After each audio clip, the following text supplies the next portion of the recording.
Yes. Yeah. I mean, not a very productive day at all. Not Truth well. be known, not a lot going on. No. There was a lot planned, but a lot didn't happen. It happens. Nah. What about you? Anything good? Um, Not really. Quiet, really. Oh, Oh look, yeah. we're joined by royalty. The packing god. Oh, Lord. Inside of Twin Ma. Hello, serfs. Yes. Change your name to Charles, mate. Tell you what, look what I've just found it in and I'm sorting the room out. Oh, okay. No Is it- power supply.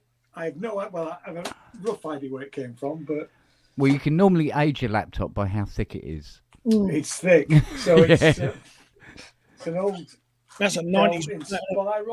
Inspiron M510. God. So Hey, it's what knocking the- on a bit. Well, that's all right. Always handy for something. Yeah. I just need to get a power supply for it. And it might actually work. I'll have a look. I might have one. Oh, Hello. cheers, mate. Hello, Echoey Rob. Oh, sorry, is that echoing? Because I've got that on. Yeah, sorry. Yeah. Oh, Robbie's Keith's just already turned home. into a sinus. Ladies and gentlemen, the head of PSN. Yeah. The head. Yeah. Oh, fucking hell. So you're going to tell us how good it was, Rob, aren't you?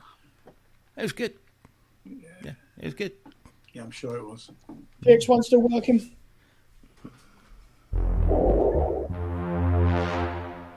She behaved today then. She behaved impeccably. And I've just wired her all back in just to make sure that she's still behaving impeccably, and she is. And she got a good disinfecting. So all went well, yeah? Yeah. It's no fun lugging a 51 kilo synthesizer around with all the accoutrements, but I have to go on record and say, first of all, thank you to my lovely wife who helped me load it into the car this morning and came down to Norwich with me, proceeded to leave me and go shopping. But also thank you to Keith, Jim, Andy? Pete Catley, and some guy with glasses who'd had a few beers but was very helpful. But no, and so yeah, those guys helped me and Jackie kind of quick load it in because, oh mate, the venue is like in between two old one-way streets, and if you want to go up the back passage, it's very narrow. That's how I dropped it in. It was very narrow, so I thought, no, I'll just go out on the other side. But of course, you can't park anywhere. There's disabled spaces. And there's not even a loading bay for the venue. It's mental. So yeah, I parked on the street, ran in with the trolley, like 4-man lift, DX1 onto the trolley, wheel it all up, back onto the street, put it into the boot, packed everything else in the car and gone before some traffic warden came along. But yeah, no, it was really good. Even Andrew Brooks didn't break it. Well, again, Mr. Brooks, he turned up and he said hello 2 or 3 times. He got passed through. He did play it and it didn't break. But I missed him. Better than I thought then. Yeah, I missed him when I left. I didn't see him, so I couldn't say goodbye. So I feel a bit mean, but we had to run because I was parked in a disabled bay, and that's not good. So, but no, we got home. Luckily, my boy was just about to go out, so I said, "Nope, you here. We're unloading." So I unloaded. Then we had our fish and chips, and I've literally just now unpacked everything because I had to plug all my speakers back in and my mixer back in because I had to take those with me. And although the lovely Mike Gorman did offer me his PA, which would have, I mean, the DX1, and people kept saying, "Oh, me, that sounds huge," and that was just coming through these iLouds, these little micros. They are very good speakers. So yeah, that's really good. And Oh, cool. My missus met Steve Davis, so she was well chuffed. Yeah, there you go. More chuffed than I was. I mean, yeah, I'm sure he's a lovely guy. He did come past the DX1 and went, and walked off again. Probably not his thing. He likes modular, doesn't he? So, Well, yeah. Yeah, he don't like real synths, does he? well, I'm sure he might do. But Them just fat words. had a nice Controversial. little chat with Jason Jervis, who is as super lovely in real life as he comes across on camera. He's just fucking horribly fucking nice. Did a little bit for his channel. Had a big cuddle with Gaz.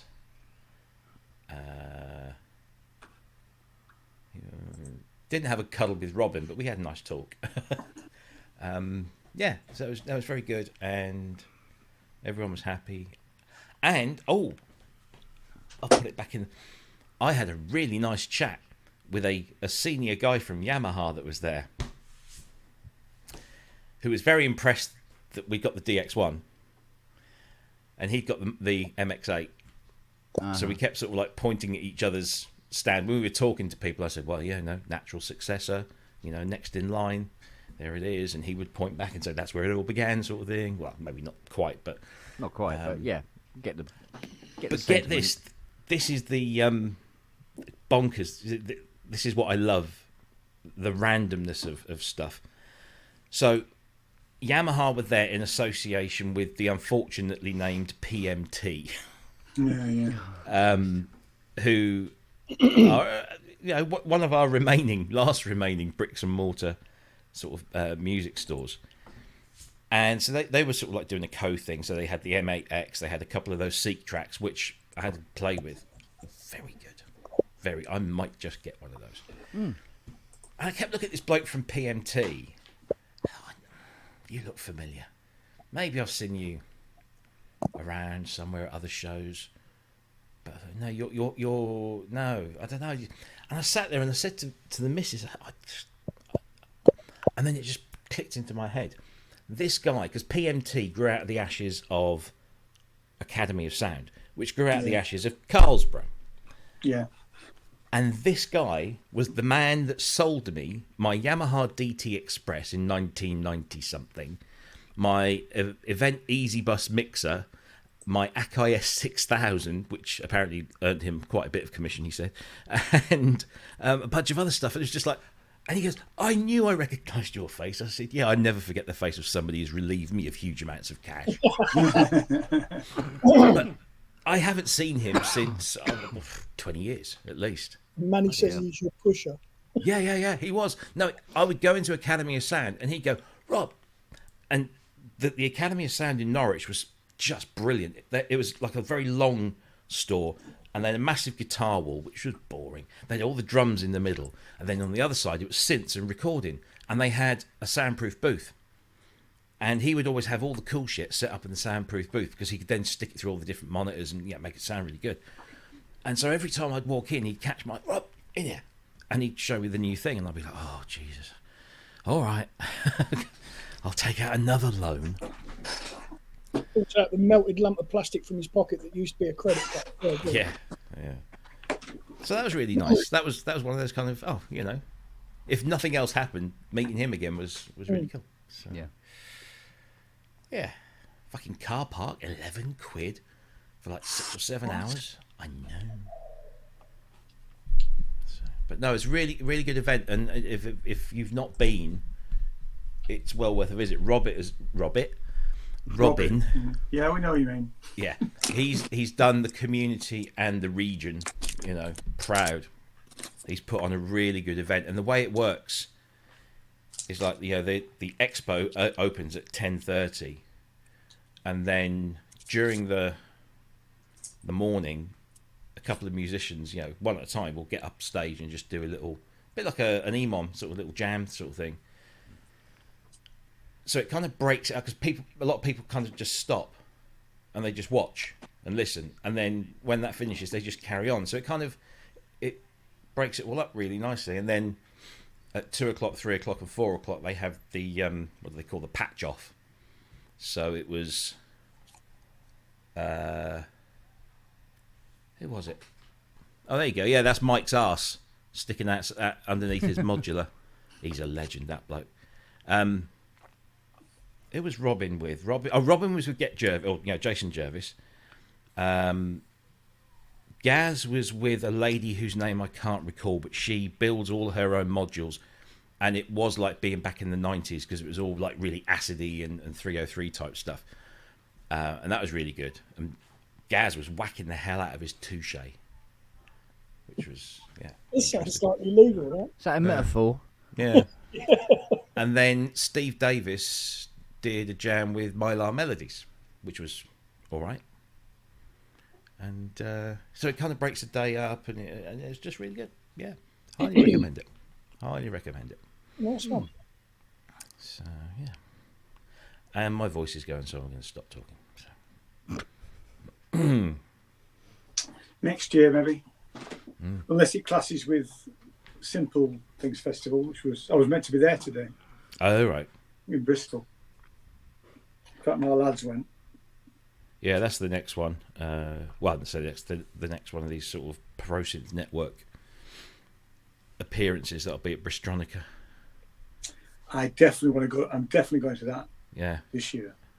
everyone says it's really cool. Yeah, it looked Nina fantastic. Richards, that's Yeah. So yeah. And it should be longer, everybody said. So maybe they'll do it for 2 days. I think they are. Good. I'm pretty It sure. just looked Pretty sure. fantastic. Yeah. It's in a warehouse. It looked like a isn't it? British super booth, I think. Yeah, that sort of thing. Yeah. And it'll be just down the road from me, or Aldenwell. Well, an hour away. Be all, Bristol. yeah. Yeah. Clues in the name. It's 50 minutes on the train. Sorry, mate. if you line them up, I will knock them down. Well, that's Oh, he's off. hour and a bit from me, isn't it? So, Wow. Talk about fish shit. What was that? Oh yeah, dear. you know, boys. Oh, Oh dear. dear. Oh, ow, you mother. You want to watch that fish hook, Kent? Careful, mate. Yeah, I know. It's bloody sharp. Mm. Fiona's finished her pinball machine. Wow. Is it good? He's fucking brilliant. Oh wow. Excellent. I have to go with that when I come down next. I'll bring it up in a minute and show it to you. How big is it? Hey, You're going to get it upstairs. All right. yeah. It's sort of like a tabletop game, Ah, okay. Fantastic. but some of the pieces are just so tiny, and she's there painting them with this brush that looks like she's just pulled her hair out of series She's R. made it, is it wood? She made it in wood? Yeah. Like a kit? Yeah. Yeah. But what she goes, oh, it'll be really boring if it's all just wood coloured. So she's painted all these bloody things on it, and she's filing and putting grease on different bits and stuff. But it's tiny little pieces. And I'm going, let's see how she gets on with this. Whether she sort of goes, oh, fuck all this, and it just goes to one side. But no, she's stuck at it for like at least, a month. Wow. And now she's pulled out this wall clock she's going to build now. Fucking great big huge thing. So it's got like it'll have a bag, a sack with sand in it. Yeah. And the counterweight thing is a balloon, a hot air balloon sort of thing. You know, in shape. It's actually wood, but Yeah. it's got this really intricate clock thing and this massive bloody pendulum on it. Okay, girl, all yours. But I haven't seen the coffee table for weeks. Is she feeling better? Yeah, she's better. We can't base this on how much she's moving around or anything because it's weekend. She doesn't move around at the weekend anyway. No. So I won't really know until Monday how better she is. But I mean, at the moment she's on the settee with a blanket pulled up round her neck. Yeah. Did you tie it tight? Well, tight enough, I hope. Is she still breathing? She's got a husky under one arm, a spaniel under the other. And Noah's buried in there somewhere, God help him. Bless. So, and she's watching Indiana Jones, so she's happy. Whereas I don't think I can watch Indiana Jones and the and the what? What was it? Which one is it? It's the oh Christ, Holy Last Grail. Crusade. Holy Grail. Oh, 'Cause I, yeah, Last Crusade. Yeah. yeah, Last Crusade. That's it. Yeah, thank you. I don't know how many times I've seen it. Yeah. Yeah, but it's such a good film. It is a brilliant film, but That's probably the I've- best out of all of them. she goes, "Oh, don't you want to watch it?" I said, "Look, I've seen it a few times." She goes, "Yeah, but have you?" I mean, so I started doing the dialogue to everybody just before they say it, right, for about 10 minutes, and she went, "All right, yes, you've seen it a lot." I went, "Yes, yes, I have seen it a lot." She went, "Okay." She said, "You and your memory." I go, "Yeah." I said, it's fucking pile of dog shit the rest of the time. I don't know what's going on there. Oh, So, and it, have you seen the latest one? the very, very No. latest one, Yeah. It's not bad. I can't It's remember. not Kingdom. It's not Great Kingdom of the Crystal Skull bad, which wasn't I didn't see awful, but that. it wasn't great. Oh, It that was wasn't see awful, that. but it wasn't as good as the previous Yeah, 3. So, but the new one is yeah, it's a fitting footnote. I'm still not quite sure about Blade Runner 2049. Again, I not liked it awful. second time through, actually. I liked it a lot better than watching it first time. Yeah. I think it's because I found it to be, well, probably just as unsatisfactory as the first one was. You know, in terms of the story, where you go, and I mean, we're not going to let it on. Yeah, we're not going to let it on. I've read the book. Do Androids Dream of Well, Electric Sleep? Isn't it? Well, I've got it. that's a completely different story. It is a completely different Isn't story. it? It's just, Yeah. it's just a futuristic sort Yeah. of detective novel, really. Yeah, and you know, him Yeah. taking the turtle apart and everything like that, Mm. and all that revelation and everything. I'm going, yeah, I can see why they didn't put this in the film. So, but yes, there you go. So anyway, like I say, I've seen it so many bleeding times. I could probably just play it in my head, actually. So.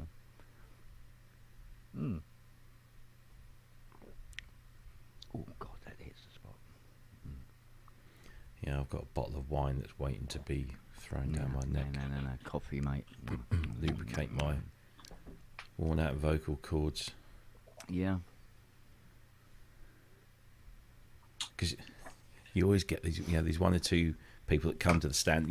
They know you, they've seen the show, and then they want to talk to you, and they want to talk and talk and talk, and you go, yeah, yeah.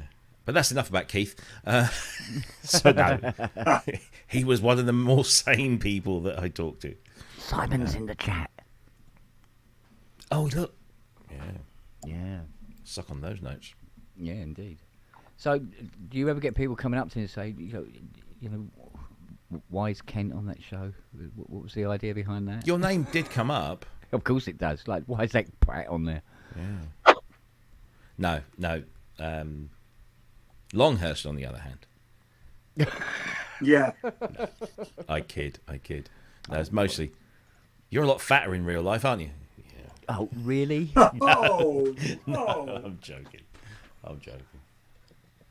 It was nice to get the banner up, the one that I had made for last year that sat in, in its thing for a year. But it's nice to get that up. So. Yeah. But you do get people that come up to you, and I get it. They think they know you. yeah.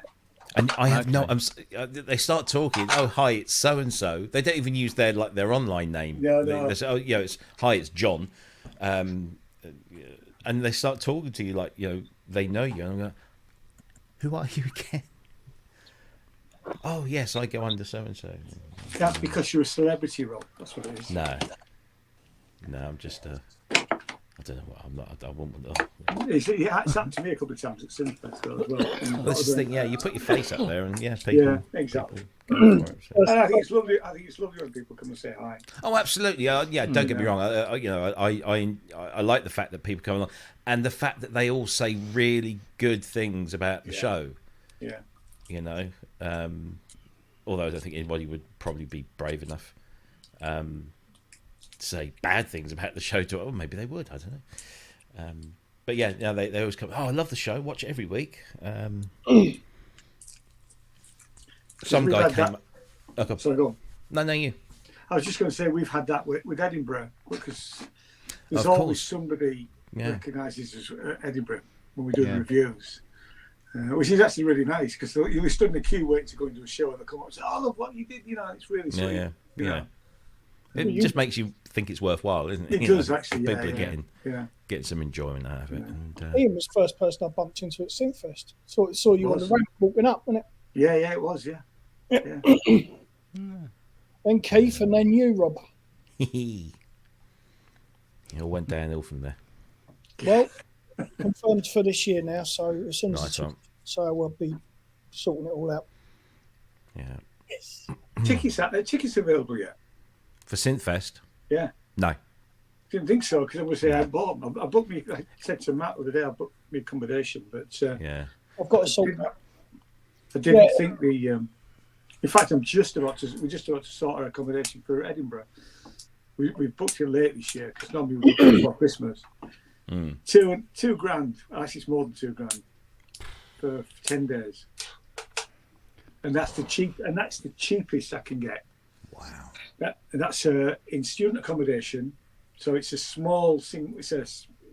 They call it a small double, but it's a single bed, which is fine. But it does mean that we've actually got like a little kitchenette. Well, that's all right. Anything cheaper, it's like hostel, Yeah. shared. Yeah. And we can't do that. We actually do need the room to actually be able to film the review, at least, So no, that's we've just been quoted some accommodation which we're going to go with. I had to ask the Litlands fucking permission to go to Synthfest because it's on her birthday. Oh yeah. Yeah, that was a tough chat. Now you know it's your birthday. Yes. You know that pony you wanted?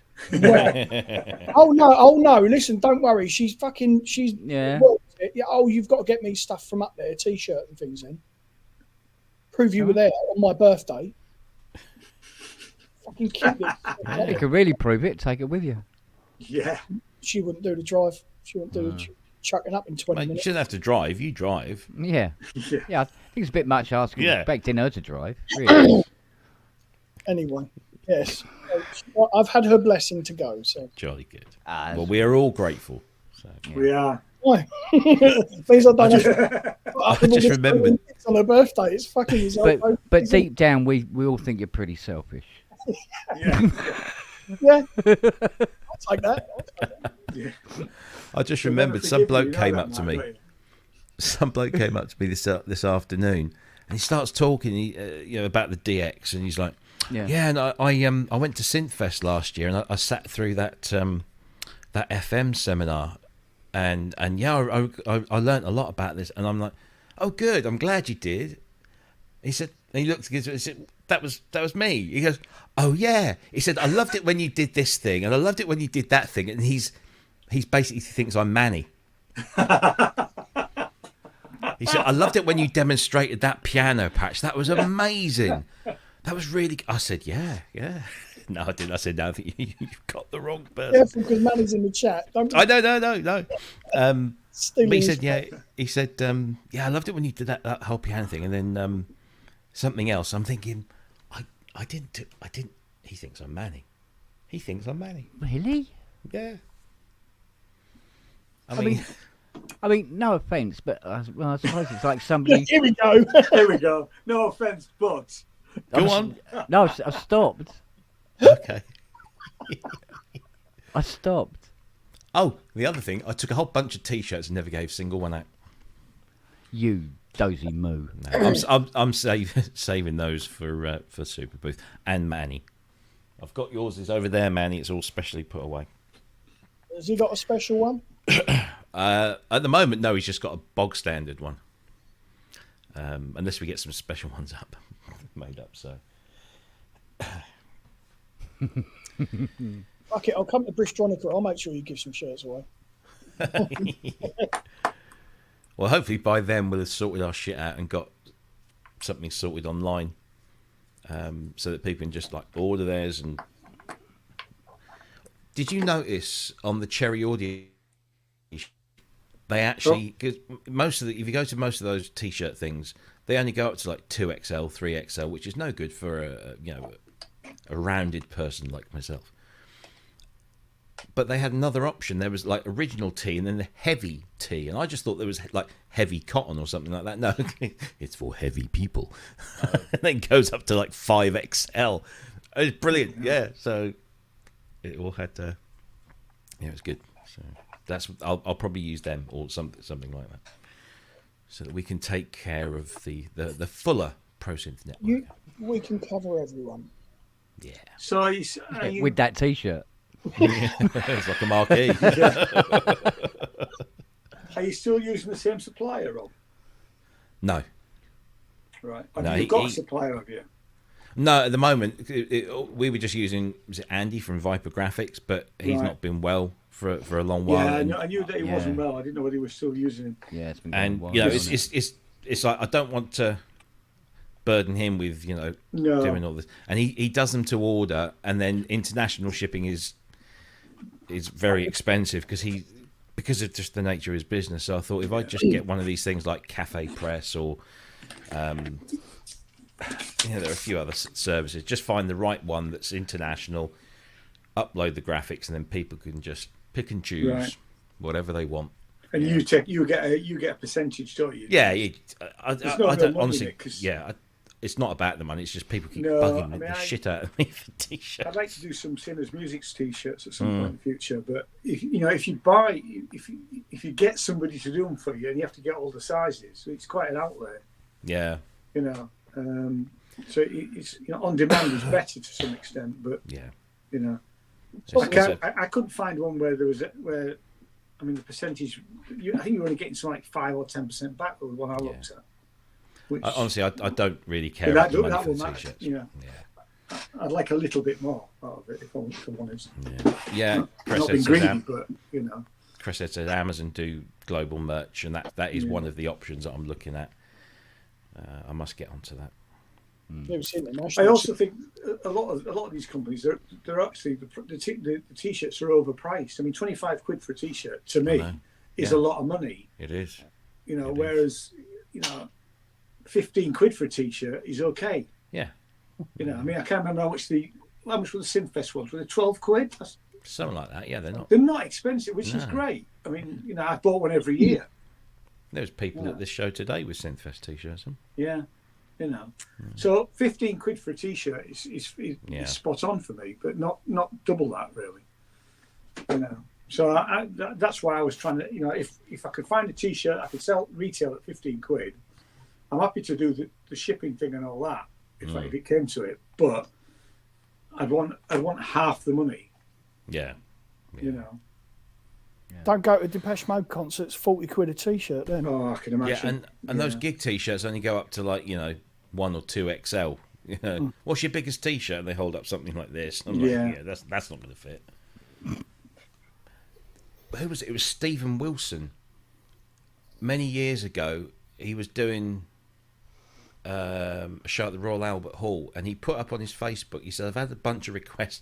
Can you imagine the average Stephen Wilson fan? He's my age, probably my size, getting on in life, a little bit big around the belly. And he actually said, I will make up. So if you tell me you want a 4XL or a 3XL or a 5XL, tell me, I'll get them made up. And then we'll keep those under the counter, and you just tell them. And I got to the Royal Albert Hall, and I said, I've ordered I think it was a 4XL shirt. And they said, what's your name? I said, and there it was with my name on, and they just sorted it. But, that's a one-off gig. When you're talking about Mode or doing, hundreds of gigs around the world, it's not the same, is it? But 40 quid, I mean, I remember I went to see Levelers when they came locally, and their t-shirts were 35 quid. I thought, I'm not paying 35 quid for a t-shirt. It is ridiculous. Absolutely not. I think Luke's bought 4 or 5 shirts on this tour. Fucking head case. Wow.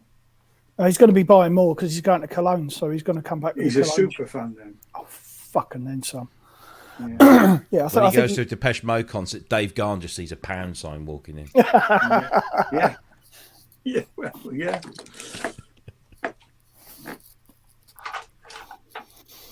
I don't because they've announced a Martin Gore edition Gretsch guitar, haven't they? Have they? I didn't see that. Apparently, he's been working with Gretsch for about 2 years, and he's guitar tech. Somebody did a tour with a backstage tour, and Jez Webb said, "Yeah, they're releasing one later on in the year." I hope it's, I Pro- hope it's probably an between- American one, not the Chinese one. It's coming from Gretsch USA, so Yeah, because it'll be we used expensive. to sell Gretsch in the shop. $2 to $3 grand, he reckons. Yeah, that should be about right. That'll be an American one. The American ones were brilliant. The quality control of the Chinese ones, so the cheap ones, the sort of 5 to. Well, they do Korean Right. ones as well, don't they? Because They were my doing China- my this is one, obviously a few years ago. There weren't any Korean ones. It was either China or America. America started at about 1,500 to 2 grand, and we had a couple of them in. And I thought the build quality was great. And then to be fair, we were a small market town shop, so Yeah. our guitar range was 500 to 1,200, really. And I mean, I had to do work on all of them. There was, I mean, some of the quality control was really, really poor. no, the Korean ones are pretty good. I've got a Korean one. And And there must have been a change. Yeah, they moved them out to Korea, but yeah. Apparently, he normally uses like a Dick Knight one. It was a custom built solid body, but it looked like a hollow body. Yeah. Apparently, he's been using 2 of the prototypes from Gretsch on this tour, and nobody can tell the difference. So Well, yeah, yeah. So Because the ones in Korea, are they labelled the Everything Counts version? go on. Lyrics to Everything Counts? Yeah. Oh, Oh shit! Yes. Oh god, you're fucking. For somebody who's been up since 6 o'clock this morning, I'm pretty on the ball. I have no idea. Here you go, look, here you go. Look at that. Oh, she gets everyone now. Yeah. I used Her to life clean. is now complete. I used to clean his car. She said Why do you that keep to shitting in it? she said that to her mum, and her mum said, "I didn't realise you were going to see somebody play snooker." Oh dear, Bless her. Oh, Ian the pack. Oh, he's back again. I don't know that one. Oh, shut up. It makes 2 of us. Oh, somebody tagged me on fucking Instagram. Did it hurt? Oh, I met the guys from Fear the Gear. yeah, Take the Fear Out of the Gear. Their channel's great. They are fun, Yeah, and, I'm a and big in fan. real life, they're just as fun, Yeah, and yeah. they just do, Yeah. yeah. They're good musicians actually as well. Yeah, yeah. What's his name? Not Simon's the guy who's Chumley Warner. What's the other Yeah, guy? It's Jason. Jason. Jason, yeah. Yeah. If you listen to see Jason's solo stuff, he's really, really good. Yeah. Great voice. Are you getting them on the show? I think we ought to. I You think we should ought actually. to. It'd be a good laugh. Well, that would have been the There they are. opportunity. Look, that's. Oh, here we go. Woo. So, the guy on so this guy here, that's Mr. Chumley Warner, Yeah. and then the other guy in the black shirt is Jason Bangs. Obviously, not their real names. And there's that guy with some rando. So Well.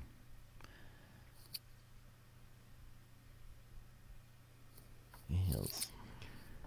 So you've been rubbing shoulders with the great and good then today?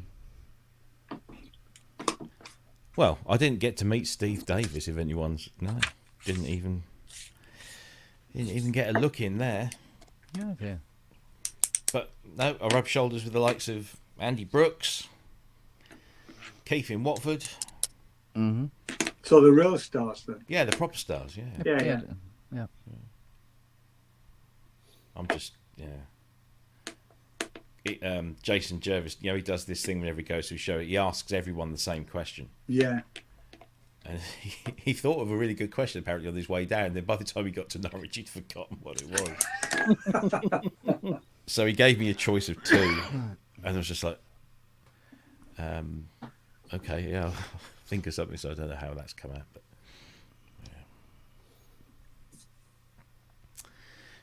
yeah. Excuse me. That's a good day. Good day.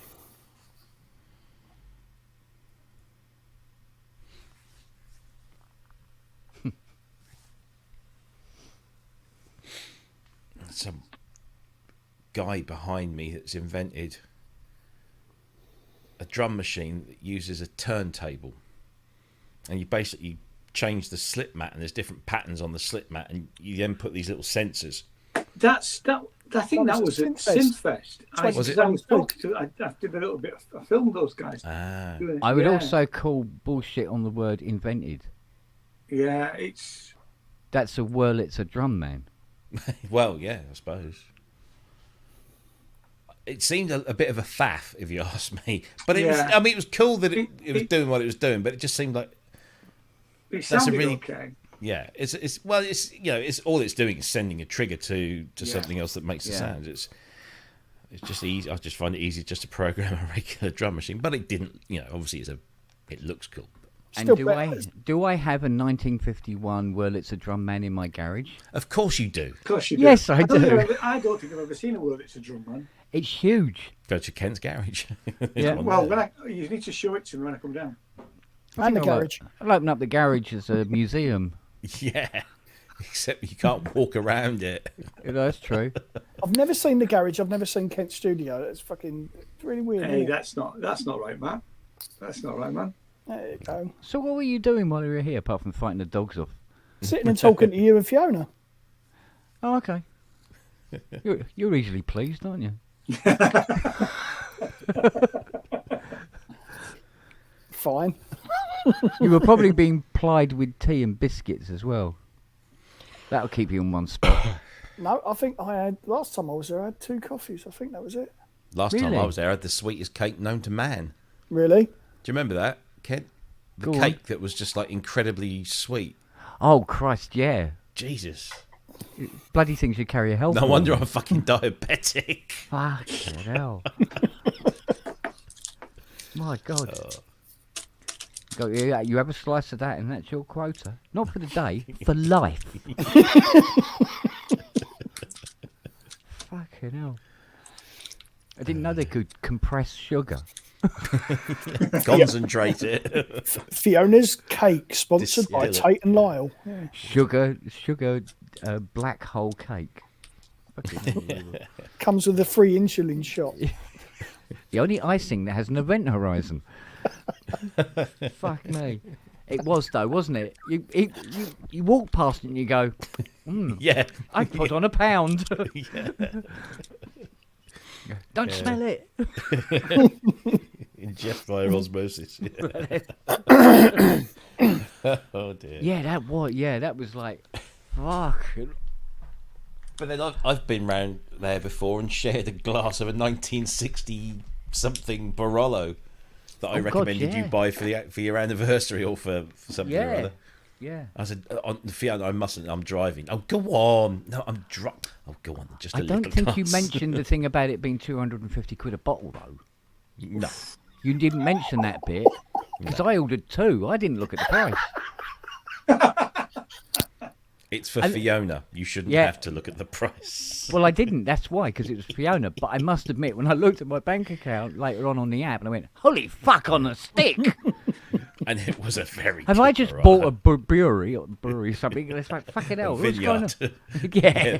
There's a vineyard in Piedmont with your name on it. Mr. Spong. Yeah, Mr. Spong, we have your grapes for you. Bring in the trucks. Grazie, Senor Spong. Yeah. Bring in the dumper trucks. One at a time now. Oh dear. Oh, mate. Oh, Lady Aptitude's on with her brilliant lyrics. Yes. She should write lyrics for songs. She should. Mate, she was on form in the show last night. A Yeah. couple of absolute belters. Oh, dear. Oh, funny enough, Fiona saw the that plank of wood thing, Oh, yeah. Oh God, yeah, the metal plated plank of wood. and Andrew said his wife looked at it as well, and she's going, "That's the most horribly assembled thing I've ever seen in my life. You know, why are the screws in those stupid places?" And Fiona was the same. She's going, they're not going to sell it like that, are they? I mean, I don't know. Maybe it's just a prototype. She goes, "They could have made it look better than that." Oh, like that. And You know, because you sometimes see people playing a little instrument like that. You know, and it's sort of like guitar type thing. Yeah, yeah, yeah. It just doesn't work because it's the wrong shape for a start. well, yeah, it's you know. it didn't look easy to Well, hold. No. It looked like singing your computer keyboard over your shoulder and then trying to Yeah, type with it. You know, yeah, it's just Yeah. completely the wrong shape for that. It needs to be more. It There's a isn't reason the word guitar is the shit. shape it is. yeah, You know. exactly. Yeah, It's, Yeah. it's chasing the female form, isn't it? Got the sound on sound review for it. Unless you're Bo Diddley. well, yeah, he That's likes true. his square guitar. Yeah, that's Yeah, true. but even then, it'd be like when you look at the But even design then, of yeah, it. yeah, It's exactly.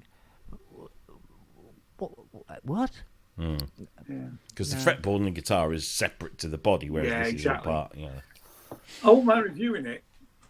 So I like weird stuff like that, but I just, I wouldn't want to buy one at that price anyway. No, my luck, I'll get an email next week saying, "Would you like to review it?" Oh, no, Well, I don't want Do to say it. no. Do it anyway. Rob. Go on.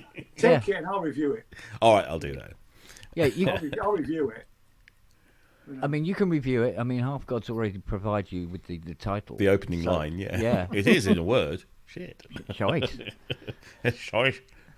It's shite. Sorry, no. That's right, no. Putting the board back in keyboard. Excellent. Oh, she's on a roll. Oh, yeah. is. Oh, shit. Sorry.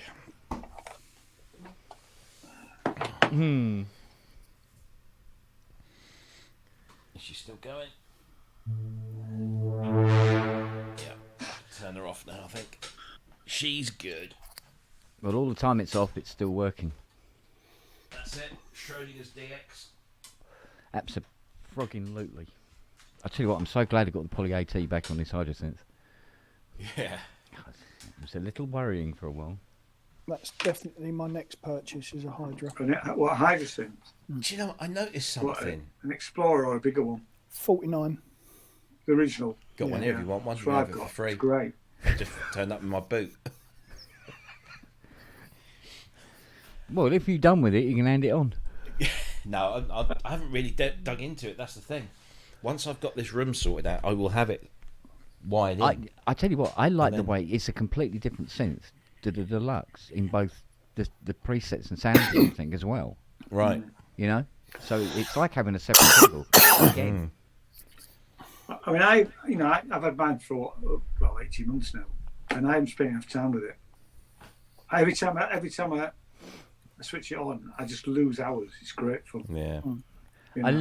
literally took this out of the box and plugged it in and tried it out, and after 2 minutes went, new master keyboard. I know where this is going. End Yeah. of. Yeah. Now, I must say, because I haven't really delved into it, but every time I've turned it on, I've still not got past the the CS80 style patches. I need to go further. and, I need to go you know, further. that patch 1 is such a great opening patch, Yeah. isn't it? Oh, Because when I unboxed it, I went, Jen, come and listen to this. And it was like, whoa, this is. yeah. Yeah, because patch 1 on my Hydra is completely different. Well, what is patch 1? Because patch 1 is the it's the Blade Runner. Well, it's not patch 1 that is my favourite CS81. It's like patch 4. I can't remember actually what else is. Yeah, it's not. Mine's not plugged in, so Yeah, That's patch No. 1. no, it's Oh, not no. patch 1 on this one. no. And even the Blade Runnery sounds on the 49 are subtly different from the Blade Runnery ones on the Deluxe. Well, yeah, because the Deluxe is probably using both engines, isn't it, to fatten Well, them up. there is a little of that, yeah, I must admit. But yeah, it's so when you can quite safely have both together because they polychain as well, don't they? Do they? Yeah, I found that out after I lent it to you. All right. Oh, damn! But You sure it just wasn't like MIDI triggering? It wasn't like polychain. no, apparently they polychain. Oh. I can't remember who told me that. Perhaps he was lying. Maybe it might have been a cat. I don't know. But it's one of those things where it was more about room than anything else. Yeah. Anyway, and which is quite stupid when you think. Then I bought more stuff to bring in here after I lent you that. So it's like, Yeah.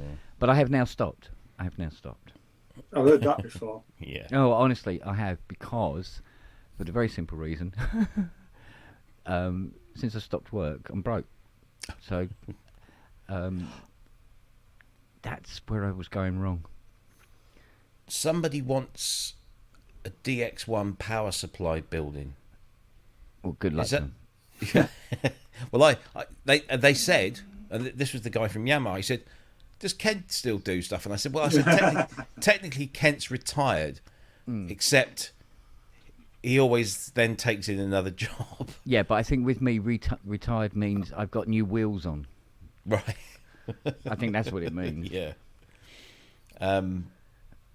So I said, I don't know if he has one. I don't think you do. So I said, Not if you a want spare one. Not a spare one. I got one in. Got another. I mean, they'll probably notice if I took it out of that one. Yeah, yeah. Well, I pointed in the direction of Andy, Synth Prof, because he built that PSU for my TX816. So if you can do one for that, he could do one for Yeah. the DX1. I mean, so. I'd quite happily build a power supply for it, but I wouldn't build a switch mode one. No. I'd build a linear one because Yeah, it's yeah. more fucking reliable. Well, yeah, well, that's fair enough. I think it makes sense, doesn't it? So, but probably wouldn't be a very cheap way of going about it. No. But we're talking about a 25 grand synth, so. He told me who it was, and I thought that name rings a bell. I can't remember the name now. It's gone. It was John Henry. John Henry? Is that right? Henry. Apparently he's got this one. He'll never sell it. It just doesn't work. So he No, needs a new John power Henry supply. was the name of a character in a film. Maybe that's Isn't it? something else. Maybe, I don't know. I'm sure it's something like that. Was it Have you still got Yellowstone your or something? sledge, Ken? Pardon? Have you still got your sledge? Yes. It's Why, just do you waiting wanna for buy the it? snow. Are you keeping it? No, do you want to buy it? No, I've got one. No, I just wondered because I really like it, and I'm thinking when I start putting the new studio together, of using that as a good MIDI controller.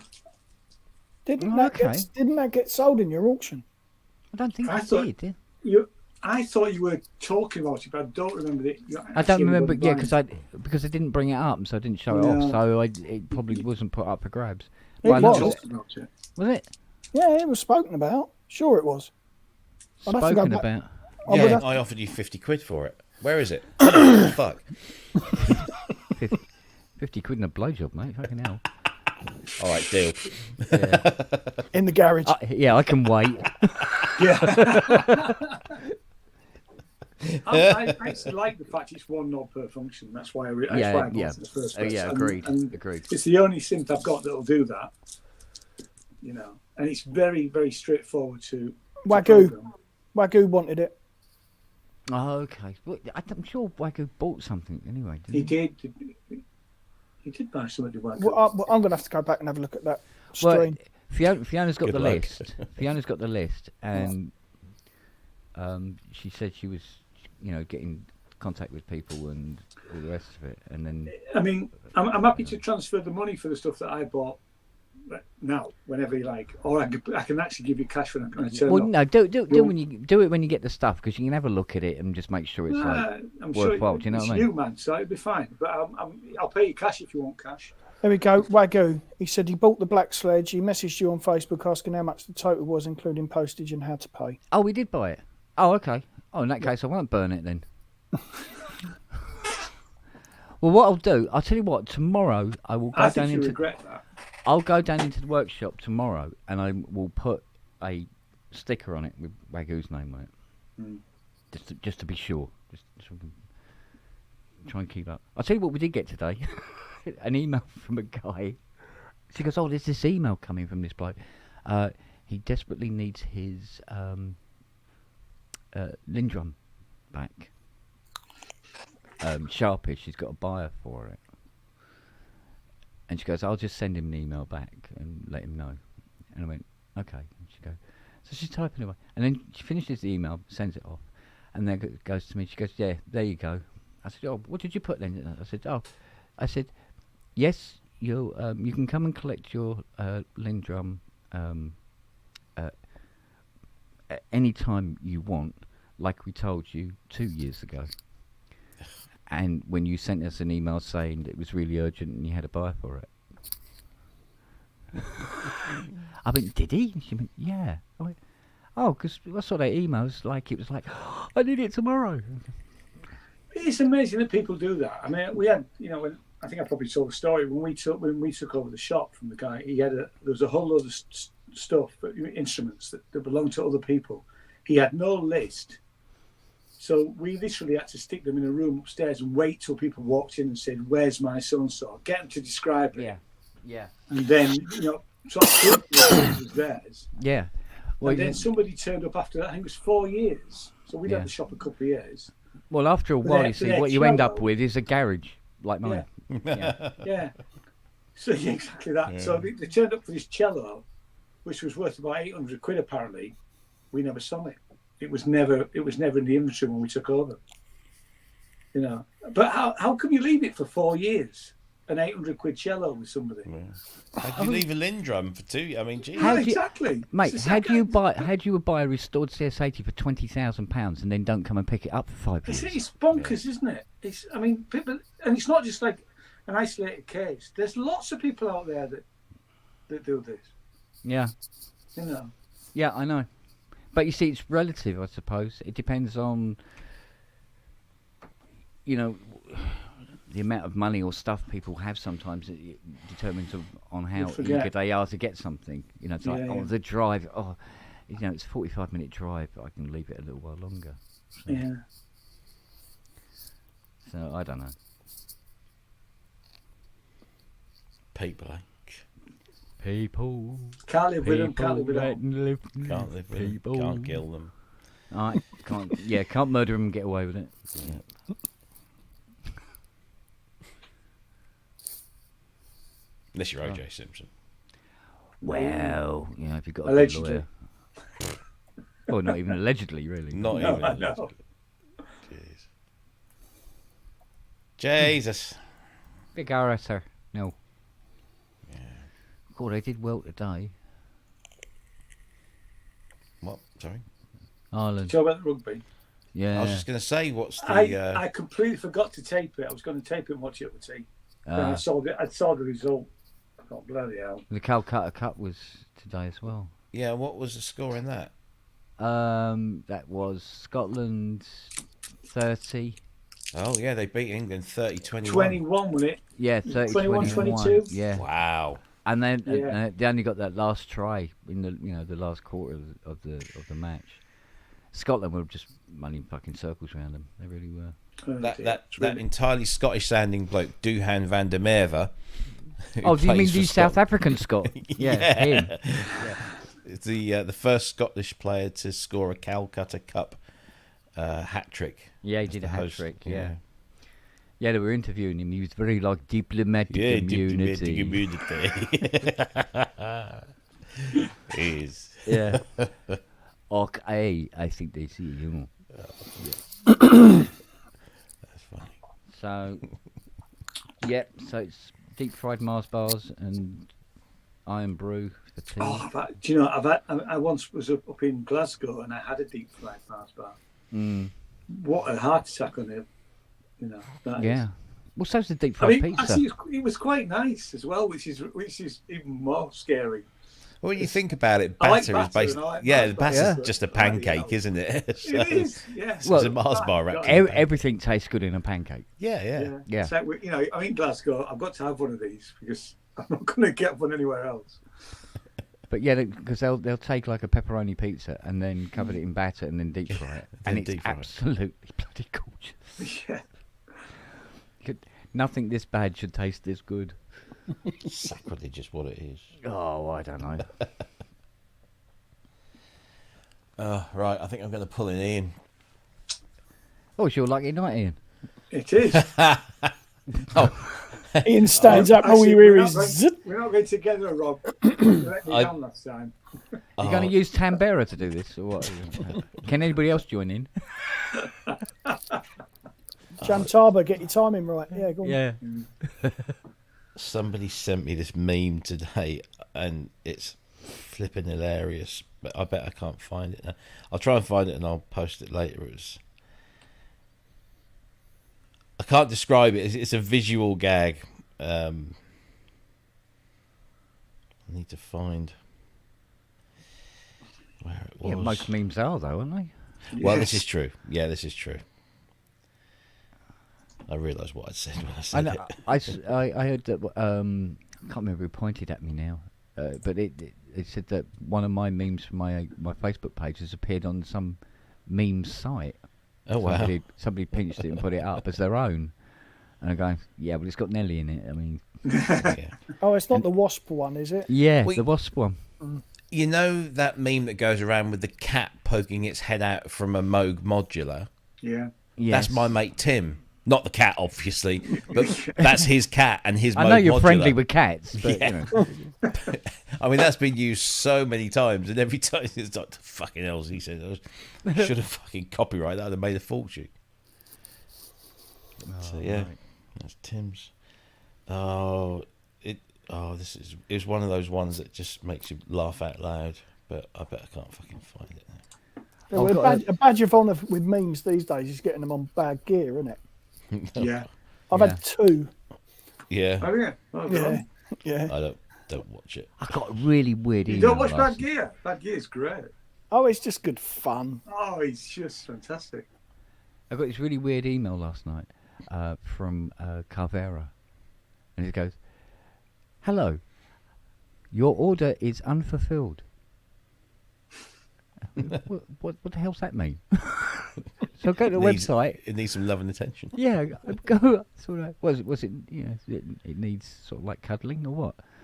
And I went to the website, signed in and everything, and had a look at the account, and it says, you know, order unfulfilled, and I've gone. So I've gone through, I've come rooting through, and there's a terminology, and unfulfilled means it's not delivered yet. I go, we don't need to send me an email to tell me it's not delivered yet. I kind of fucking know. Because of the fact that one hasn't been delivered.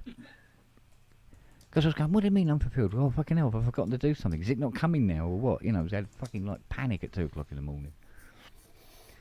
So what the hell are they doing that for? Just send me an email to say it's on its way. Don't need to know it's not on its way. Oh, I love the internet. Here we go. Oh, here we go. Yeah. I found it. Anything which starts off with, I love the internet. There you go. I shall leave you with this. It's just, you know, when you're scrolling through Facebook and you see that, you just like, you just burst out laughing for. Here it is. Gore. Oh, I saw this. See? You see? Oh my god!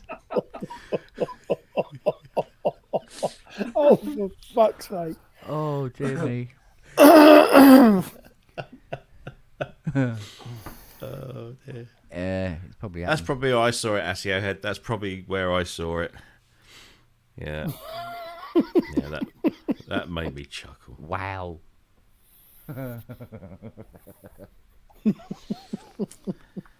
And on that note, Yes. I don't know if I'll be back later because I feel absolutely shattered. But if you're still here, I might We've pop in. you've been dragging a DX1 halfway around the country. So, Well, in fairness, 40 miles down the road. Yeah. it's heavy. Well, this is true. It's true. But that trolley, best thing I I've know. ever bought. I know. Best thing I've ever bought. Right. You spend the rest of your time going, when you're tripping over it, going, "What the fuck did I buy this?" Yeah. But when you need Yeah. it, it's like, oh, godsend, you know. Manny says, "Night, Manny." Very good, very good. And on that note, Voila. have fun. Hopefully, Take see you care. later. Take care. Cheers, See you mate. later, buddy. See you later, Don. Bye. Bye, bye, bye. Oh, well, thank God the DX1 didn't show itself up. You know, Yes, in the because lo- it does have in a the- tendency not to like being moved, doesn't it? Yeah. Yeah. Well, most things don't, anyway. I mean, no, I think you just sort of like see like the Norwich Herald, you know, with synth exhibition ruined when synth catches fire. He dropped outside church and creates pothole. Yeah. Collides with bus, 2 killed.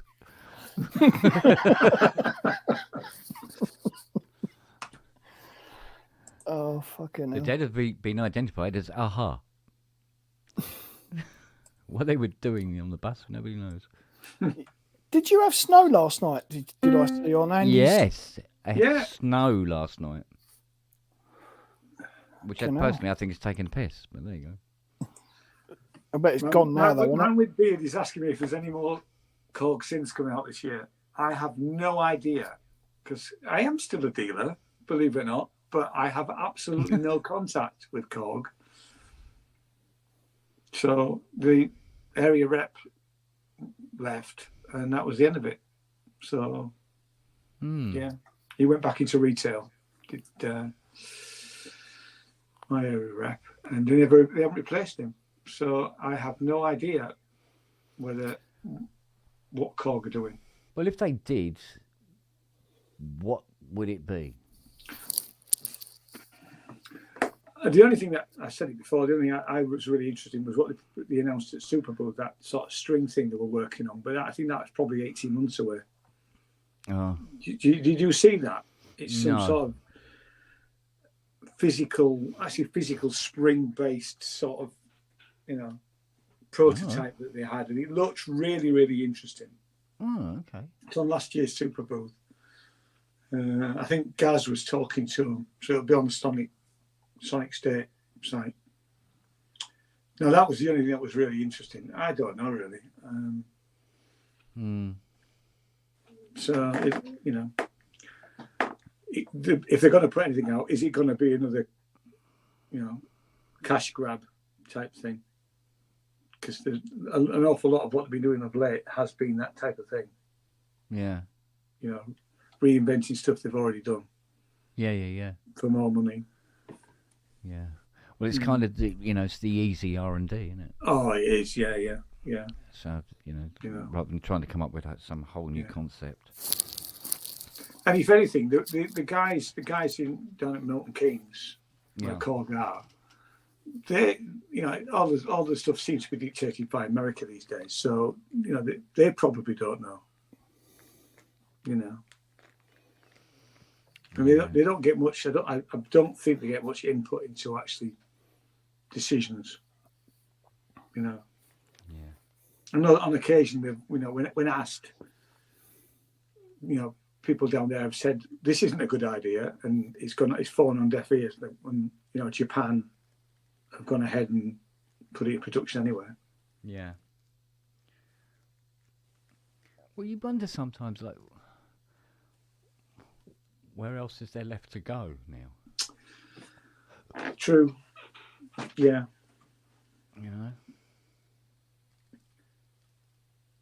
So they did the 700. They've done the 2600.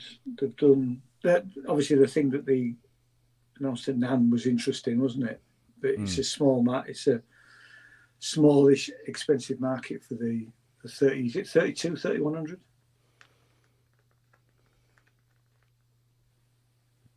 On the It's what? The 3300. 3300. Yes. Yeah. So, that'll be a small market because it'll be expensive. Yeah. Actually, no, it wasn't that. Actually, I'm talking bollocks, aren't I? Because didn't they say it was between 13 and 1500, something like that. I think it worked out Am I about 10 grand or $1,300 10, or was something. it 10 to 15 or something? I know, because I mean, Luke didn't $30,000. know, but there was a range, you know, of how much it would cost. Yeah. I'd have to go back and look at the video. Yeah. But they'll sell them all, you know, however many they make, they'll sell them all. But it's definitely an icon angle, because what they could have done is made the 3100 again. And if you'd done it for, say, 3,200, and then you just buy 3 of them, and that's the 3,300. Yeah. I know that I think that the 700 FS, the price it is now is an awful lot cheaper than it was when it came out. It was what, 1,600 quid when they launched it. And obviously I have bought one, but I didn't pay anywhere near that because I did get it at trade. And I didn't get it at normal trade. I got it at a discounted price because they obviously didn't sell them all the ones they made. Yeah. You know. Well, I suppose in a way it's got its own niche market as well. Yeah, I mean, you know, had it not been my first Sims, I probably wouldn't have felt, you know. Yeah. Obviously, I am selling my original 700 to fund it. Yeah.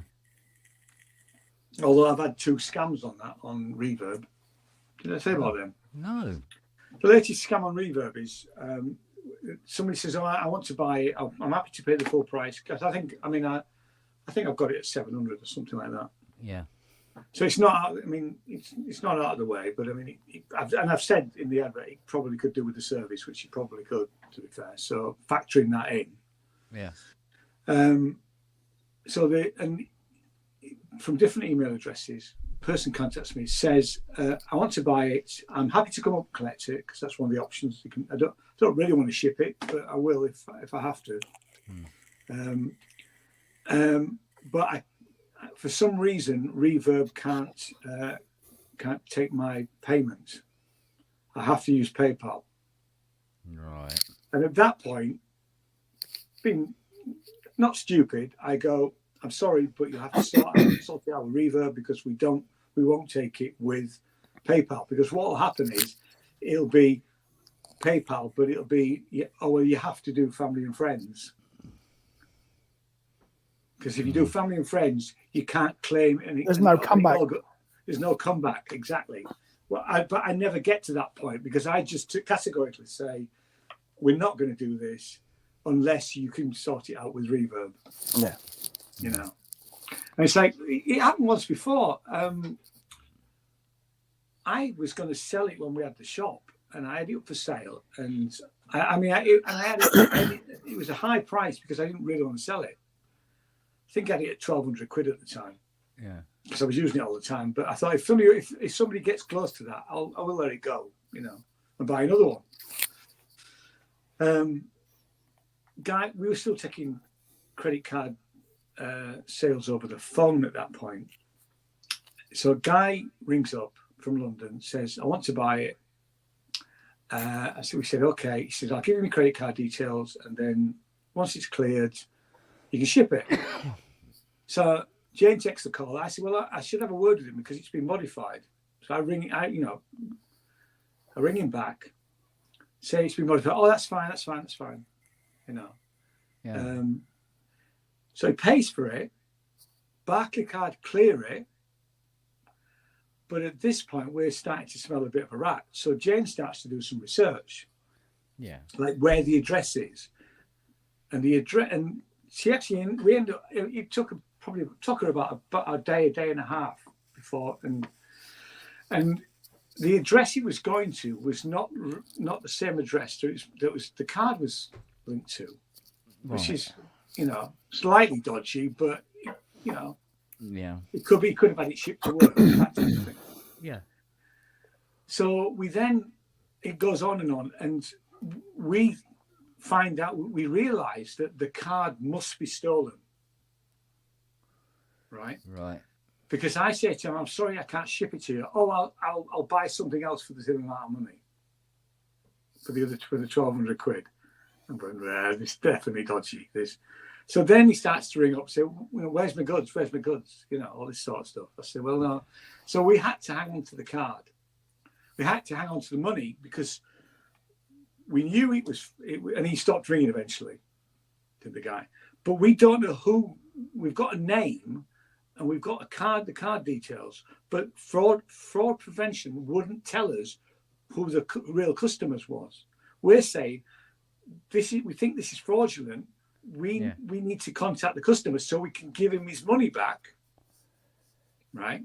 Yeah. So we wait, and about a month later, we get a phone call from a guy saying, I've got a transaction for 1,200 quid on your business. And we have a chat to him, and we then eventually give the guy his money back. But then we were charged 40 quid by Barclaycard, for trying to do the right thing and not, And at that point, years ago now, at that point we went, right, we are not doing any transactions over the phone. All the transactions have to come through either eBay, Reverb, Amazon. So, we're not taking any, unless it's a customer who has been in the shop loads of times and we know them and they're a regular, we are not taking any credit card over the phone. Because we got stuffed. We tried to do the right thing. I've had a few things where I've looked at and gone to pay, and you talk to the vendor and they say, "Oh, I'll send it friends and family." It's like, no, I'm quite happy to pay the PayPal fees of 3% above what you're asking, so that you don't incur any charges. Yeah. No, well, the thing is, then it might turn up and you say it's broken and I lose my money. I said, well, I'll fucking video it and unbox it. I'm quite happy to do that and send you the video, whatever, so it's arrived and everything's kosher and blah blah blah. No, I want friends and family. Bye. See you later. Yeah. Don't do it. I don't fuck about like that. No. My girlfriend's sister. It isn't the most switched on of people, shall we say. Paid somebody, friends and family, for a Nintendo Switch in Exeter. Never saw the money again. 250 quid. Gone. Yeah. It's like, she went to PayPal and they said, nothing we can do. You agreed to it. No. So, yeah. Fucking hell.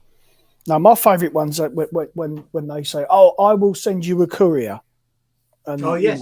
Actually, one of them said that. I'll send a courier, yeah. Oh, do you know what I do? I said, yeah, go for it. And I send them an address. And it's normally just come into the foyer, come to the desk, ask for Sarge. And the address that I've given him is Brixton Police Station. Either that or I've sent them Excellent. Scotland Yard's address or number 10 Downing Street. Just send him a fucking silly address. Just to piss about with him then. Because it's just like, you're going to waste my time, I'm going to fucking waste yours. Yeah, that's a good one, that. Yeah, that's brilliant. Yeah. The local police station's always a good one. Yeah, Sarge is my nickname. Yeah, don't worry about it. Yeah. Bloody hell.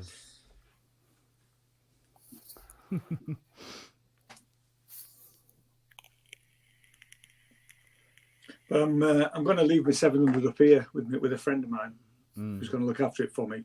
And then I'm going to take it, because at the moment I'm happy to.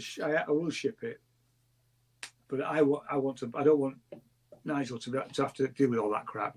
So I'll change it to collection only. If anybody wants to come up here and pick it up, and then eventually I'll probably, when I come back up again after we've got settled, I'll take it back down to Frome if it's not sold by then. But I'm not in a rush to sell it.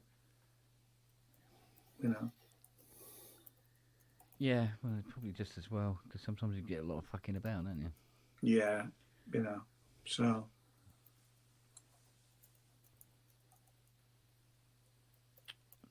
Man.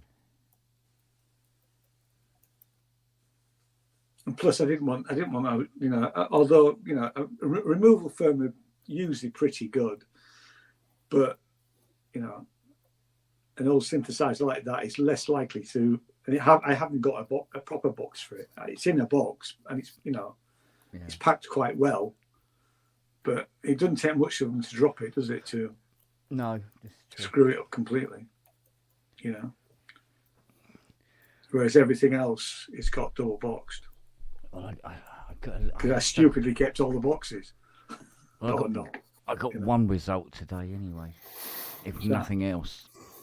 As because I was given this heads up by a customer who's clocked the Muzzy and said, oh, a friend of mine, he said he restores them and he's got all sorts of bits and pieces. And I went, oh, really? Because it cost me a fortune getting stuff from Atlanta. Yeah. And from CJ Pony. And he said, it's South Coast Mustangs. I went, oh, okay. I think he's sort of Hastings way. So, and I buzzed him a call today.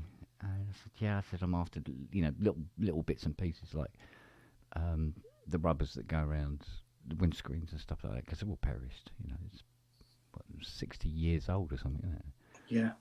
And he says, no, he says, you can't get them. He says, but there's another silicone rubber strips that you can get for a completely different car that fits. And he says, but we got that in stock because we restore the other Muzzies here. I go, oh, great. And he says, yeah, it's about 40 quid a roll. And I'm going, Jesus Christ, it would have been like 400 quid a roll if I got it from CJ. And all these different bits. And I was telling him about, every part that I've ordered for the car coming over from America. And by the time it got to the door, it was just so fucking expensive. It was ridiculous. And he says, yes, oh, are you interested in selling it? I said, well, eventually, one day, once it's all sorted out. I said, have you got any for sale there? And he went, yeah. He says, we've got 2 or 3 Muzzies that we've just finished and all the rest of it. I said, we've got a convertible here. And of course, Fiona's ears prick up. She went, oh. Yeah, I said, a convertible you can get in and out of without having to crawl on the road. That MG midget, watching her get in and out of it, it was so hilarious. It was absolutely. It was like trying to get. It was like somebody trying to get a planet into a paper bag. It was fucking ridiculous, right? It was just so funny. And the car's leaning over and like, oh God, I didn't think it would be this bad. I went, yeah, hello, it's one of the tiniest cars you can buy. Yeah. So he says, I'll send you some gumph on it. So he sends me he's got 3. He's got a 67 Muzzy in red, very classic looking thing. With it's top down, it's the convertible one, and it looked the part. But then there's this silver one, and I'm absolutely in love, right? It's the Eleanor. It's the GT500 in silver and black, and it's a fucking Eleanor, and they've done it out like that with the wheels and everything from the film. And I'm looking at it going, oh, why did I see this? I go, and literally, it's 40 minutes away from me. I'm going, oh, no. Stop. Otherwise, the bloody front of the house will end up looking like the bloody bedroom did. It's just fucking shit everywhere. And it's like, no, stop. But, it's just finished as well. It's like, absolutely mag. It's got nitrous, the works, right? And it's like, oh, God. And it's just so bizarre. Why is an agoraphobic Yeah. dribbling over a fucking Muzzy? It's like, what's wrong with that? well, What's wrong with that? I can think of a few things. Yeah. Well, I can think of the main one, but Yeah. otherwise, it's like anything else, isn't it? Really, it's keyboards, guitars, sound stuff. We all have passions, and I wonder if that's where it stems from, though. Because there's owning and then there's driving. But it's nice to own a car, but it's nice to own a car and drive it. Yeah, but then only there's get half. there's only in a beautiful car and being able to look out the window and go, yeah, that's mine. Yeah, yeah. Well, there's that, but I get actually more fun from doing them up. Yeah. I must. Yeah, so that's your passion. So yeah. Yeah, and in fairness, that kind of robs me of any excitement that I'll get from that 500 GT because it's restored and it's absolutely immaculate. You know, you won't need to do anything to it. Yeah, the most it will need doing is maybe the dust taken off the dashboard. That's about it. And it's converted to right-hand drive. Oh fucking hell! Yeah, I know. Just to as well. Although I prefer driving left-hand drive cars on these roads. It's much. I find it easier. I don't think I've never driven a left-hand drive car. It's really clear. All you do. I borrowed a friend's car once. Yeah, it was weird. It felt weird. Because I mean, Oakhurst Road here, the cars park both sides of the road, and it's literally only a car's width. And Muzzy isn't exactly what you would call a small car. No, it's not. But I'm driving on left, and I just stay as close to the cars on the left here as possible. It's no problem. Yeah. Do you know what I mean? That makes sense. But I would do that if I was driving. So if I'm going down in the Chrysler, I'd be on the right. I'd be as close to the right-hand side of the cars as possible, and it's the same jobby. So, but because Fiona's going, oh, how do you drive left-hand drive like that? I said, it's exactly the same. Like, there's no real difference. It's just you're eyeing this way instead of eyeing that way. That's all. So, but her beef is you can't see anything out the back. I mean, at all, nothing. Yeah. There is nothing to see. You can literally physically turn around and look, and all you see is parcel shelf. And a bit That's why you have mirrors. You mirrors if you look around. Exactly, right? exactly. So you have to use the mirrors. And Fiona's going, oh, when was the last time I used door mirrors? And I'm like, well, what do you look at? She goes, well, I look in the central mirror. I go, yeah, but you can't see anything out the central mirror. That's why it doesn't have one. It's like our little Yaris, right? It's got a rear camera, you know. Yeah. And Jane categorically refuses to use the camera. She won't look at the camera. I'm going, darling, it will help, you know. Yeah, you use your mirrors, look through your mirrors, but actually have a look at the camera as well because it's just, you know, it helps you. No. Yeah. I can understand where she's coming from because actually it's a bit like that when you're looking at something that's how you would not normally look at something. It's very, very confusing. This is why sometimes when you got your girlfriend round for the first time and everything like that, and you say, here, have a go on this computer game, and you know she's there with the controls and she's up against the wall. Just running against the wall or doing this in the corner. That's me as well, though. Yeah. And she goes, oh, I can't. And it's kind of like that. When you're looking at what you're doing in reverse, but in the opposite orientation, and people go, no, I'll look out. I'll fucking look out the back, thanks. Yeah. So I'll tell you what, though, was it a couple of years back? I had an old boy reverse into my car, and he climbed out. He went, oh, I didn't see you. And I looked in his car. I went, you got a fucking mirror in there, mate. He says, no, my reversing camera's broken. In which case, use your fucking mirrors. Yeah, exactly, yeah. wow. Mind you, he was 89. You see, I'm of the belief that once you get to 70, you should have to retake your test. Oh. I really do. Because Definitely. Yeah, I think there's something in that. Yeah, when we lived in York, we lived in a small cul-de-sac of 12 houses, and one of our neighbours was in his late 80s, early 90s, still driving, and he'd go to the pub on a Sunday lunchtime, get pissed, and drive back. You know. Yeah. Now, he was a terrible driver when he was sober. He was even worse, you know. So I used to say, when the kids were small, I used to say, don't go out because if Les sees you, you know, he'll be in his car. And it's bloody, so don't go play out in the street, you know, stay on the property because it's, you know. No. I happen to know for a fact that particular behaviour is quite rife down here. Yeah, I'm sure. But it's one thing I've always insisted, you know, minimum 12 at least. You know, I'm not a big drinker anyway. I never was. So I always gave it 12 hours, but hopefully 24 before I got anywhere near a car. and my boy's exactly the same because he makes a living from having to move cars around and so on and so forth. But it's just not worth it, you know.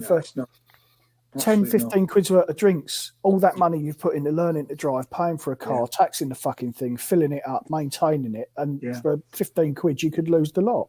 Yeah. We used to drive drunk in high school all the time.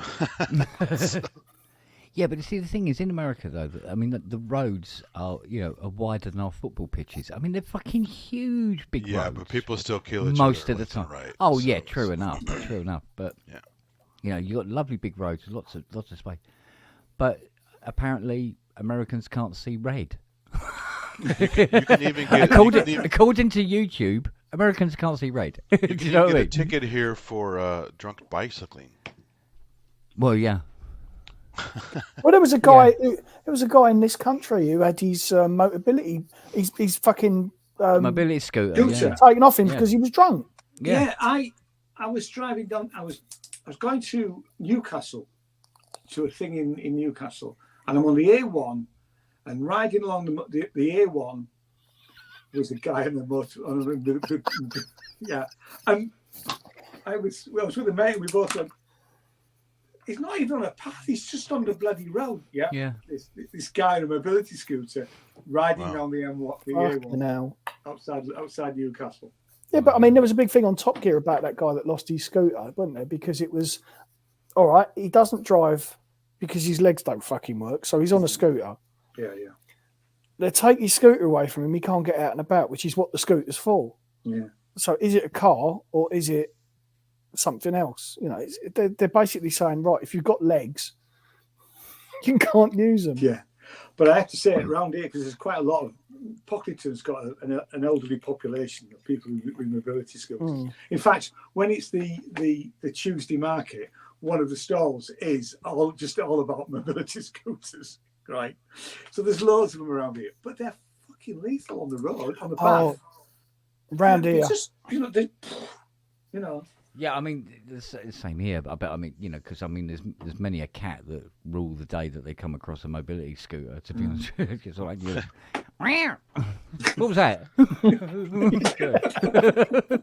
By the way, the red light thing you mentioned, most people Yeah. just often speed through yellow lights, and it becomes red very quickly. So Yeah. just don't fucking do that. But they even did it in the movie Starman, where she goes, "You learn how to drive, right? You see what I'm doing?" He goes, "Yes. Green, go. Red, stop. Yellow, go faster." Yeah. Yeah, but I mean, this is it. But you often see when people have an accident, you get these little dash cam videos on YouTube. They have a like they're reversing, say in the car park. They're coming out of their spot and they hit a car, and then they just panic and stamp on the accelerator and then push by it and then take out three or more other cars while they're There out. was the thing about there's a really stupid little story on were certain cars having faulty brakes or certain pedal arrangements that weren't safe, and they did an analysis of it. Finally discovered that people were just panicking and hitting the accelerator instead of the brake. Yeah. And one woman tried to slow down her car going into her garage because her son was there. She ended up driving him through the back wall Yeah.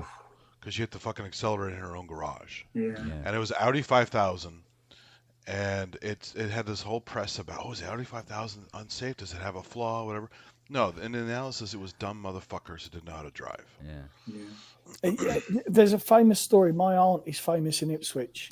She took her driving test something like 62 times in the manual and failed it. Wow. Right? Switched to an auto and passed first time. Yeah. My uncle was a multi-millionaire, right? So he had a contract with Volvo's for his company cars. Mm-hmm. Gets her a brand new car, sits on the drive, she goes out, drives around town, lovely jubbly, all that.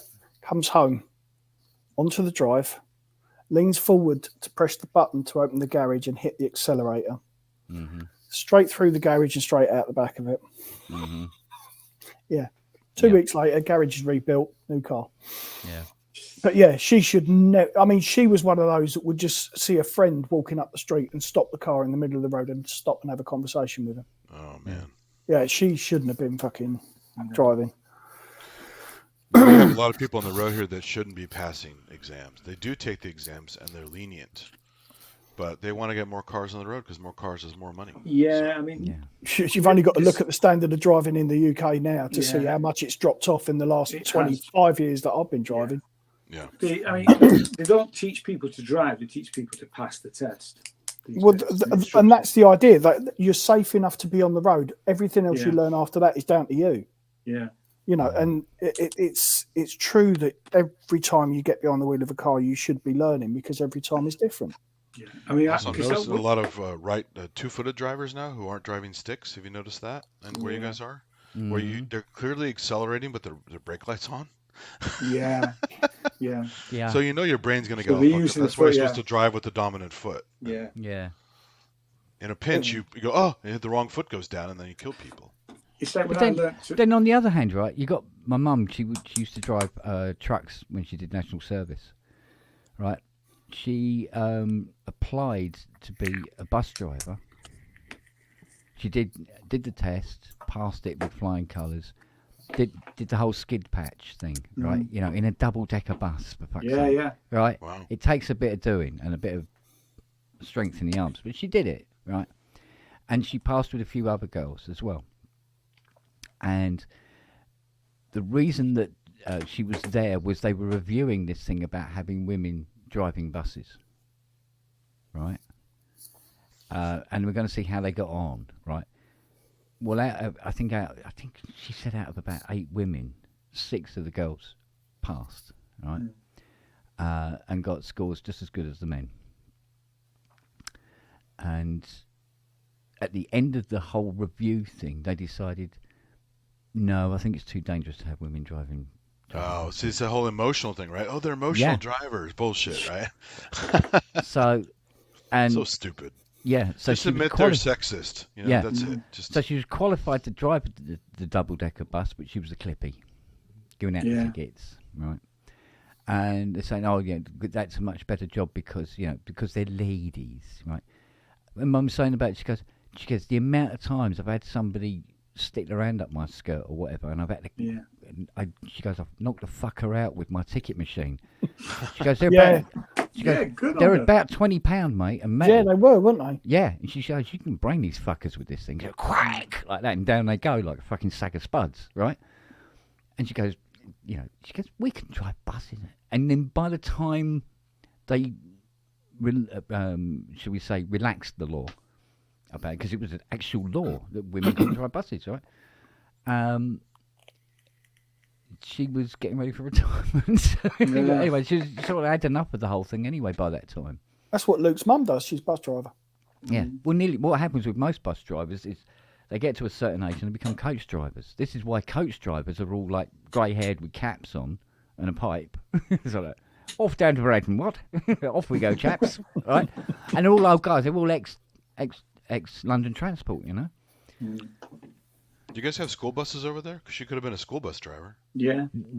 Our school buses tend to be generally our actual standard Coaches. public transport buses, Okay, right. and they just load up They're with not like kids those in the ones morning. that you have in America. No, where no, we don't have the yellow ones, and all that thing about Yellow having to. ones. If there's a Stop school for the bus, you have to crossing, yeah. stop. Yeah, Yeah, don't yeah. you? You never drive past a parked school bus. There's one of them driving around here the last couple of weeks. Fucking Great American yellow school bus. Yeah, but could you imagine if they had that same system here, but in London? Oh. Fuck, London, Fucking hell! London never I'd moves. say driving Yeah. around London does my head in. I mean, But I'm do going to be doing more of it soon. But Yeah, but do they have that in New York, where if there's a school bus pulled up, the traffic has to stop and can't pass? You can't pass a parked school bus because I'd that's say probably not. kind of like London, isn't it? Except Yeah. that in London the roads are even smaller, and they Yeah. have bends as well. Yeah. So it must be, they work something out, obviously. But can you imagine that in town, though? Jesus. Yeah. Right, time to go do an Ian. Whee! Buddy. See you later, guys. Take Bye, it easy, Tom. mate. See you later. See you on. Take care. Ta-ra. Bye-bye. So what's Nub Nub? Oh, I had Nub Nub tonight, which is Euphemism. yeah, it's a bit like yub yub, yub yub, nub nub. It's when like fried eggs and bacon, Oh, baked okay. beans, and what do you call them? What do they call them things? The thing with the potato and the onion, and they're sort of like triangles. Hash brown. Hash brown, thank you. Oh, And that's nub nub. so Grease you up. had breakfast Proper for dinner. grease up. Yeah. Yeah, you see, you haven't for breakfast. That's just what we have like, for tea. Sort of. We don't have them in the mornings. Sort of Well, like, 'cause my we have God. these diners all over here, like Denny's. And Yeah, other exactly. famous Yeah, diners. It's exactly. breakfast 24 hours, right? So Yeah, exactly. they're open 24 hours. You can eat whatever the hell you want, whenever you want. So. Hello, baby girl. Hello. You come to see me, have you? What's up?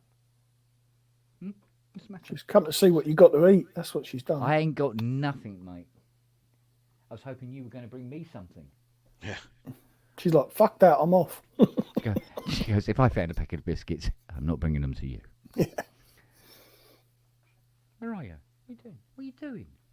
Well, a right old sniff around. Do you guys eat Bubble and Squeak? Mm-hmm. Yeah, not a lot. It's normally a Christmas thing, isn't it? It's all really? the shit Yeah. like a part together. Yeah. So, I mean, but I've always had a funny appetite anyway. I always eat strange shit. I do this. One of these things I used to do is you make an omelette and you put finely chopped onion, peas in it.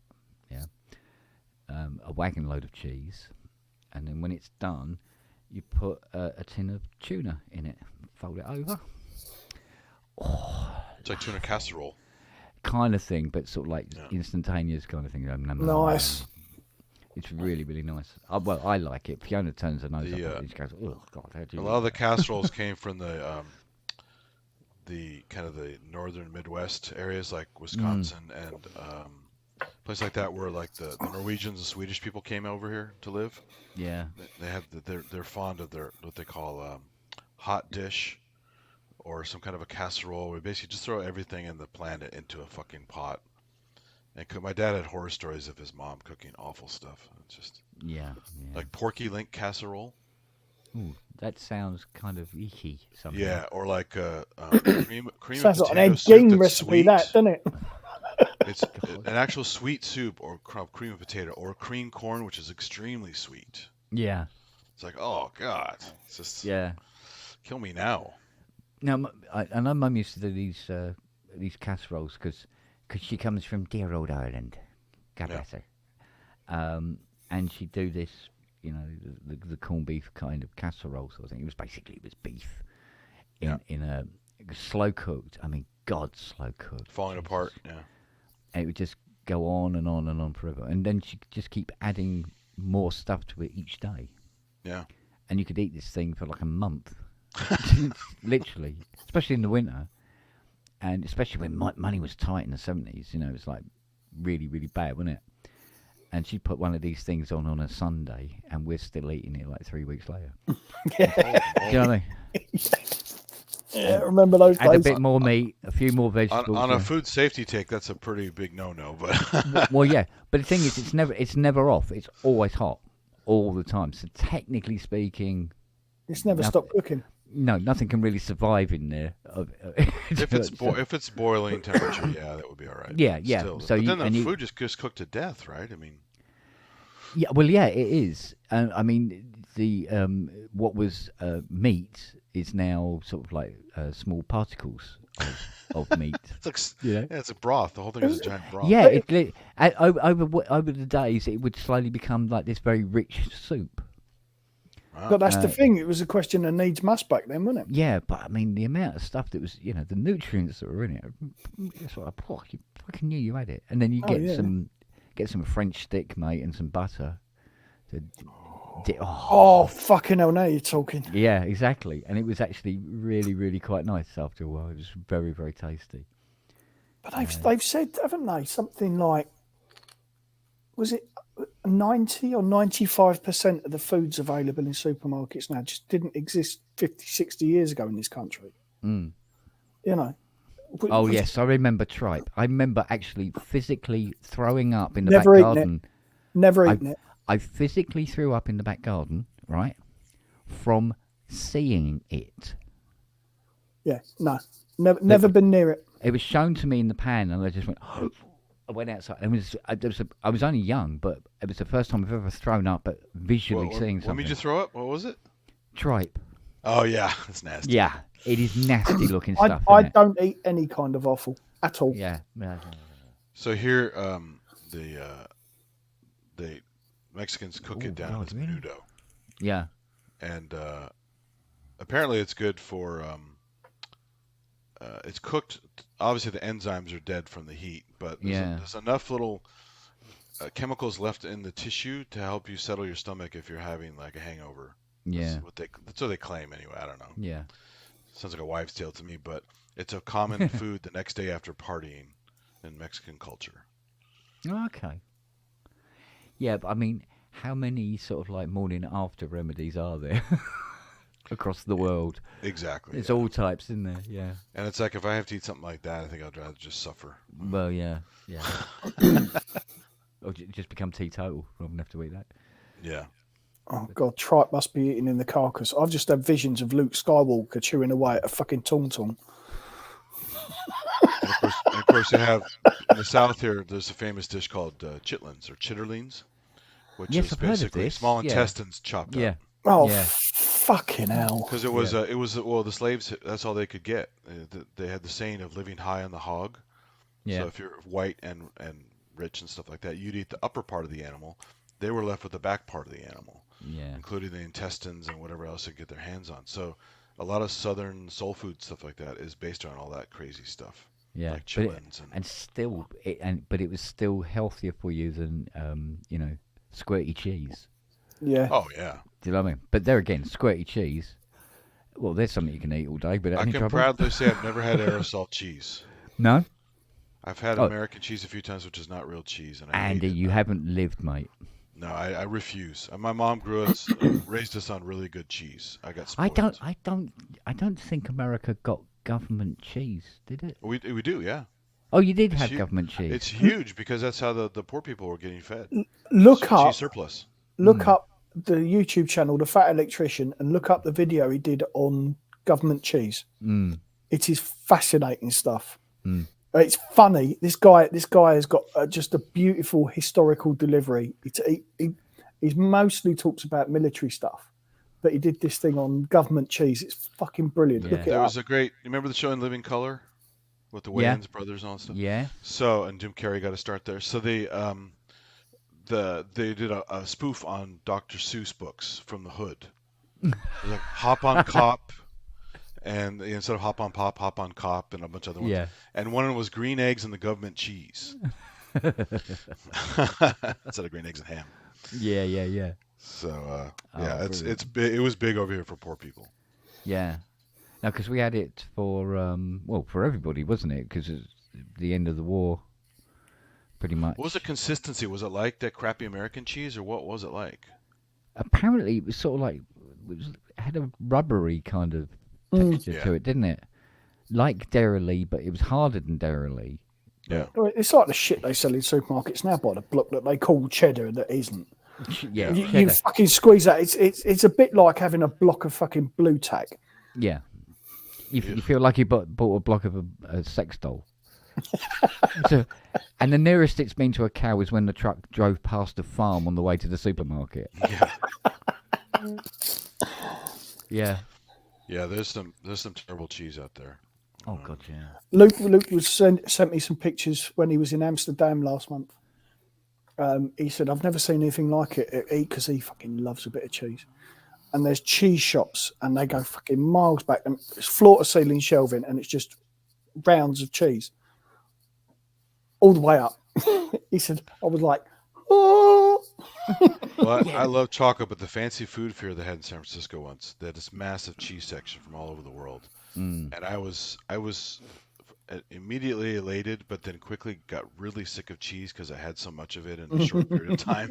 Yeah. But it was so good. There were so many good kinds of cheese from all over the UK and The flavour Germany variations are huge. yeah, Italian cheeses. Yeah. And just so good. French cheese. A lot of the French cheeses I'm not into that much because the rindy stuff with the fungus, I'm not really into. Yeah, there's some They're cheeses funky. that are actually just disgusting. The running they're funky. cheeses I can't cope with. What's the maggot cheese? The one that you Oh, that's Casamarzu from Sardinia. yeah. And they actually the maggots eat the cheese and crap out, and they end up eating that. You eat output. it's sort of like fermented maggot shit. You're You basically basically it's Fuck. honey's created by bees, basically exudates and stuff like that. Well, this is the cheese version of that. yeah. But you think, who's the dirty fucker that found out that? He didn't want to throw it away. He was Yeah. frugal. Well, it's like Right, the guy that that's was very milk first person to milk a cow. What the fuck was he doing? Yeah, Well, a lot of- yeah. It was sort of like How was that discovered? That Well, he was a saw the young challenge. cow doing it, and humans have mammary glands, so he just thought, oh, why not? Let's try it you go, out. that's a challenging wank. Yeah. Yeah. Oh, Sean Locke, he's going to live on in that comment. Oh God, may he live on forever. Bless him. Hilarious guy. Oh, fucking hell. What was But that thing? they have these. There's a great story from I think it was Papua New Guinea or one of those island areas, and they were doing a story on these locals that hunt these giant beehives, Right. and they make these huge honeycombs, right? So it's food, right? And you can get wonderful stuff out of there Yeah. in a place where you don't get a whole lot of sweets except for some fruits and stuff like that. Yeah. And they showed the whole process where these guys build these giant ladders. They go up and they smoke the whole area so the bees get all like dazed, right? So they don't attack them. But they also wear this giant tarp. It looks like a ghillie suit. So they're also protected in case the bees go nuts because you're taking their hives away. They have these giant knives and they cut giant swaths of honeycomb out of this these cliff sides or whatever. Yeah. And they showed a close-up of it. And it's not just the honeycomb they're taking. They're taking the larval combs. Oh And man. what they end up doing is they end up mashing them up and squeezing out all the contents and throwing the comb away. And it's like a sweet smoothie with larvae and honey in it. Protein, I suppose, isn't it? Yeah. Yeah, but goddamn, that's nasty. They showed Yeah, the but cross-section did of it, and anybody it's just- point out the bee shortage and we're all fucked if they die out? Well, these guys, this is their lifestyle for Yeah. thousands of years. So it's Yeah. just, it's just- Yeah, that's before everybody else started fucking about with the bees, I Yeah. suppose. Yeah. And our problem is also environmental too. Oh God, pesticides and Christ knows what else. Everything, yeah. The climate change, all kinds of stuff is messing up the paths of migrations. And, Mushy bees. Mushy bees. Yeah, I saw that. yeah, it was a very I mean, I can pretty much look at anything, but it was a pretty nasty article. It's like it's fascinating, but it's really disgusting when you think about it. It's just it's like a Jamba Juice made with larvae and honey, So Yeah. I'm just really perturbed about the amount of foods that I used to eat that taste completely different now. because of COVID, Whole well, no, the whole thing. No. Manufacturing's changed, isn't I it? mean, Yeah. processing, Yeah. Yeah, so Tuck biscuits don't taste like Tuck biscuits like it used to taste like. Ritz, they don't taste like they used to. And sometimes the consistency's changed and they've gone from soft to quite snappy and hard and stuff. Yeah. Weird, it's just loads of different. I swear blind that flakes don't taste the same anymore. No, well, it was Cadbury chocolate's changed over the years, isn't it? It's not like it fucking used to be. I'm trying to think something I had the other day that tastes exactly the same as it did when I was a kid. I don't remember what it is now. I can't think of anything that still does.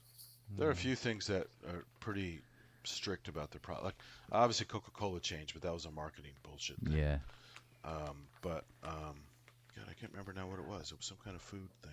I really don't know what percentage of that could be put down to COVID or not, to be honest. Yeah, that's a good point, though, isn't it? Yeah. Well, it did mess some people up permanently, right? So I heard. Well, I know people who had it in the first wave and still haven't got over it. I had it right in the early days. Well, before lockdown. I think it was over it before lockdown came in. My mum reckons she had it before the first lockdown because she got really fucking sick. Probably about the same time as me over Christmas time. Yeah. Spearsy had it as well. He was on his back for like nearly 2 weeks, same as me. Well, my old man caught it during the first lockdown. and it absolutely. Well, I don't have anything to do with my dad, but apparently, it fucked his lung capacity. He's got 30% of the lung capacity he had before. Yeah. Absolutely ruined him. He was ventilated and all sorts. He was banging trouble for a while. Yeah. So I don't know how he is now, but yeah, I know people that have had COVID and still can't taste anything, and that's, you know, we're getting on for like year, 18 months since they've had it. Well, do you know what? I don't know which is worse. Not being able to taste anything, or everything that you taste is off somehow. Yeah. See, both times that I know I've had COVID, my taste hasn't changed. It's just literally steamrolled me, and I've felt like I had the flu. Yeah.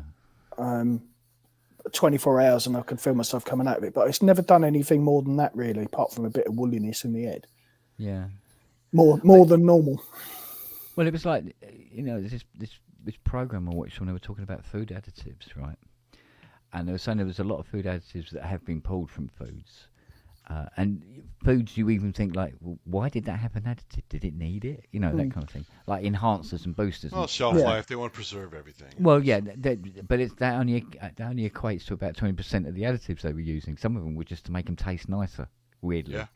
But they said where we got our food healthy standards and all the rest of it, and they got these. It's 750 additives that are used in the UK, and they're all heavily governed and watched over, right?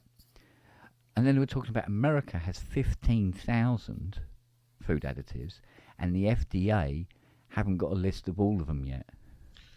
Well, they also publish, there's an acronym they use called GRAS, generally recognized as safe. Yeah. And if you look at a lot of these books that talk about the different additives and stuff, a lot of them are called GRAS. I'm like, oh, great. Yeah. They're not really sure if it's safe, but they're not sure or not, yeah, or what their long-term effects are and stuff like this. And they're going, really? Yeah. Well, but they're not policing it. No. Because they got 15,000 and more. It keeps going up. They were saying that the FDA have completely lost any control over what's actually physically in the foods on the shelves in American supermarkets now. Wasn't it funny? Was really worrying. The World Health Organization recently said that aspartame was known to be carcinogenic, Yeah. right? And now they've said, actually, no, it isn't. So who's fucking bunged them a nice big wedge to fucking change their mind? That's always my first You know, thought. at one time a day, it got to the point when the World Health Organization was saying that water was carcinogenic. Do you know what I mean? It's just everything was fucking air is carcinogenic. You know, dude, settle down. What is good for us? What isn't? Well, actually, we don't know, but we've got to make a noise every now and again because otherwise we don't get our funding. Yeah. They did a lot of these old tests that have been around forever on rats called LD50, lethal dose 50. Yeah. And they're kind of old-fashioned and probably shouldn't be used anymore. But, you know, some of these guys aren't forced to change, even though they should. And again, it always comes down to money, right? Absolute. We need to use these chemicals. We need to make some more money. How do we add stuff to things to make people think we need to add these? Oh, bullshit. And they also rename stuff a lot.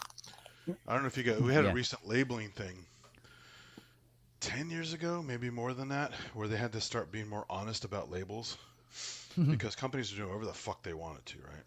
Yeah. And so, like, you know, MSG is all over the place. Yeah. But you're not going to see it listed as MSG most of the time. You're going to see hydrolyzed vegetable protein. You're going to see some other kind of label that's ambiguous. You go, oh, there's protein in here. No problem. It's like, no, that's where the fucking MSG comes from. Yeah. Because it's glutamic acid with the sodium on it. So it's you know, it's an amino acid that comes from the protein when you hydrolyze it. Yeah. And so it's bad news because the average person has no clue what they're doing, what they're eating, what they're reading. Well, there was a program on it. It was either today or yesterday. I can't remember which it was. But anyway, and it was talking about you know, what it's like, you know, camping holiday nightmares and stuff like this. And this couple, and they were going to this thing called the Hell Festival, and it's sort of like a heavy metal thing, a bit like Glastonbury. It's outdoors, right? And you could either stay at a hotel which was relatively near where the gig was. It was a 3-day event, and it was like 150 euros a night.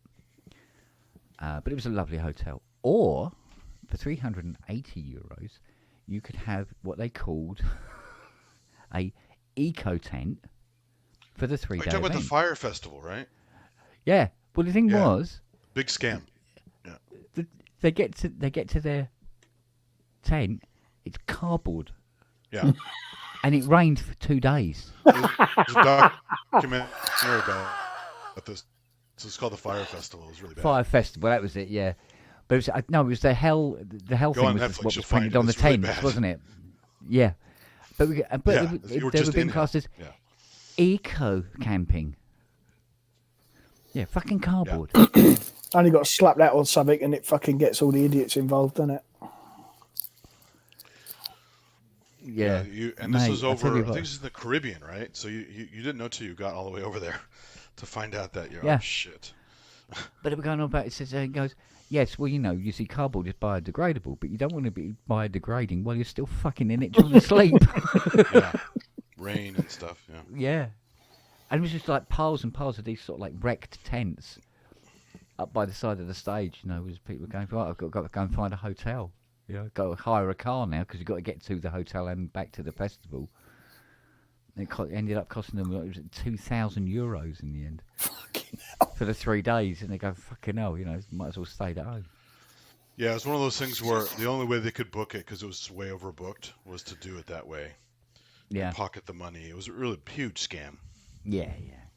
Really bad. Pretty But bad, isn't it? it's international, so it's kind of hard to police that stuff. Yeah, but that's the trouble with international laws, isn't it? So, Yeah. what Always take your chances. a law can stop at a border, regardless of whether it's just or not. Just like think. Like, I mean, there are people who own property in Mexico.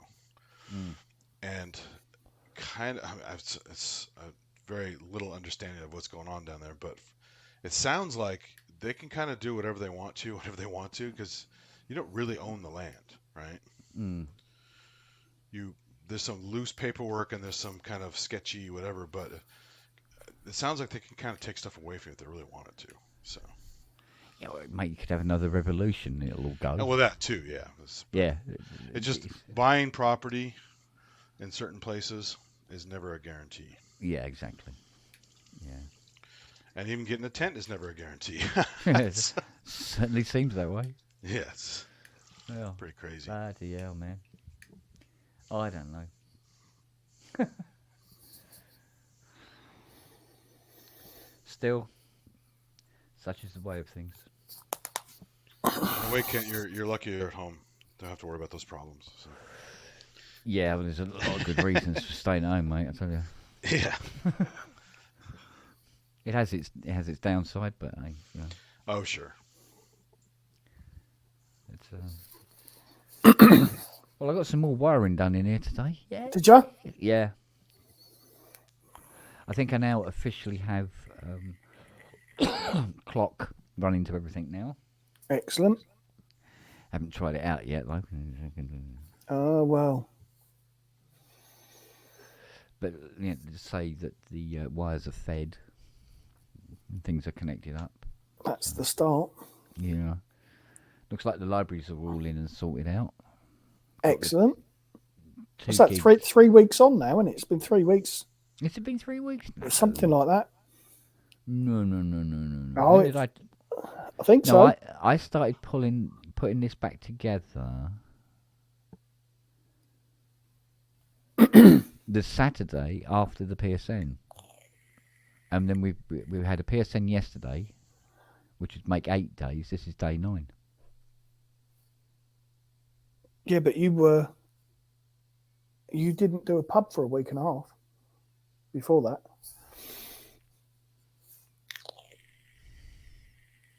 Don't forget Sure, yeah, because I did one on the Sunday. the PSN, not the one just gone, the one before you did from the floor, Yeah, which would be 9 days ago. yeah, and everything was still on the floor with me. Yeah, Hadn't- but hadn't you were started pulling putting- apart and rebuilding before that for a long Yeah, time. no, that was because of that that other memory mode that had to get done. So that I had to concentrate on that and not be up here working on this. So it sat around doing nothing right. really for a while. Did you I ever think get to work? Did you ever get to fix Michelle, or has she just sat there for the minute? She's just sat there for the minute. Yeah, I want to spend some time with her, proper, and get her sorted out. She can actually end up being the control keyboard for the 55. Yeah. Yeah, because she sends S-Trig as well instead of gate. Nice. So authentic into not quite as authentic, but still sounds all right. I must admit. That's the long and the short of it. As long as it sounds right, don't give a shit, do you, really? Yeah. I was talking to Rob earlier. I said, you know, I'm able to say that I'm going to be at Synthfest this year. Excellent. I said, but it would be nice to sort of catch up beforehand. So, and I said to him, next time he's down at yours, if he lets me know, I'll scoot up, catch up. That'd be a good laugh. Yeah. Be a good laugh. Yeah. Be nice if we could do it in some good weather though. Well, yeah. Well, we'll see what it is. And go and sit out the back on the porch and that. Yes. Where Fiona's exercise machine is that she still hasn't used yet. £1,000 she paid for that. She spent approximately, I would say, 10 seconds on it.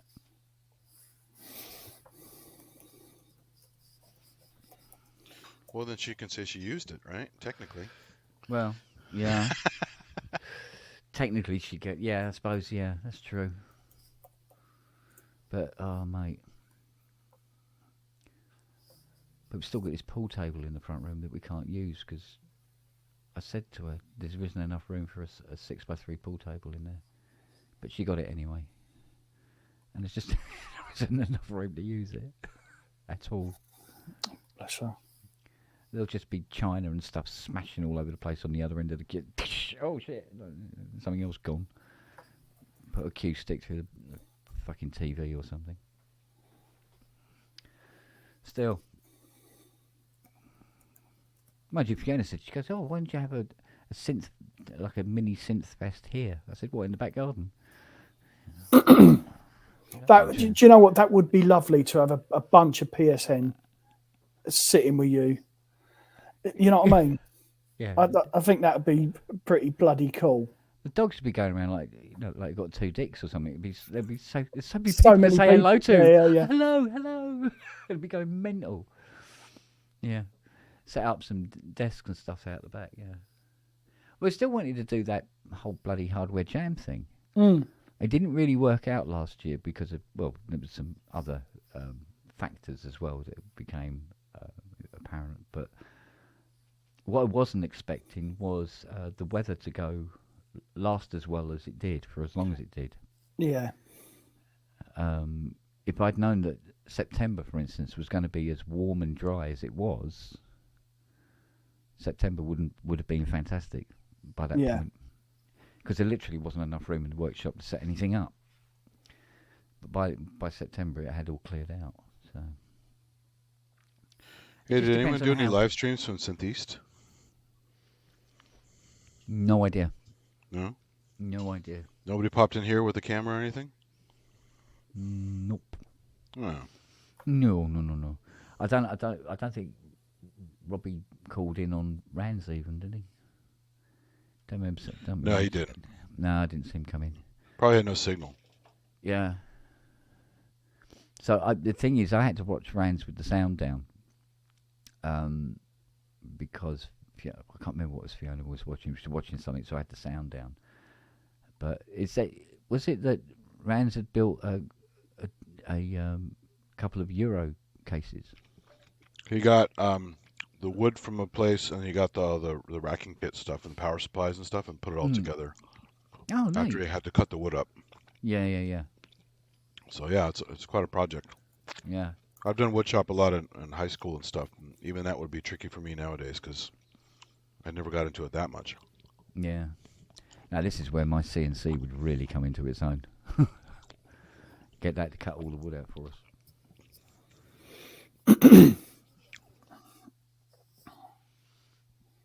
Oh, poor dear me. Yeah. pretty cool, isn't it, really, when you think about it? But yeah, it makes those big cases, and they're kind of hard to move. So you really have to be committed to having it in a spot. Yeah, yeah. Set it up and then set it up permanently.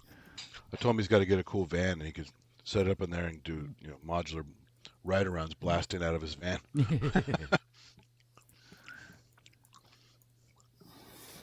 Yeah, because I like Ramsey's music. He does some nice stuff. He does. He has a lot of Tangerine Dream influence in there. Yeah.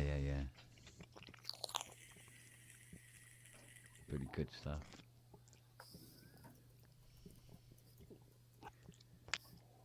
So.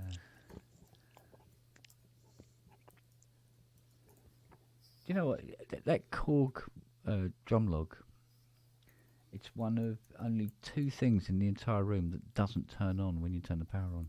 You have to go over and turn it on yourself. Oh no, 3. Beg your pardon. It's the Rise, the drum log, and the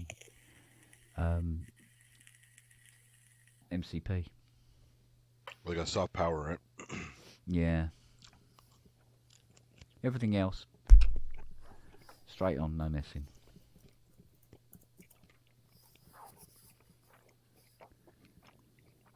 Mind you, I think now I've got everything sort of set up. I think I've got to open up the 80. I think one of the VCOs is drifting. Uh-oh. Yeah. Won't take long to put it straight, but it's just like, oh, really? Luckily, you have someone there who can fix it. Yes. I mean, I could book it in, couldn't I? Well, you've cleared your diary, so. No, do you know what? It's still not that clear yet. I must admit, there's still a couple of bits and pieces to get sorted out, but there's a Jupiter 4 I've got to get finished, and soon. So the keyboard controller's gone up the tits on it, and there's no BXA I've got to finish as well. But the guy isn't beating the door down, so I'll leave that till last probably. But I really must spend some time on that Muzzy this year. I kept putting it off last year. I didn't spend very much time on it at all. Only got a few things done, like, put the passenger door back on. Yeah. So you're going to get all the window seals done with that stuff?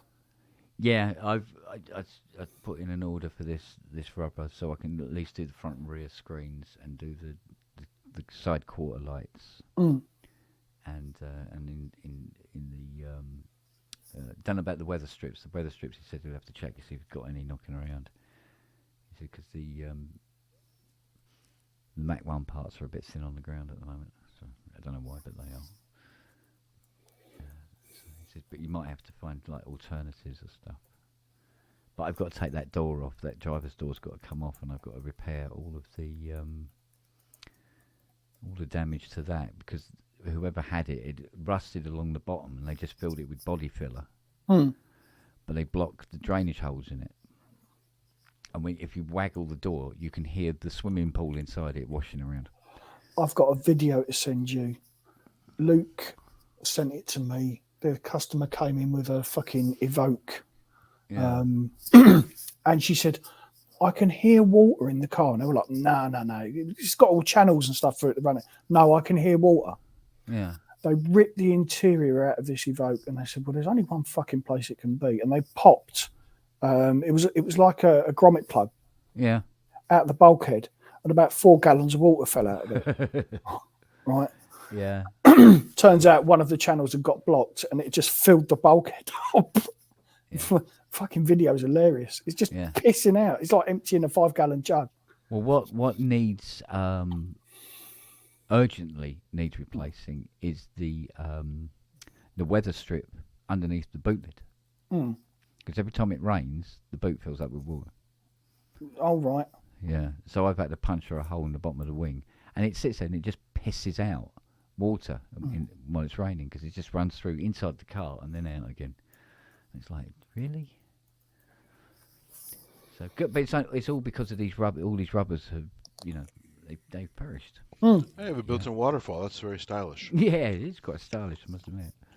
But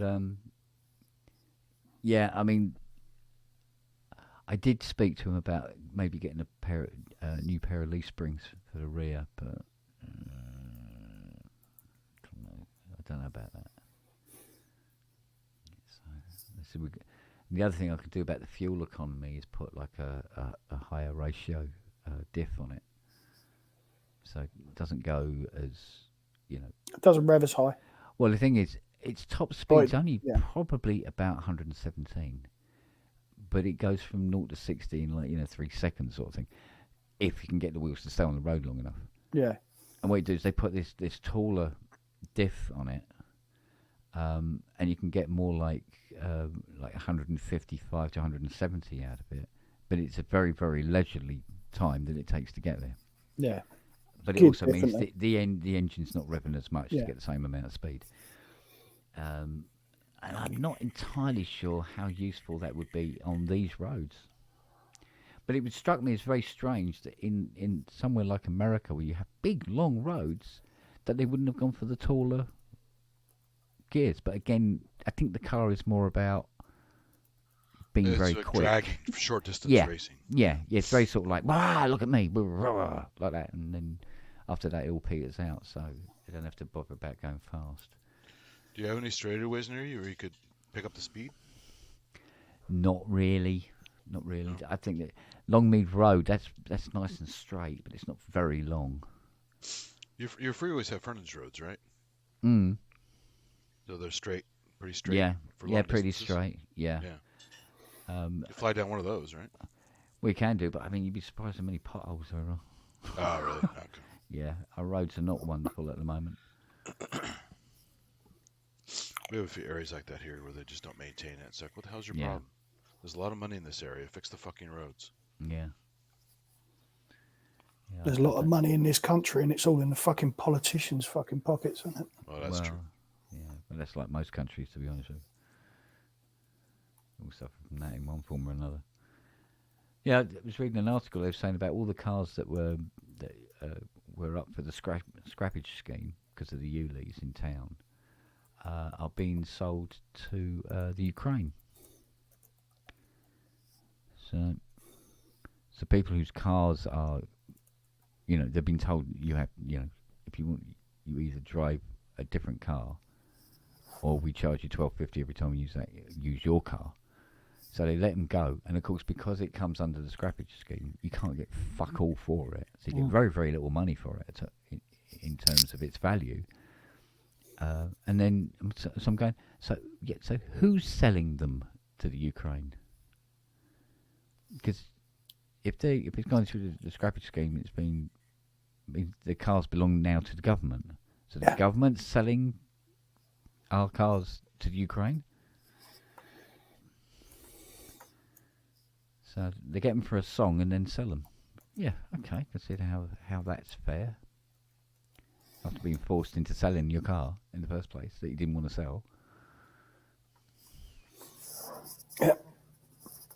Fuckers. Yeah. And I'm not convinced about the whole EV thing, to be honest with you. Unless you want to come home to a real fire, of course. But Well, that's rapidly unravelling. I was talking to Luke about it, and he was saying that BMW have just finished perfecting or certainly finalising their first hydrogen engine. yeah. And he was saying apparently Ford have just dead stopped all production of EVs. Yeah. Yeah. Yeah. But I must admit, I've yet to see like a video review or anything where somebody goes, "Yes, I bought a Tesla and I'm immensely pleased with it." I'm still waiting for that to happen. Oh, they're pleased. They just convince themselves they're pleased with it. Yeah, but Because the ones they're with Elon Musk fans, and they're also under the impression they're saving the environment when they're also don't realize all the polluting stuff on the other end that it still does. yeah, or the amount of pollution that's caused by all those dirty, great big container lorries shipping the batteries from fucking Pakistan or wherever Yeah. to the Tesla factory. And the destructive practice of getting the metals to use in the batteries. And Yeah. et cetera, et cetera, et cetera. Well, it's like the thing when they did that survey and it worked out. It was like it was twice as environmentally damaging to buy a Prius than it was to buy an actual, 7-litre gas guzzler. Yeah, because before apparently, now what was he saying? Apparently, you have to drive an EV or a hybrid a minimum of 90,000 miles before it starts to negate its carbon footprint. Problem is the battery packs fail before those. Yeah. Long before those. Plus, just the general manufacturing of the car is bad, right? Every process to make a car, no matter what kind it is bad. You have the waste from all the metal and the treating and the painting and the plating, whatever they're doing with all that stuff. There's runoff from all that stuff. Well, somebody posed a question. I can't remember. It was at some seminar or something. And they go, oh, yeah, well, what about, like that volcano that went off in Iceland? And all the carbon and shit that kicked up into the atmosphere, So, our little cars and that, it's not going to be much. Well, and the guy said, he said, actually, the carbon that the volcano put into the air at so many 1,000 tons or whatever it is, the offset was that all the flights that were cancelled because of the volcano was more like 1.5 million tons of carbon that didn't go into the atmosphere because the flights had got cancelled. So if anything, it got cleaner because the volcano went off. It reduced it, yeah. Yeah. Plus, every time we launched a space shuttle, that's a shitload of stuff. Yeah, but I thought the byproduct of things like shuttles and that is like water. Well, so the Saturn V rocket used hydrazine. Yeah. Which basically breaks down to CO2 and water, right? Yeah. And I think oxygen is another byproduct as well. But it was pretty damn clean, and plentiful because it's made of the most common shit around, right? Fairly easy to make. But solid fuel boosters on the goddamn space shuttle that got decommissioned were incredibly polluting. They were the solid fuel ones, weren't they? The side ones, the side canisters yeah. were solid fuel boosters. Yeah. So every time a mission went up, you see the amazing contrails and stuff. Yeah. But it's what you can't see. It's like, holy shit, those things are polluting. Oh, okay. But yeah, the volcanoes are always going to be an issue. I mean, I remember when the eclipse of '91, when Mount Pinatubo in the Philippines went off, and it was a fucking huge deal. So much so that we had a 7-minute totality in Baja of total solar eclipse, and it never got as dark as it was supposed to be because of the fucking ash from Mount Pinatubo across the Pacific. It affected the eclipse in Mexico. Yeah.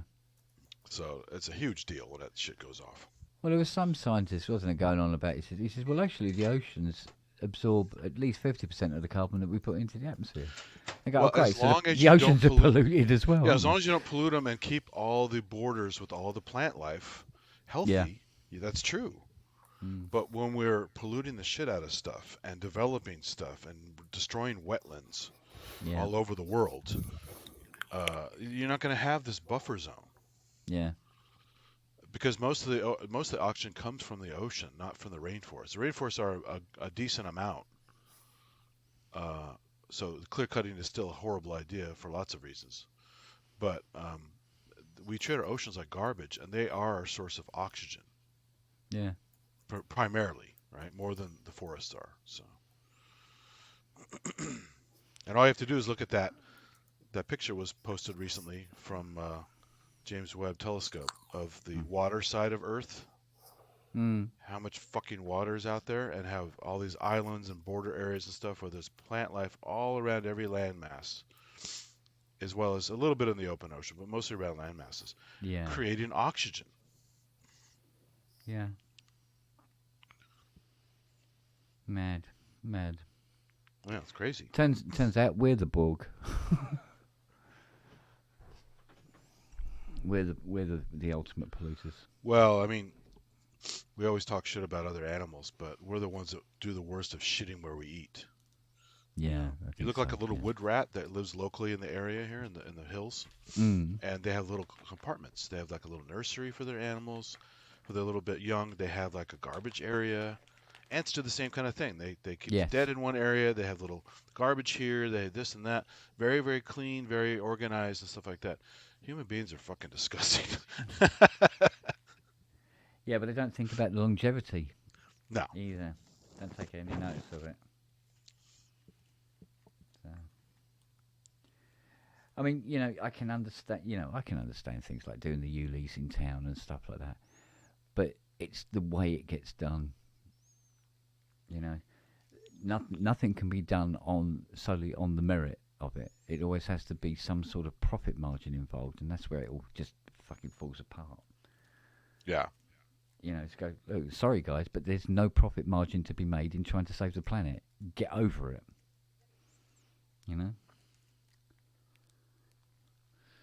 have governments will go, oh, we can't sell that. Yeah, well, you will be able to sell it when everybody's on their knees, coughing and spluttering, trying to, gasping for fucking air. It'd be piss easy to sell then, wouldn't it? Ridiculous. What was the name of that bloody thing you were playing last night? Oh, the instrument? Yeah, it was so Artiphone, the guys who make the instrument one, the Orba 2, and this is the new one, the Corda. And basically all they did was take the layout of the instrument one, the structure of the Orba stretched out from a circle into a line. Oh. I think he disappeared. Yeah. Something went horribly wrong there.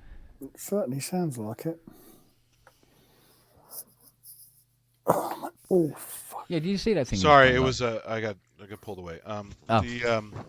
So they basically took the Orba arc, stretched it out into a line, and so you have your vertical keys, which you have basically the Rolly equivalent of slide. Yeah. On each key. Yeah. It has an accelerometer as well. You also have vibrato per key as you wiggle on the key, and you also have modes. There's an ARP mode. There's a chord. There's a octave mode, octave shift mode. I was changing keys, so I was doing different scales on the fly. And it has 4 presets. It has drums, bass, chords, and lead/chords. It was a polyphonic mode. And so I was mostly staying in the polyphonic mode when I was doing the little demo of stuff. And if you noticed, staying on the same preset, I didn't change the preset. I'm turning the volume down and just using the MIDI. The Polyvolver presets are all reacting differently. Some were responding to the slide, some were not. Some were responding to the vibrato wiggle. Some responded to the accelerometer. So it's kind of an adventure you go through. You never know what you're going to get out of that. Yeah, because the Polyvolver sounded pretty cool. I must admit, It's nice amazing. I love that thing. Yeah, I'd never really it's never fallen into my peripheral at all. We'll get the Evolver desktop. You get all the same abilities, just basically 4 oscillators, monophonic, which you can spread out into 4 individual sequencers. Yeah, I keep reminding myself I'm not going to get anything else, am I? Oh, come on, you never get it. But it's his first project back from the break, right, when he was DSI. Yeah. And it's my favorite thing he made. The other stuff is cool. I like the OB6. I like the Prophet 12 and a bunch of other stuff that he came out with. But Pro 3. But the Polyvolver is still my favorite. Yeah. Because it's so weird, right? It's a mix of digital, analog, noisy bits, wacky bits. It's really a Swiss Army knife of a bunch of stuff. Yeah.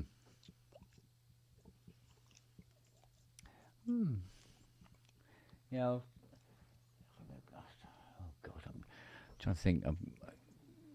I think I've got everything in place for all the clocks everywhere, but I'm still not sure about how many of those clocks are going to actually function correctly. It's got sounds anyway, so it's halfway there. Yeah. But yeah, that little instrument would be fun to hook up to other stuff like a montage or whatever and see what it can do. Yeah. with the layers and with the different modulations and stuff. Yeah, absolutely. Yeah. Because it just allows you to noodle. And what was fun is I was doing the ARP on a patch and then the ARP on the instrument itself. So it was ARPing an ARP, and that Yeah. was weird too. That was kind of funky. Yeah, because I can't remember if I hang on. Just trying to remember whether the Bluetooth for this Roly will do half the things it's supposed to do. Let's have a quick butcher there. Because I noticed It's not working.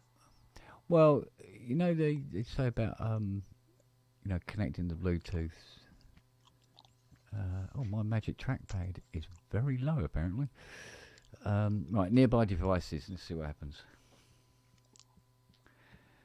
Well, bizarrely, it's found the TV downstairs. That's useful. And fuck all else. Cool. Is your Rolly in that mode to discover though? Yeah, she's flashing now. Oh, okay. Nope. See, not finding it. You have your iPad handy? Wait a minute. What I need is the dashboard. Let's call up the dashboard. Otherwise, get your iPad out and see if it works on the iPad. Yeah, I know it works on the iPad, but for some reason it always seems to work differently on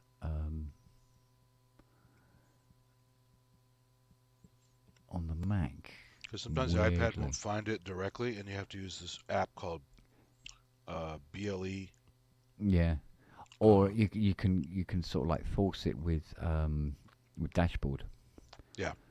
Yeah. So I can't remember if dashboard is on there already or not. Can't remember half the things I got on here now. Roland Studio. No, that's not it. Dashboard. Here we go. Right, we'll fire up the dashboard and see what it says. Get started. Connect your.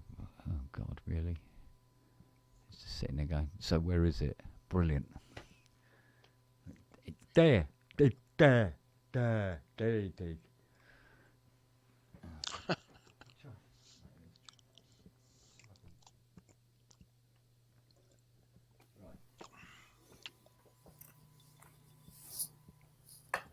I tell you what's weird is the noise the Roly makes when you push the button. Really? Very faint, but you can hear it. It's like bizarre. Nearby devices. Here we go.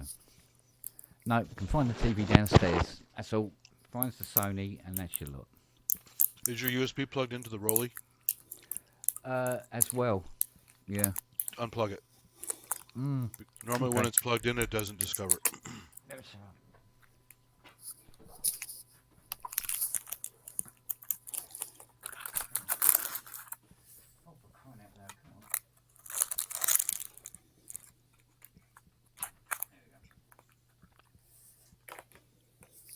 Right, there we go.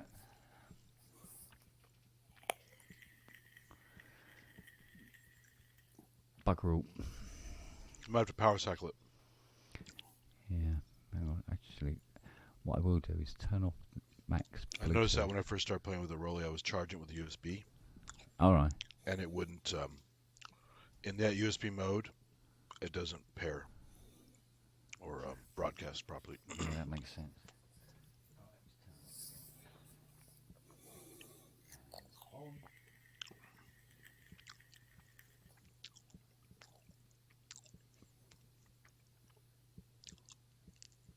No.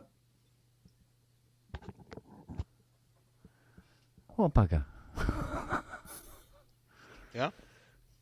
Yep, nothing. Really? Yep. That is, mate. Well, you can use a USB then. Don't use the Wi-Fi or the Bluetooth. Just USB. Yeah. Connect. Or you can do the kludge that I was doing with the Corda. Oh, hang on, Steve's got some tips, apparently, for Mac Bluetooth MIDI.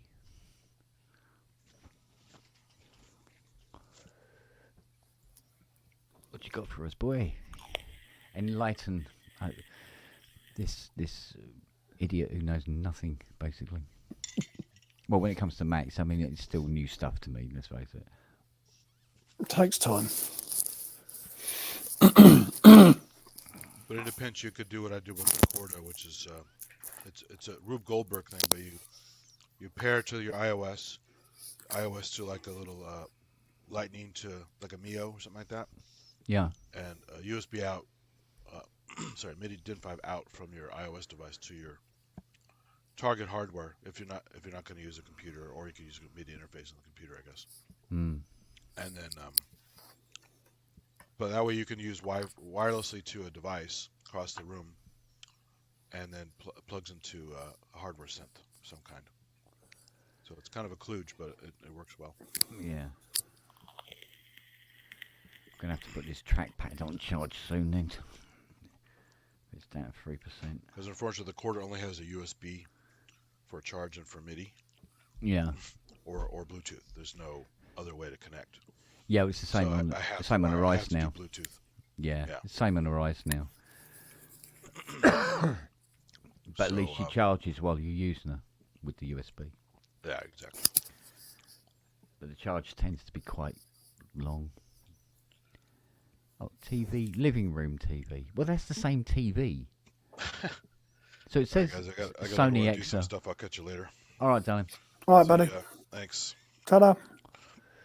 It's finding everything on the planet here except that bloody Rolly. Right, he's just put a tip up. Under window menu at the top of the screen and select Show MIDI Studio. And the top of the... What?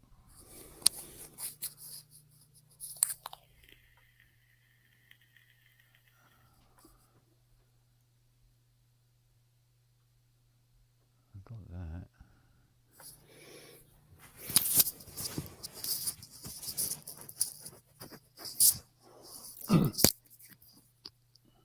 Oh no. Fucking trackpad just backed up. No! Don't back up, you little bastard. There we go. What did he say?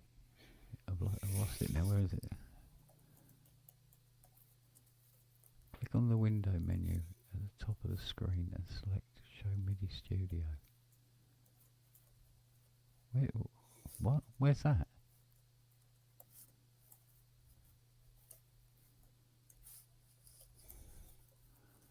Got nothing saying Show MIDI Studio anyway. That's the...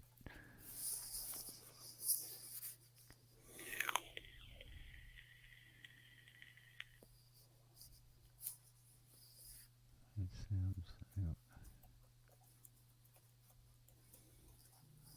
That's registered. That's not good. No, that's not good either. That doesn't help. No.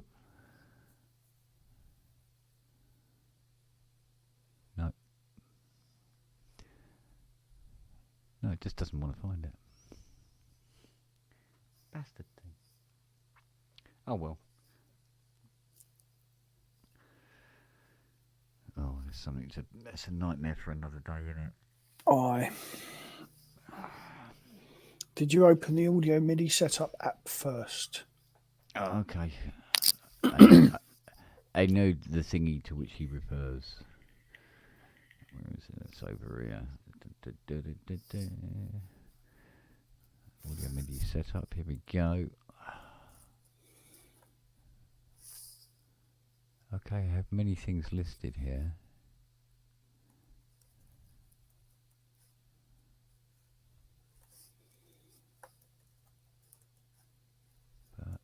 What have we got here?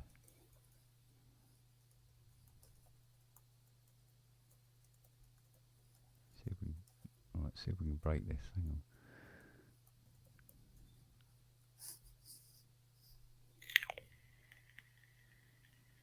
It says I can only connect the TV to it. That'll piss Fiona off downstairs, wouldn't it? What are you fucking doing out there? Oh dear.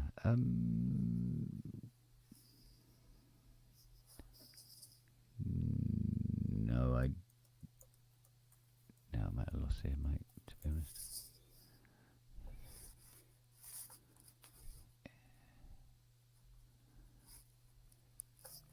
No, that's my...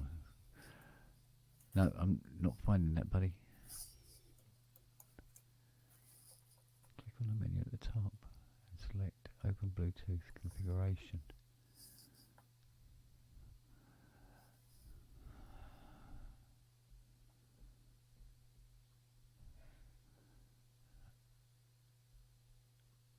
I've got nothing at the top here.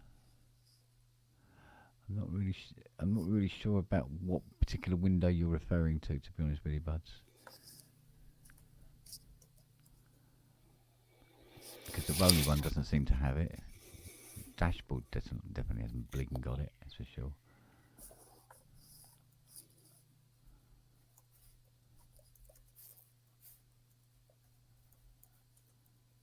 It sure as hell ain't finding it.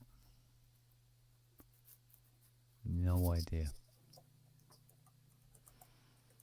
So look at other networks. What we got? That's just other Wi-Fi. So that's no good to anybody. The Bluetooth selections.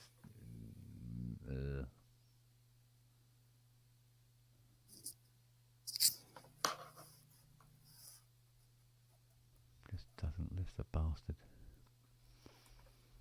It's funny because I had something similar to this before, and then one day it just just showed up, and then stayed there. What's the power in the Rolly? 100%. Oh right, okay. Yeah, because she's constantly USB'd up normally. Right. It's just that USBs are becoming a bit of a premium around this studio now. Well, yes. Very quickly. I don't know if there's anything else I can actually click on here, but I'm not really seeing anything. Not really seeing anything that helps.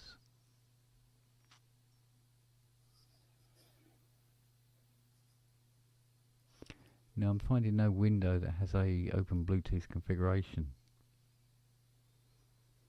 It should be in the top. If you go to the... There's a little icon here where I've got Bluetooth is listed. So you've got Wi-Fi, Bluetooth and AirDrop. Yeah. And you click on Bluetooth and there's nothing at the top of the window. But all I've got is Bluetooth settings. Yeah. And I get this window, which is in the... you can normally get from settings, right? Yeah. And it's showing the trackpads connected. And then nearby devices, all it's finding is the TV downstairs. With the little thing going around looking for more stuff. Yeah. And Rolly has not appeared. Really? Maybe power it down for 5 minutes or so completely and then repower it and see if it does that. Yeah.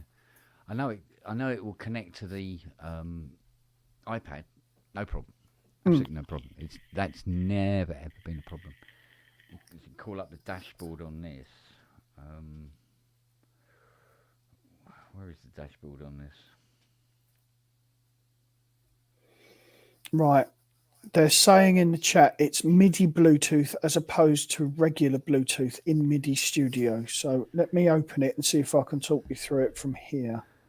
Yeah, let us know where this MIDI Studio thing is. Right, okay, hang on. I'm just going through it now.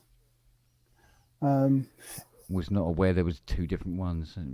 Right, if you go into your Launchpad, right, and type in the bar at the top audio MIDI or just audio, and it should give you as one of the results audio MIDI setup. Look, it didn't give me anything. Hang on, let's try that again.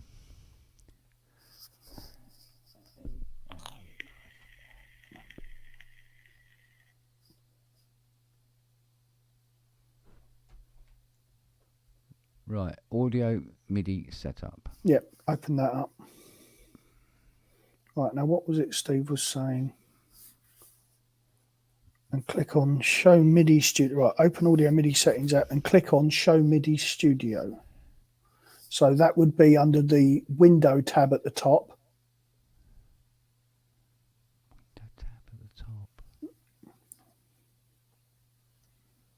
Right, you've got Audio MIDI set up, Edit, View, Window, and Help right at the top. No, I haven't got that. It just says audio devices. No.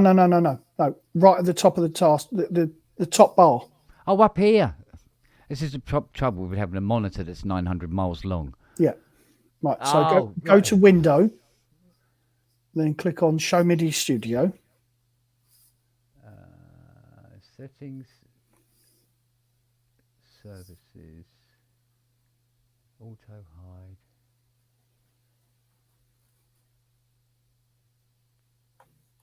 Settings. No, it's you wanted. So you've got from left to right. You've got Audio Got MIDI it. set. Found it. Right. Found it. Window. Show MIDI Studio. Yes. Found it. Okay, here we Right. go. We got it. So and then,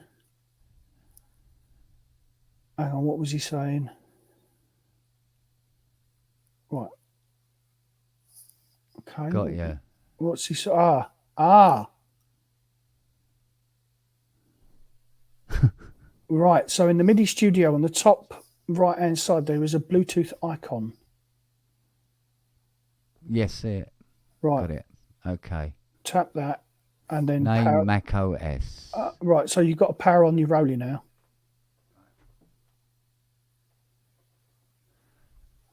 And then I would imagine hit that. Right, it's going scanning for MIDI Bluetooth devices. Ah, Rise. There we go. Fucking hell. That's around the houses, isn't it? Just a little bit. Nice one, Steve. Thanks, buddy.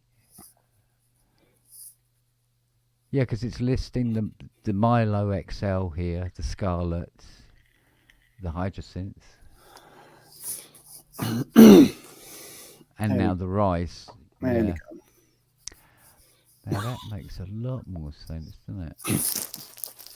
It does. It's a little bit You know, fucking convoluted, but This is the one thing that I'm finding that I am having to learn, that when you open something up and a window appears, and when people say the top of the window, you're looking at the window that's opened, not over here yeah. where Yeah. you got next to the Apple icon where you've got like it says Yeah. audio MIDI, and I should do because that's where I have to close Cubase down. That will become second nature the more you Yeah. do it. Because on the PC, when you go right, do you want to save? No, and it goes okay, good night, and the whole Cubase shuts down. On this, you then have to go over to here, go to Cubase, go to shut down Cubase afterwards. So there's always this extra step. Sort of thing, But it's almost like it's double checking. Do you actually want to do all this shit? Yeah. Yeah. But I didn't know it deciphered between what was Bluetooth and what was Bluetooth MIDI. I didn't know that. That's something I've not encountered before. Yeah, So- see now, now the dashboard just fired up. It's found it. Yeah. There you go. I found it, innit? Another little problem fixed. Right. Now the question is, can it find equator?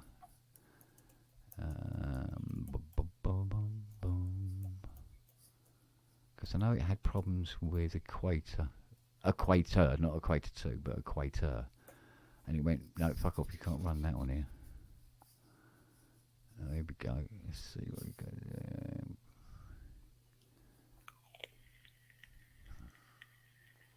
There we go. Big sound. Oh Christ, yeah, because they gave me all the sound packs with this as well. Granulated fairies.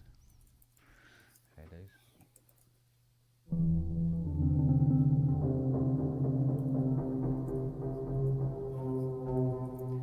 Of course, that won't do anything because you still have to go to Cubase and set it to all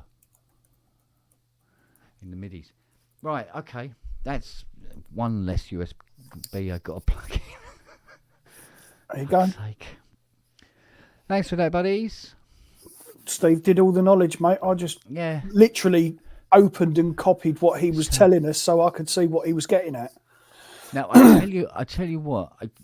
When I was using Rayleigh before on this, and I'm thinking about it now. I'm thinking, yeah, it's when Sonoma went on. Yep. So maybe they removed a step. Well, let me Sonoma. let me tell you something. Hang on a minute. I'll just do what we just did because I saw something rather interesting come up when we did that. And I just want to see if it's going to replicate it now I've turned my Bluetooth on. All right. Yeah. Oh, no, it's not doing it now. It was saying MIDI over Bluetooth is not possible.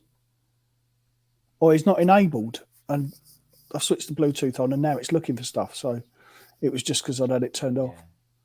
Well, I didn't know there was two types of Bluetooth. There you go. Well, neither did I. Like I say, I've learned something tonight. So, yeah.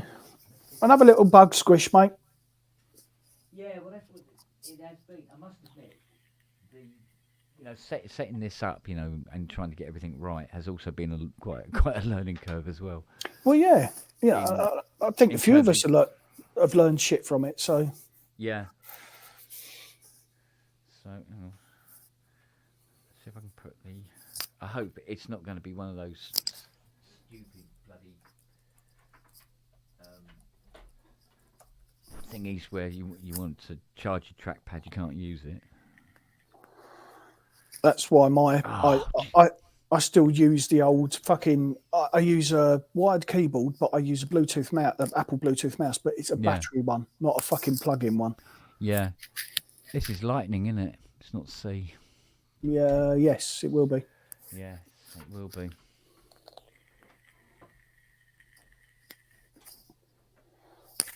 Fucking hell, Lightning cable. I've got a few here. Oh, lend us one, will you? Hang on. Yeah. Yeah. I can literally lean down the side of my seat and pick up one. I've got about 5 others. None of my Lightning cables lasted. They don't. They do fucking die within about a year. Yeah, this split and tear up at the plug and that. The USB-Cs have been absolutely fine. But... Yeah. Lightning cable. Come on. Cherry wired Mac keyboard. Yes, half god. That's what I've got. Fucking love mine. Well, you see, I've got my PC Cubase one. You know, the edit keys thing. Yeah, it's yeah. about 110 quid. I go, fucking hell, I'm going to carry on using that. Well, I use it for doing Cubase. But of course, it means @ is shift 2. Yeah. But once you've learned to do that, you're fine. But Lightning cable. Yeah, Wagyu. I think mine's on its arse. I've got an iPhone 12. I think I'm seriously going to have to look at a new phone. Yeah. Now this iPad C is USB-C, and it's been absolutely fine. I've got a charger cable by the bed. I've got a charger cable on the settee there. And I've got one permanently in the workshop as well, and it's been great. And I'm still using the same C cables. Yeah. For the last how long have I had that? Nearly 2 years, I think. Something that iPad. Got to be in it. iPad something Pro, whatever. Well, all the kids' iPads and phones and the missus' shit is all Lightning. Yeah. So all my plug sockets around the flat, I've got USB ports in them. So I've got fucking cables laying around. Because when they turn up, it's, can I charge my phone? And while I'm here, can I do my iPad? And it's just fucking everything gets plugged in. Yeah.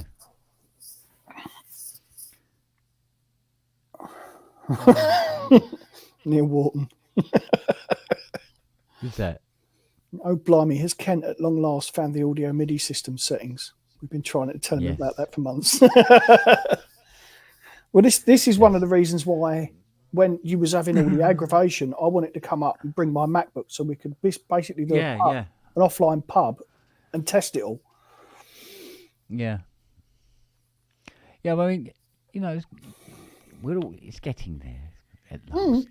And I am picking it up, and it's trying to forget how PC works.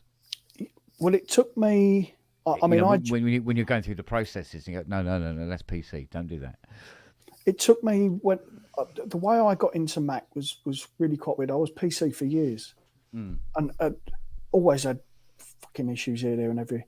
And my brother-in-law at the time, he'd done a house clearance, and there was an old G4 Mac tower, and it wasn't working. He knew I did computers. He chucked it at me. He said, "Get that working." And I was like, "Fuck Mac, right? Okay, let's have a go." Pissed around, done a bit of learning, got it working, and played with it for about 2 weeks. I was like, "Fuck, I love this." Yeah.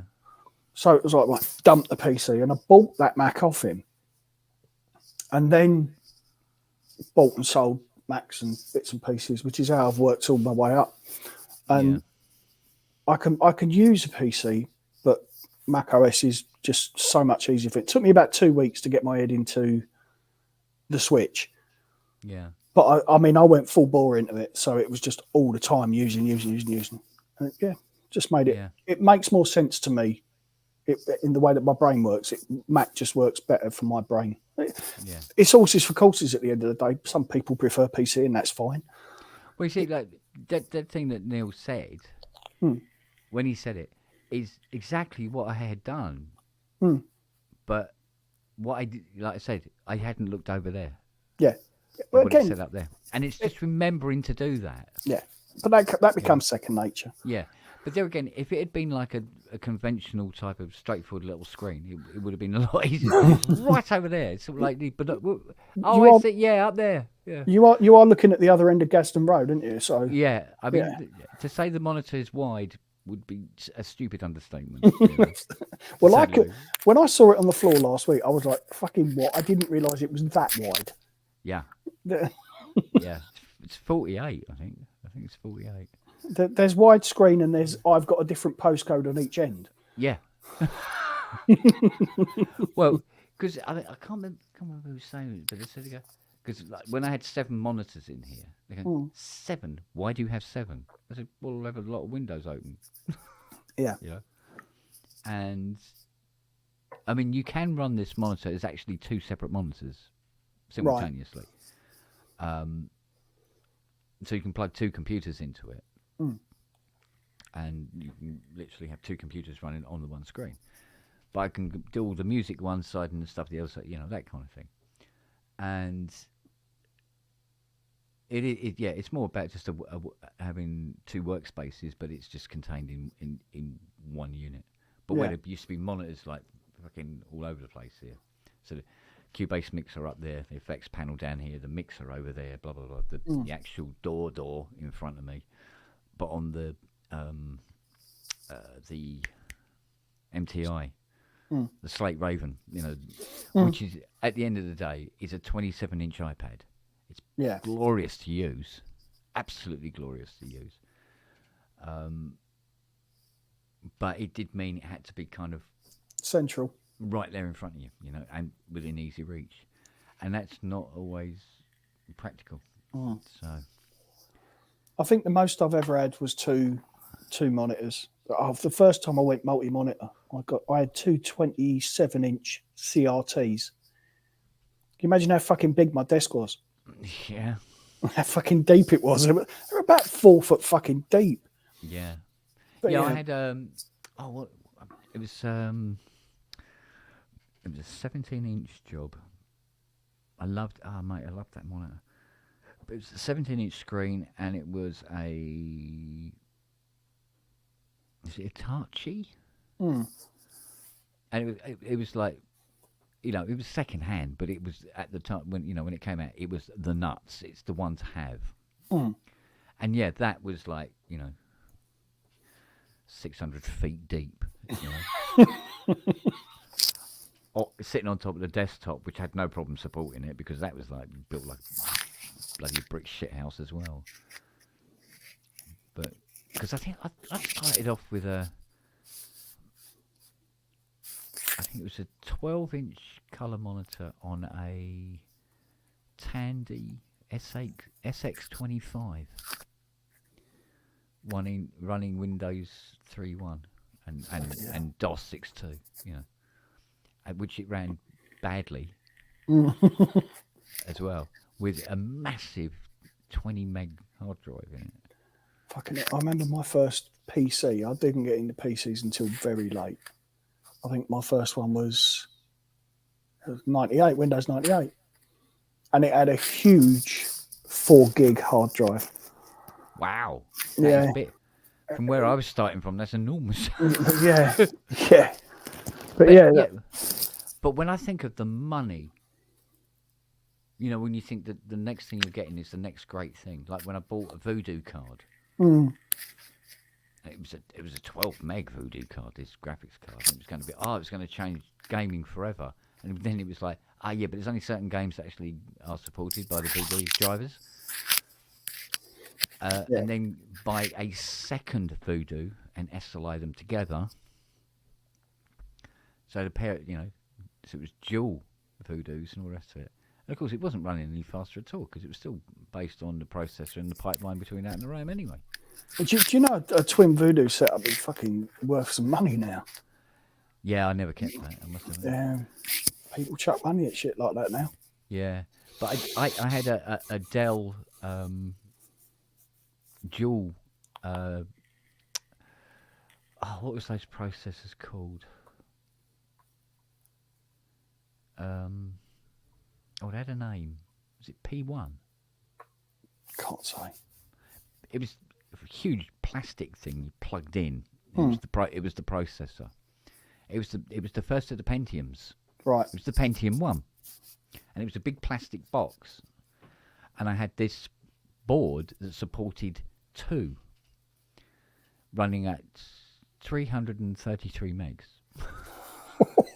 I remember those days. Right. And I'm doing Lightwave with this fucker. Right? And I'm not kidding you. I could set up a scene and you go through the scene, make sure you go, right, everything seems to look okay. Okay. Render scene. And it would start writing these JPEG files to the hard drive. Right? It was 7, maybe 8 days later. It's about 58% done. Right. And the drive's looking a bit dangerously full, you know. And, yeah, it was, you know, I mean, once it's rendered and compressed down to an AVI file, obviously it got smaller. Yeah. Much smaller. The compression was pretty good. You know, you could have like almost like a gig of photos, pictures, JPEGs, and compress it down into a 10 meg video, and then dump all the frames because it was taking up 90% of your hard drive. Fucking hell! Can you imagine what we could have achieved back then with the stuff that we have access to now, though? Oh hell! Fucking hell! Well, you see now, like with these Mac Studios and stuff like that. You know, you can have Lightwave where it has live rendering. So you've got your model and it's already rendered in the window and you're moving it around. And it's like it's slightly less res, obviously, but it's there. You can see whether the shadowing is working, whether that lens flare on the engines is going to work. You know, is it too bright? Is it not bright enough? And all that sort of thing. As opposed to spending 3 days rendering, then play the video file back and go, oh, fuck me. No, that's no good. I'll have to do that bit again, you know? So, yeah, it would have, walk in the park. Would the stuff have been any better? Who knows? I'll tell you what, I actually managed to get the fans to spin up on my M2 yesterday. Really? I was doing some video conversion for someone, and it was fucking hell. Yeah. It's, I've got a little program that runs on it, which you can manually adjust the fan curves. So I've gone slightly more conservative with the fan curves on it. Yeah.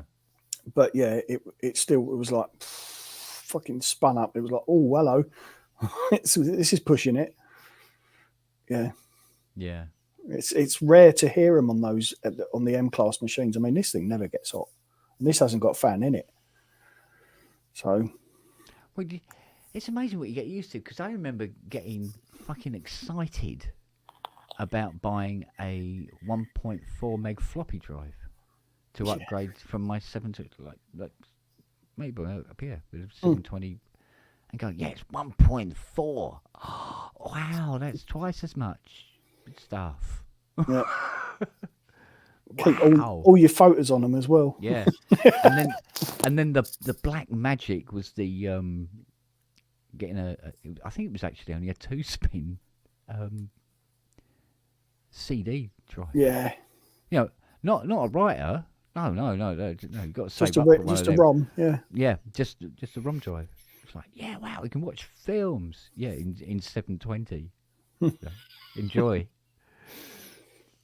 And hopefully your processor is actually fast enough to process it as well. 'Cause you go, wait a minute, it's a bit. That's worse than 720, isn't it? Guy I learnt all my PC stuff from, he always has to have the latest fucking thing. And I think his current system is currently sitting at costing him about 10 grand. What, he still hasn't grown out of that? No. Because I grew up. Because in the end, I was going, wait a No. minute, this is really not a good idea to pursue this. No. Always being cutting edge like this, it's just No. money. Steve has always been. Wow. But this guy, in some ways, reminds me of you. In that he comes up with something in his head, and it's right. We'll do that. He bought his house 30 years ago. First thing he did, because he's a Sparks by trade. Right. But he works for a catering equipment company, so he does all the installs for him. And he'd ripped apart this fucking commercial dishwasher that had a hydraulic ram in it, or like a piston. Yeah. What can I do with that? He fucking attached it to his loft hatch. Right.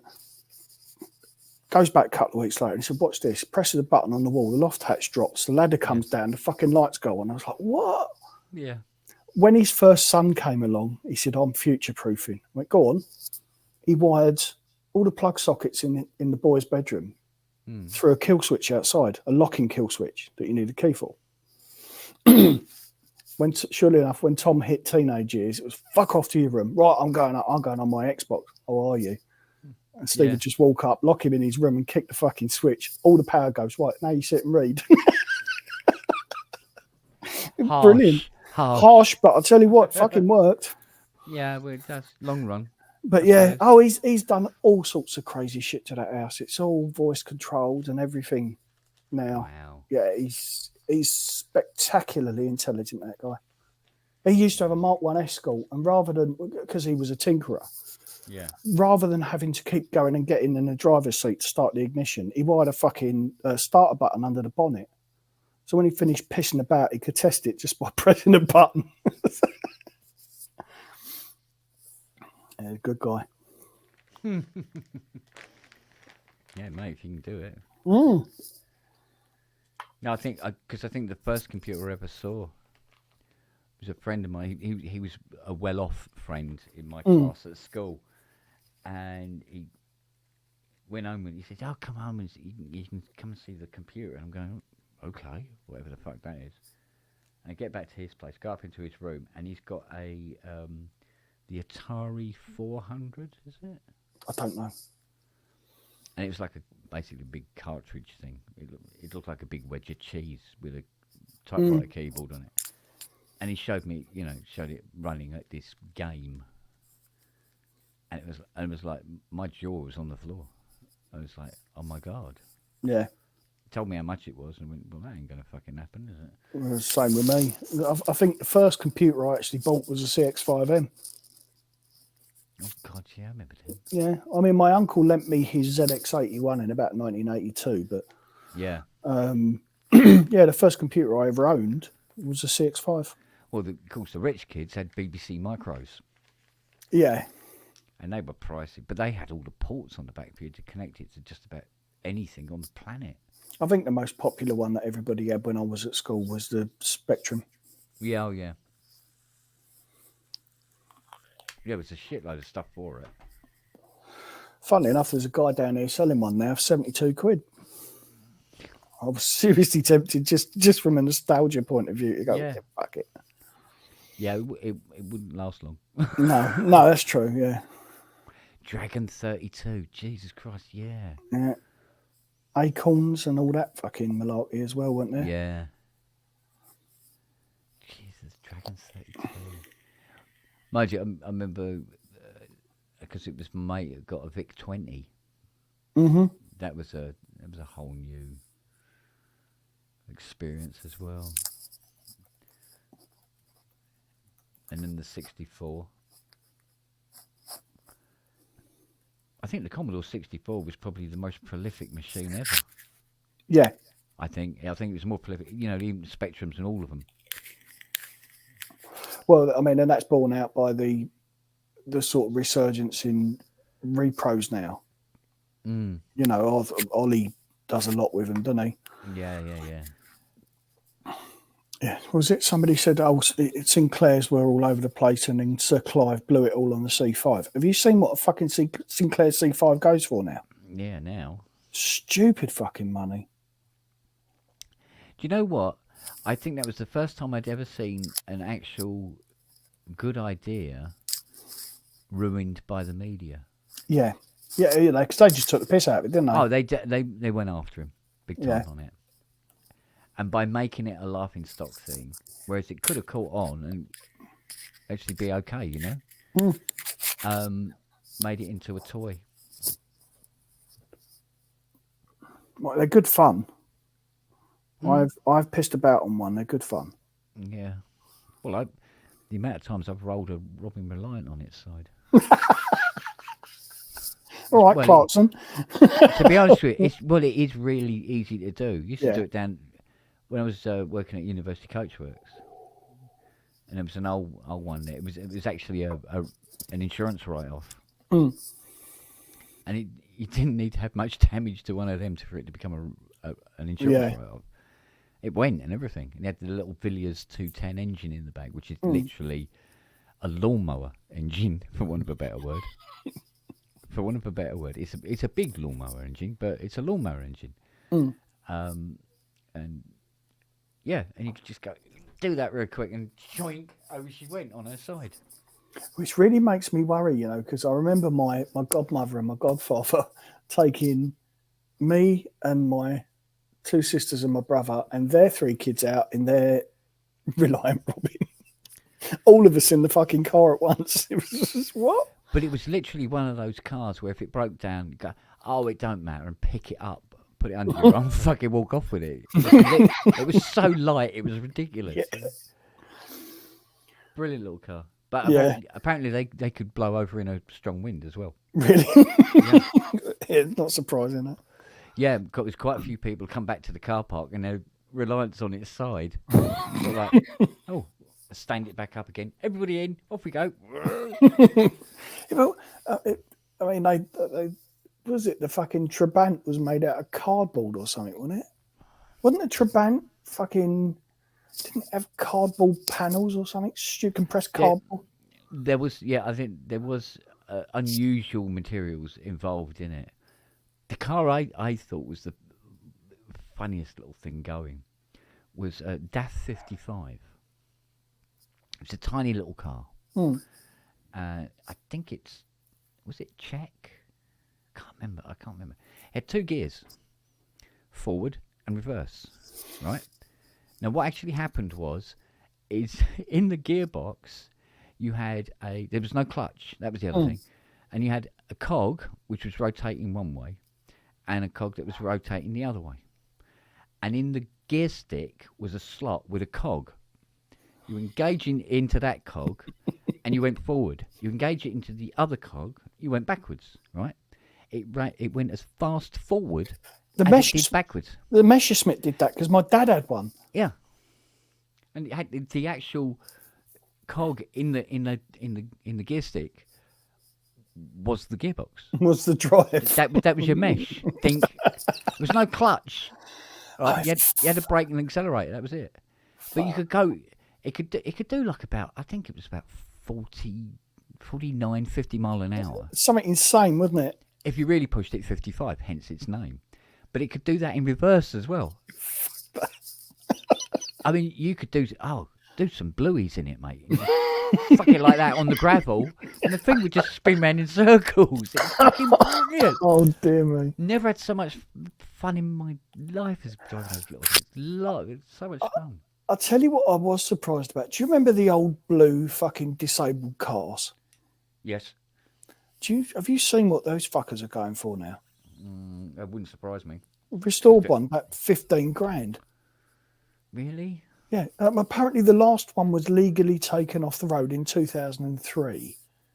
Yeah. But someone's been going around the country buying them up and fucking restoring them and selling them and making a huge profit.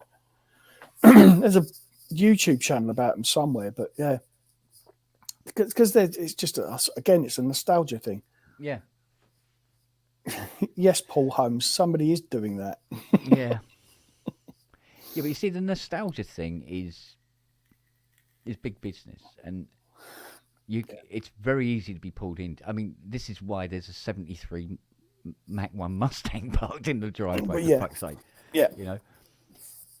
So, because, you know, you grow up watching films and you see these cars running around all over the place, and the hero is driving some big, chunky bastard, whether it be a GTO or a, Charger or a Buick or whatever. Because I was in love with Kojak's car. What did he drive? He had a brown... I remember it was brown. Brownie gold Buick. Yeah. Buick, what? I can't... Buick something, anyway. And that was it, you know. When I get old, when I grow up, I want to get a Buick. Mm. And I can remember my dad going, yeah, no, I can't, no, not on these roads, son. Well, the only reason I remember what colour that was when I was a kid and Kojak was on the telly. My dad had bought me a model of the Kojak car. Yeah. So I used to reenact on the floor. You know how you do as a kid. You fucking reenact what you're seeing on the screen. That's all this shit. I remember the car. Right, Starsky and Hutch car, right? Gran Turismo. Gran Torino. Gran Torino, right? There's two Gran Torinos. One of them is the Starsky and Hutch car.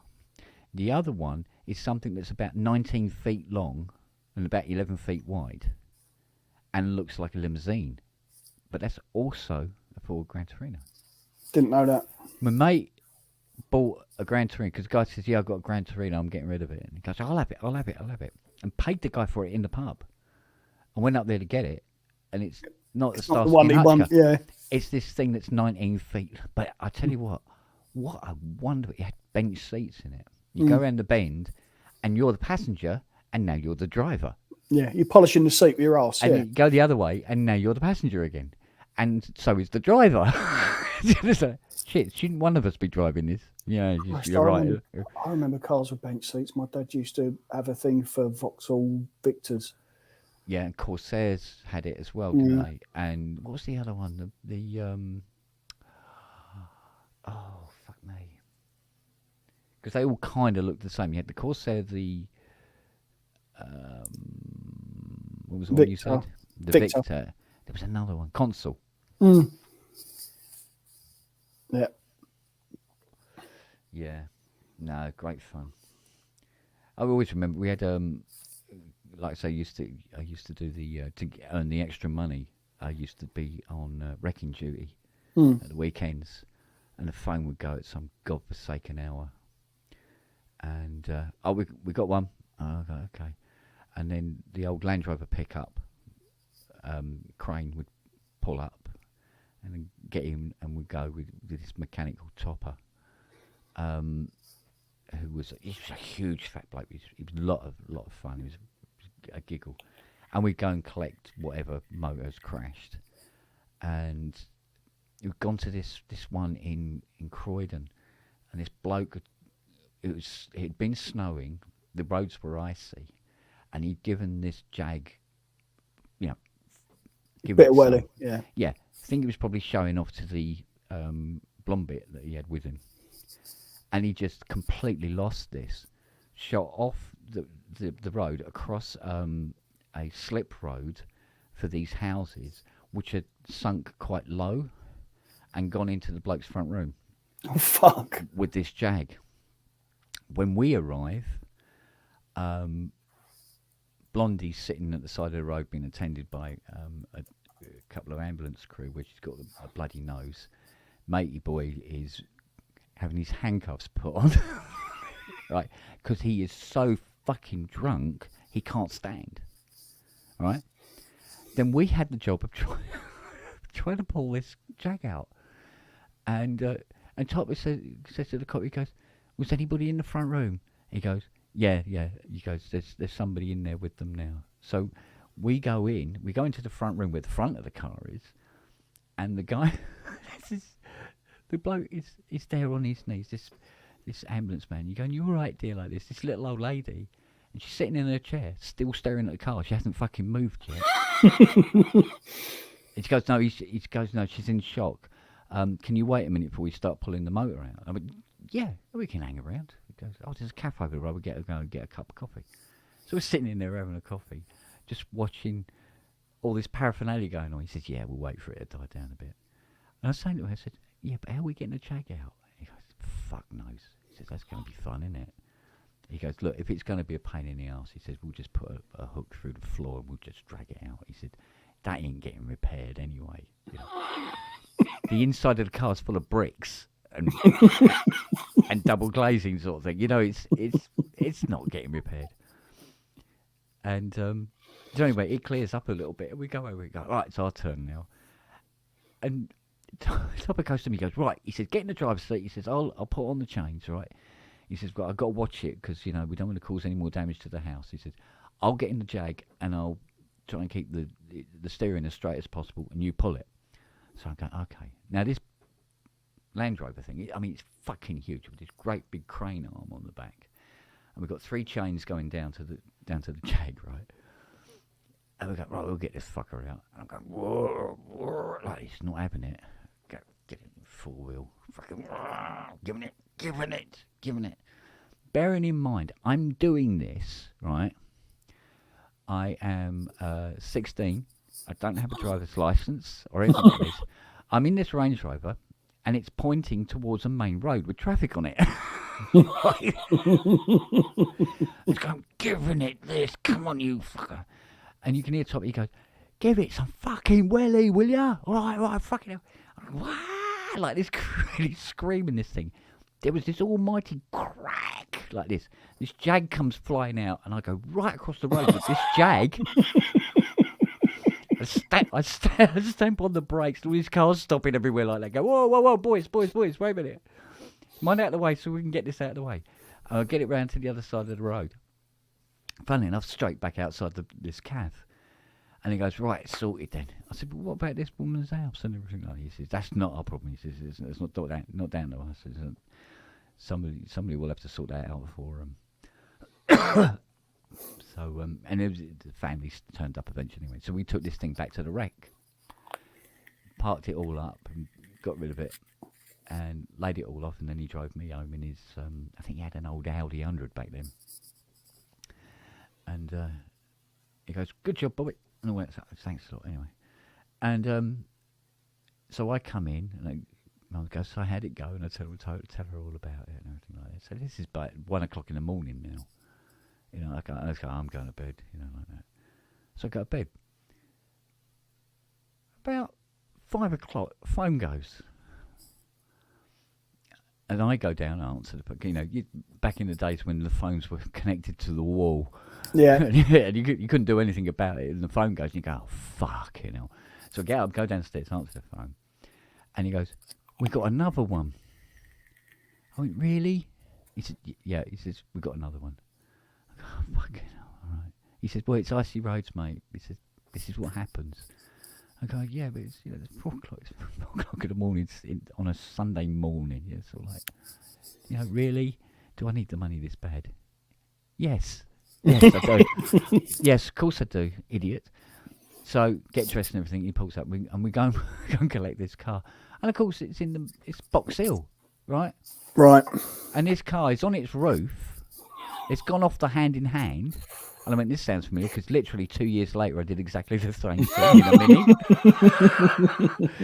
Okay, the cornering of the Mini is frantic. Oh, fuck it. Literally, we just rolled all the way down and ended up, I don't know where, because it rolled for what appeared to be a week before it came to a stop.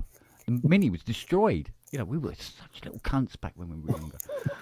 Anyway, So we got to pick up this motor, and it's a Rover P6. It's on its roof, and it's right at the bottom of the hand in hand, literally attached to a tree.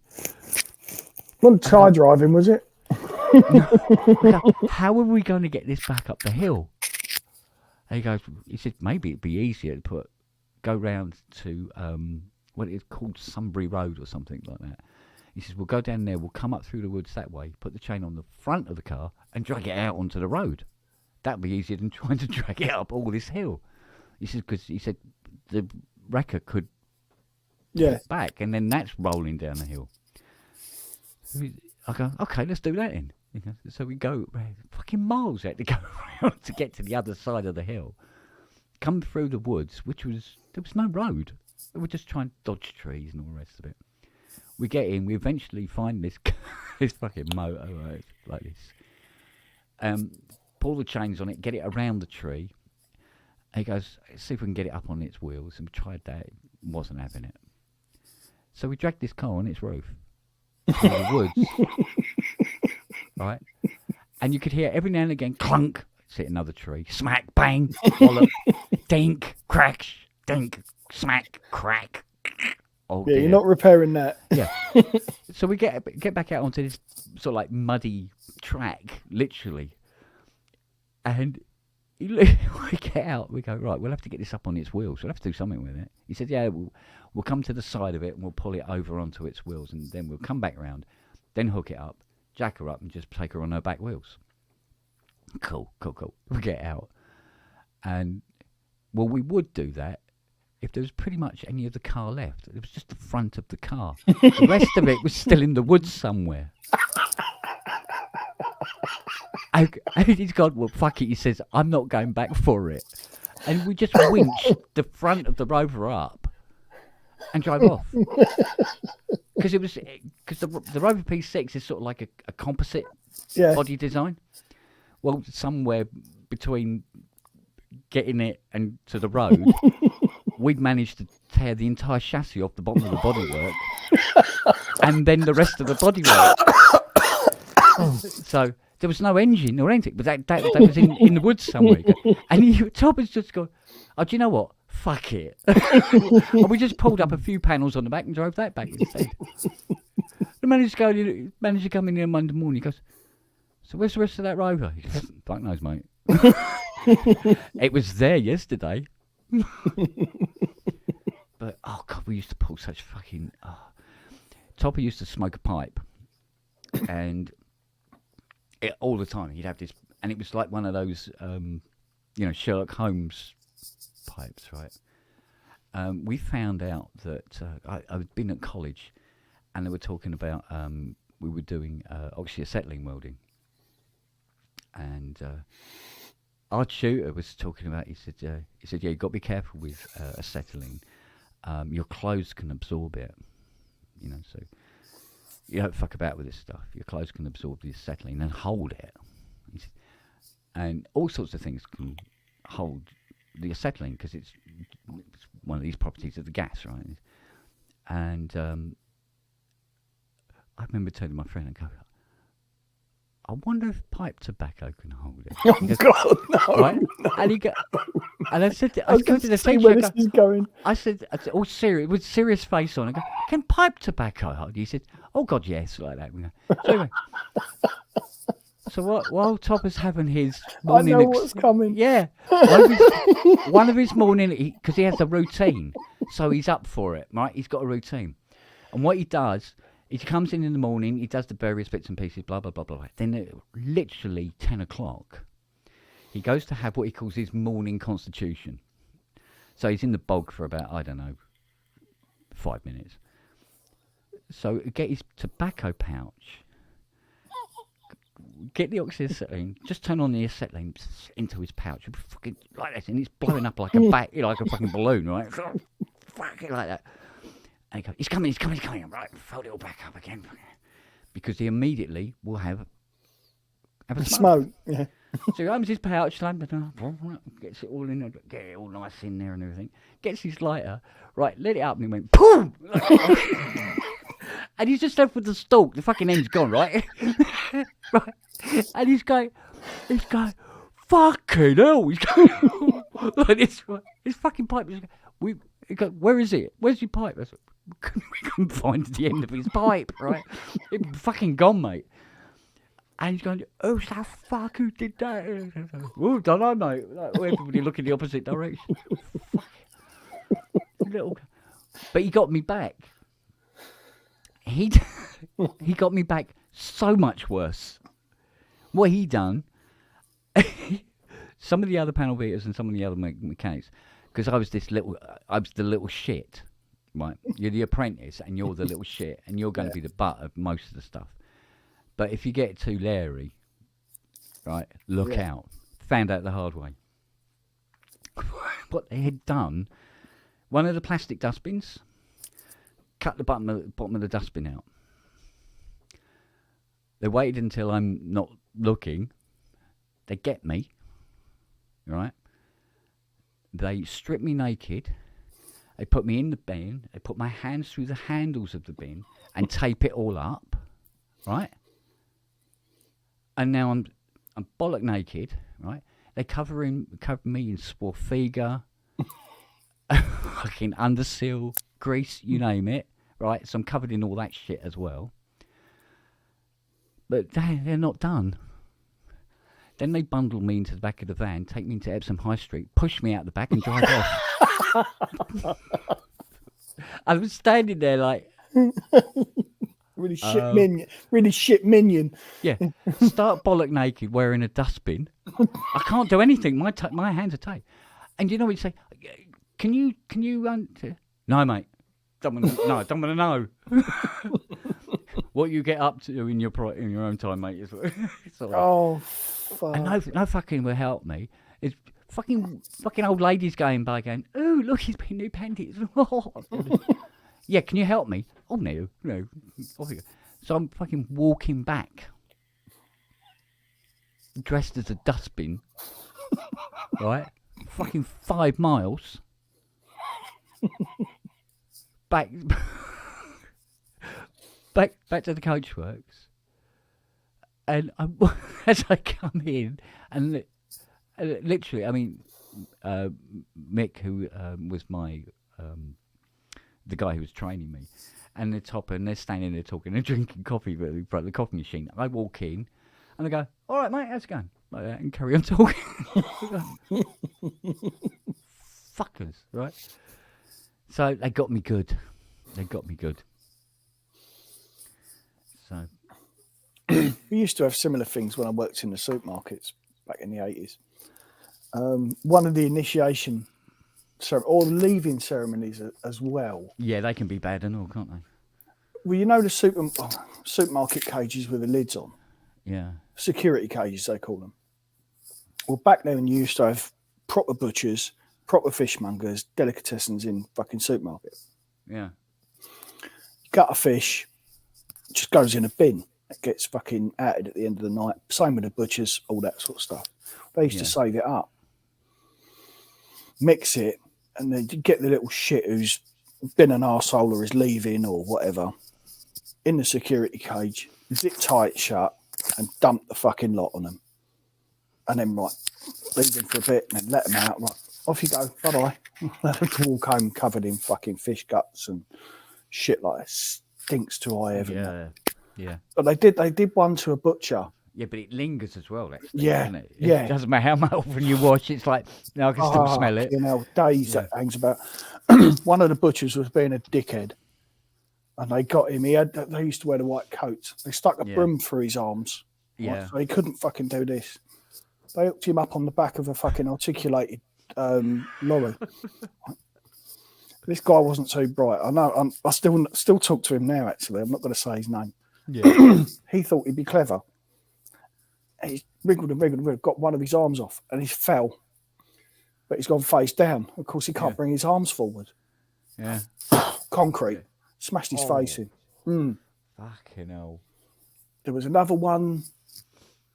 There was this butcher that kept wearing these fucking crappy shoes into work, and he was meant to wear Doc Martens. And the manager kept telling him, you've got to fucking get rid of those shoes, put your Docs on. No, I'm not wearing them fucking things. I'm not wear these bloody things. So he left them in the department one night. He changed his shoes. He was going playing tennis or something. So the manager's put his shoes through the fucking pencil, took the sole off, put the sole back on the floor, and put the shoe on top. He walked in the next morning, got to put his shoes on. What the fuck's going on? Oh yeah. Yeah. No, I mean, you know, talk about absence of health and safety. Oh yeah. Yeah. Putting Those were great the days. great big dollops of Swarthega in people's coffee. And it's sort of like, yeah. Choking a lump of it. Yeah. yeah. Oh dear, those were the days. But there was one of the paint sprayers, Gilbert.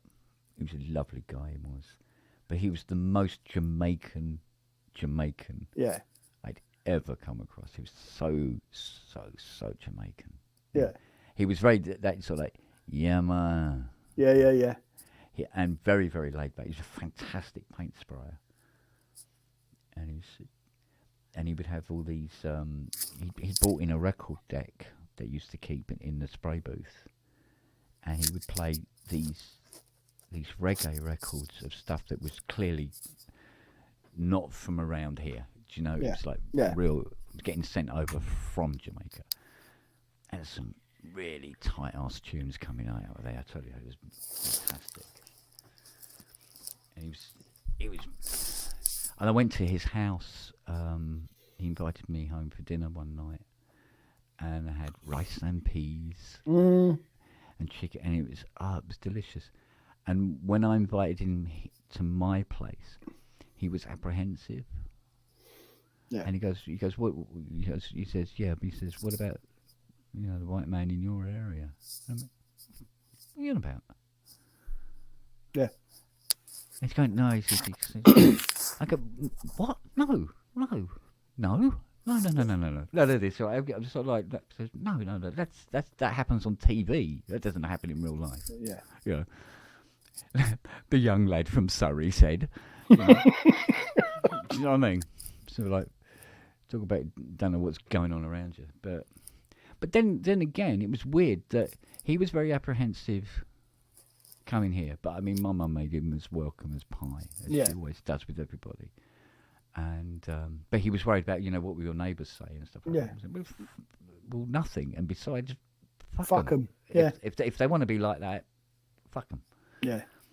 And yet, when I went to his, it was in the apartment blocks up in town, in Brixton. Was it? Yeah. It was skirts of Brixton, and the rest of his family were from Peckham. Mm-hmm. My old stamping ground. Yeah, and the trouble was that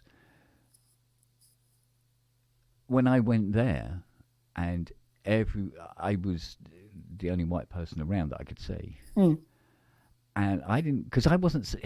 It's the way I was brought up. I wasn't seeing colour. No, that was the same with me. But it was so. But perfectly accepted, no problems. Yeah. Well, that's the way. And I was sort of, I said, well, no, it should be the same here, And if it's not, I'll fucking let them know, Yeah. But, and that was, because that was my first exposure to, Yeah. that kind of aspect of race and stuff like that, which was quite an eye opener for me, And you knew it existed, but you thought the weird thing was you thought if it did exist in real life, it existed in America because that's always where you saw it on TV. Yeah. You didn't think it happened here though. It was like that's something. So, Well, that was the thing. You see, I was never, to be fair, I was never truly aware of racist behaviour because I wasn't like it. I didn't comprehend that other people could be that way. So I've got friends, that I've known since I was 7, 8 years old that I still talk to now. Yeah. That I went to primary school with, and we were at South London. You had all different races: Chinese, black, whatever. Yeah. And I never saw colour ever. Yeah. And it never computed to me that people saw it. Yeah. It baffles me. Yeah, but it was later on in life, obviously, when you start seeing the microcosms of it, because you can have somebody who goes, oh no, I don't like blacks and all this, I don't like Indians and all this sort of thing, and he goes, but I don't like people who come from Devon, and I don't like you know that side of the river, and and I don't like people who don't support Henley, and it just microcosms down. He goes, well, basically, you fucking hate everybody unless they're you. I mean, that's what it amounts to. These people that say, "Oh, I've had bad experiences with whatever race," it's like, right now you think about it. There are arsehole white people, but the majority are pretty good. Yeah. There are arsehole black people. There are arsehole Chinese people. Arsehole whatever. Yeah. Doesn't matter. There's always it's not tied down to any particular race at all, is it? No. But there's always a small, tiny percentage that are dickheads. But you shouldn't tar everybody with the same brush just because you've had a bad experience with one person. That's what I learned later on. Well, it's like this thing. It's like my dad. You often heard me dad saying. He says, well, what you got to remember is, one man's freedom fighter is another man's terrorist. It was very early on. My mum said something that stuck with me. And it sticks with me to this day, I don't give a shit who you sleep with. I don't give a fuck who you worship. And I don't give a monkey's what colour your skin is. Be nice. Yeah. Be nice to me, I'll be nice to you. If you're a dickhead to me, I'll treat you the same. Yeah. And that's the way it goes, Yeah. Yeah. I do have a problem with arseholes, yes, Paul. Unless they're flat earthers. They're just cunts, need shooting. That was the best comment ever. Flat earthers all around the globe. Yeah. That fucking killed me when I saw that. Like, yes. Yeah, but I mean, I've always taken my humour, it's like taking a page out of Sean Locke's book. Do you know what I mean? As well, where you got to say something controversial for the fucking sake of it. There is that, yeah. I did. But I've always loved doing it. The amount of shit I've got myself into because of it, and I just can't help myself. You're at a party and you do the Sean thing where you go, yeah, you see, well, when it comes to Hitler, I'm on the fence. Yeah. I can see the good and the bad. You can always at a party. You can always weed out the people you want to talk to just by saying "cunt." Yeah. Because those that don't want to hear it will piss off, and the rest will gravitate towards you. Yeah. Yeah. Yeah, it's the ultimate super fast social filter. Yeah. Basically. Wanga! Yeah. You get somebody from the other side of the room go, Wanga! Back at you. You go, drink. Oh, I don't know, but yeah, no, it's just weird, and so many people I know I've spoken to who said that they didn't realise racism actually really was a thing, a real thing, until they get older, Sadly, it's the truth, Yeah. But this is again, I think it's because in your younger years you're just simply not aware of skin colour or whatever, purely because you enjoy people for who they are. Yeah. Yeah. Follow it with praise Jesus to really confuse Matt Evans. Fuck off, Paul. Yeah. I kind of like Hitler. Praise Jesus. Yeah. Pick from that what you can.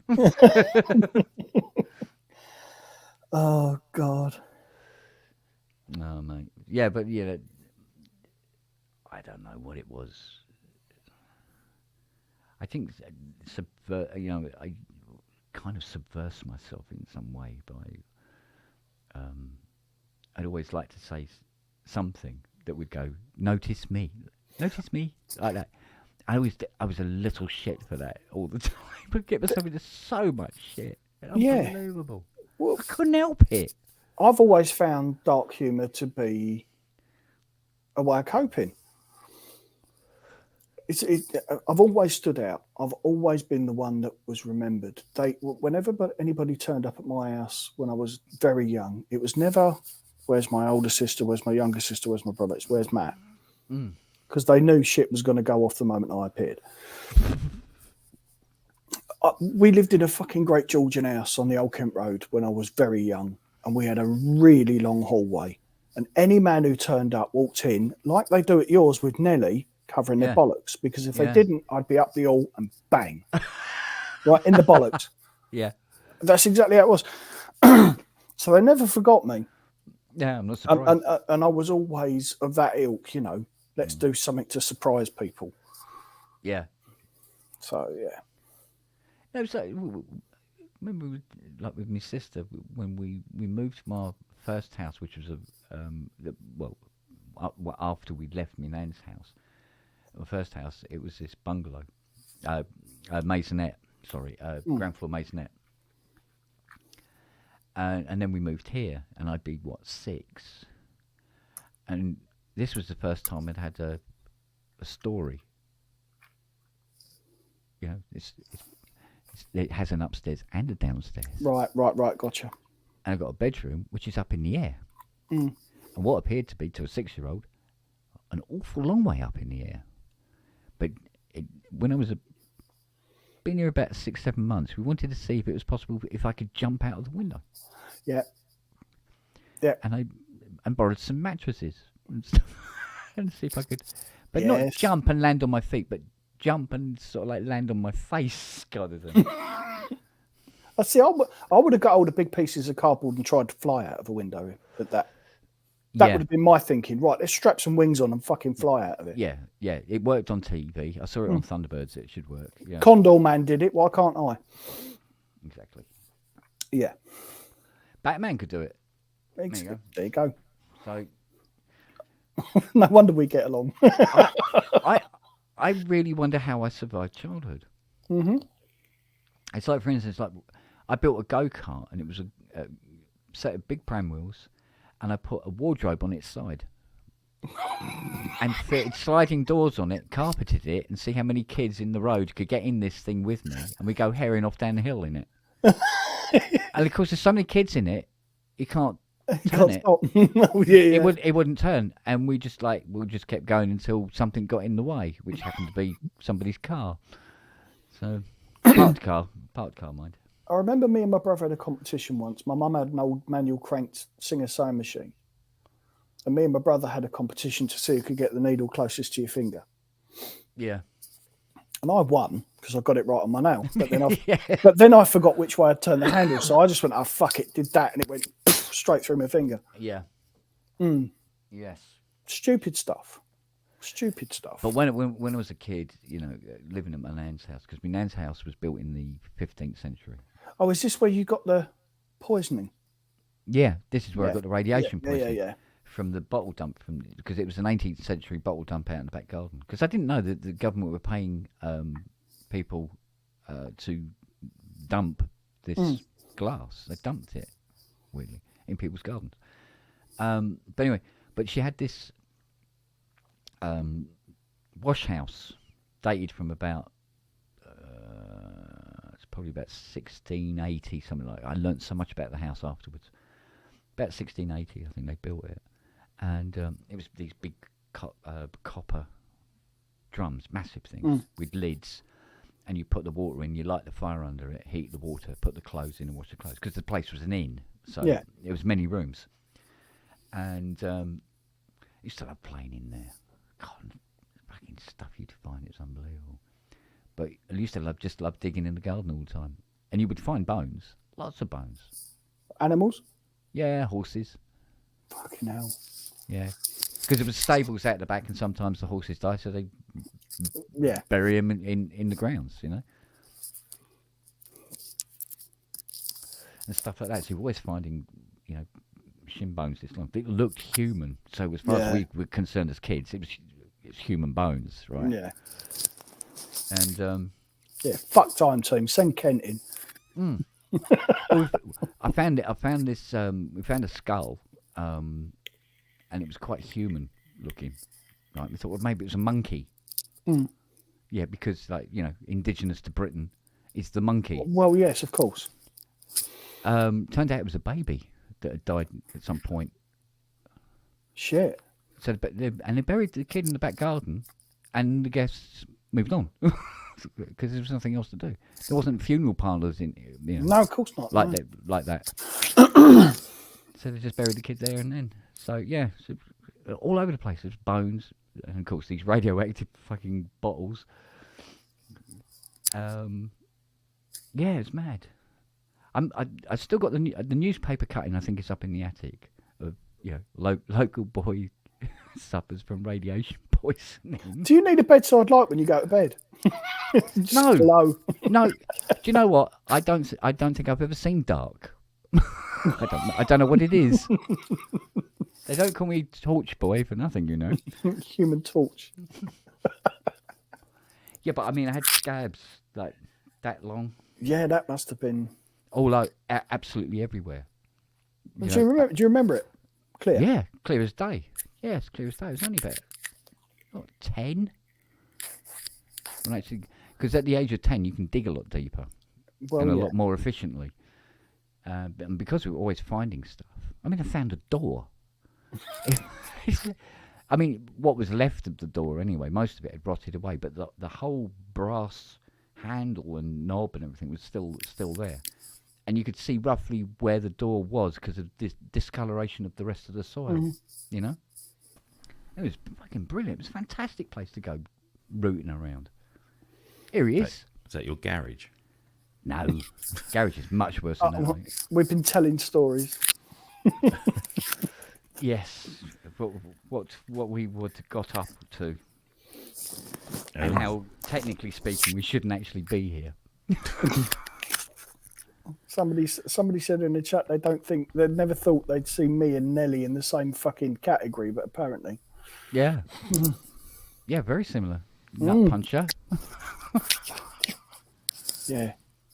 Oh God, I used to get battered senseless for that one. Fuck. Did you have a reasoning behind it?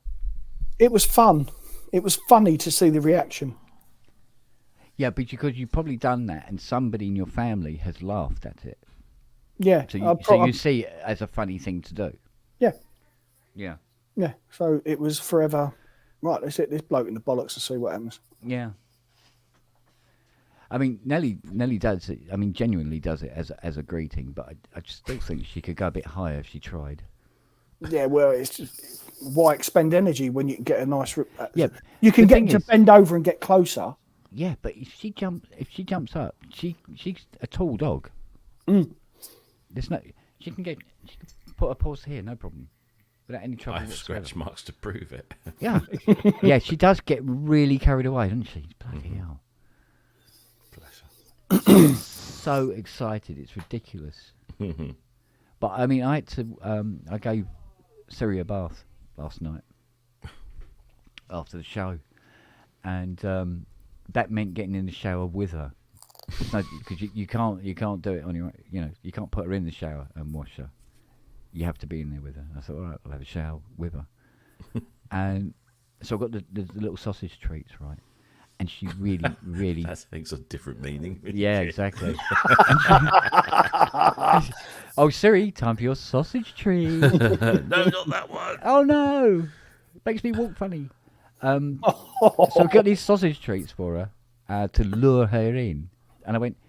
So I'm there, right, going sausage treat, and because I'm naked, because I'm getting in the shower, she's gone. Oh no, you fucking don't. Right, she's off. Right. So Fiona physically carries her up the stairs, puts her into the bathroom. I close the door. She immediately pees on the floor from fear, which she does. She can do like that, right, no problem. And she's really scared. And so calm her down and get her in. And once the water's going, she's fine, absolutely fine. So I give her bath, and then I'm drying her off after we've rinsed her and everything, and then got all the hair off me as well. And I was going, why do I subject myself to that? Because the weird thing is, if I went out into the back garden with the hose, she'd be absolutely drenched in 2 seconds. And I could wash her out there. But because it was cold and obviously dark as well, I thought, yeah, I have a good idea. Let's do it in the shower. Whereas Noah, he just put him in the sink. Like that. And he just sits over looking over the edge going, somebody help me. My mum dogs does that when I shower him. Yeah. He knows when it's coming. I pick him up, put him in the shower, and he just looks at me and just say, "Fucking hurry up! I don't like this. Get it done." Yeah. Yeah. This is why I like cats. They keep themselves clean. Have you tried bathing a cat? No. My mate, when I lived in the hostel, she had a cat, and she used to bath it every week. Our old cat, Smurf, loved it. Absolutely loved having a bath. Loved being wet, full stop. Weird cat. Completely Very deaf. strange.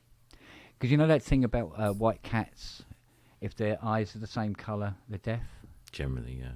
Yeah. But if they got one blue, one brown or something like that, they normally can hear. Well, beautiful, perfect blue eyes. Deaf is absolutely genetically deaf. And he was never frightened by anything. He'd come up behind him and go, "Ooh," like that, and he'd go, hello. Not leap 9 feet in the air like you'd think he would do. But he loved it. If I'd take him upstairs to have a bath, and I'd get in the bath with him, put him in, and he loved it. I'd wash him. Loved it. Weird cat. So, lovely little thing he was. He lived a good old age. I think he lived to about 13, I think he made. I had an Abyssinian. Oh Christ, Luke wasn't even born when we got her. She lived to 19. Wow. But she basically just slept in front. She ended up with my ex-mother-in-law, and she basically just slept in front of the Arga till it was food time. Got up, ate, and then went back to sleep. Did fuck all. So. Yeah. It's funny because my old dog Larry, who lived to be 20, was active, quite active. Then he had that stroke when he was 16, completely paralysed, and they nursed him back to health. And he was up on his feet again. He went another 4 or 5 years. My mate who lives in Brixham has got the oldest chihuahua in the country at the moment. It's 21. Wow. Yeah, I mean, she's blind. She's got dementia. She just sits there barking, or not even barking, it's like bop, bop, bop, and that's all she does all day. Sits on the chair and just barks at things. She can't see him, but yeah, she's happy enough. Sounds it. I don't know. Oh, Have you she asked is. her? Yeah, well, I don't know. No, because Charlie's got this new thing now. He likes to sit on the back of the settee, and he flips the curtain over his head and stares outside, watches people going by, and just glares at them. Doesn't bark or anything, and there's people walking by, and he just goes like, sort of like, "Yeah, do you want some?" Like, as they go by, like that. That's often more intimidating when they bark at you. Yeah. So I don't have to say to people, "Look, behave yourself." Security camera, go. Look, behave yourself. Husky Security with does. attitude. Sitting there with his flick knife. Yeah. Yeah. Just twirling it around.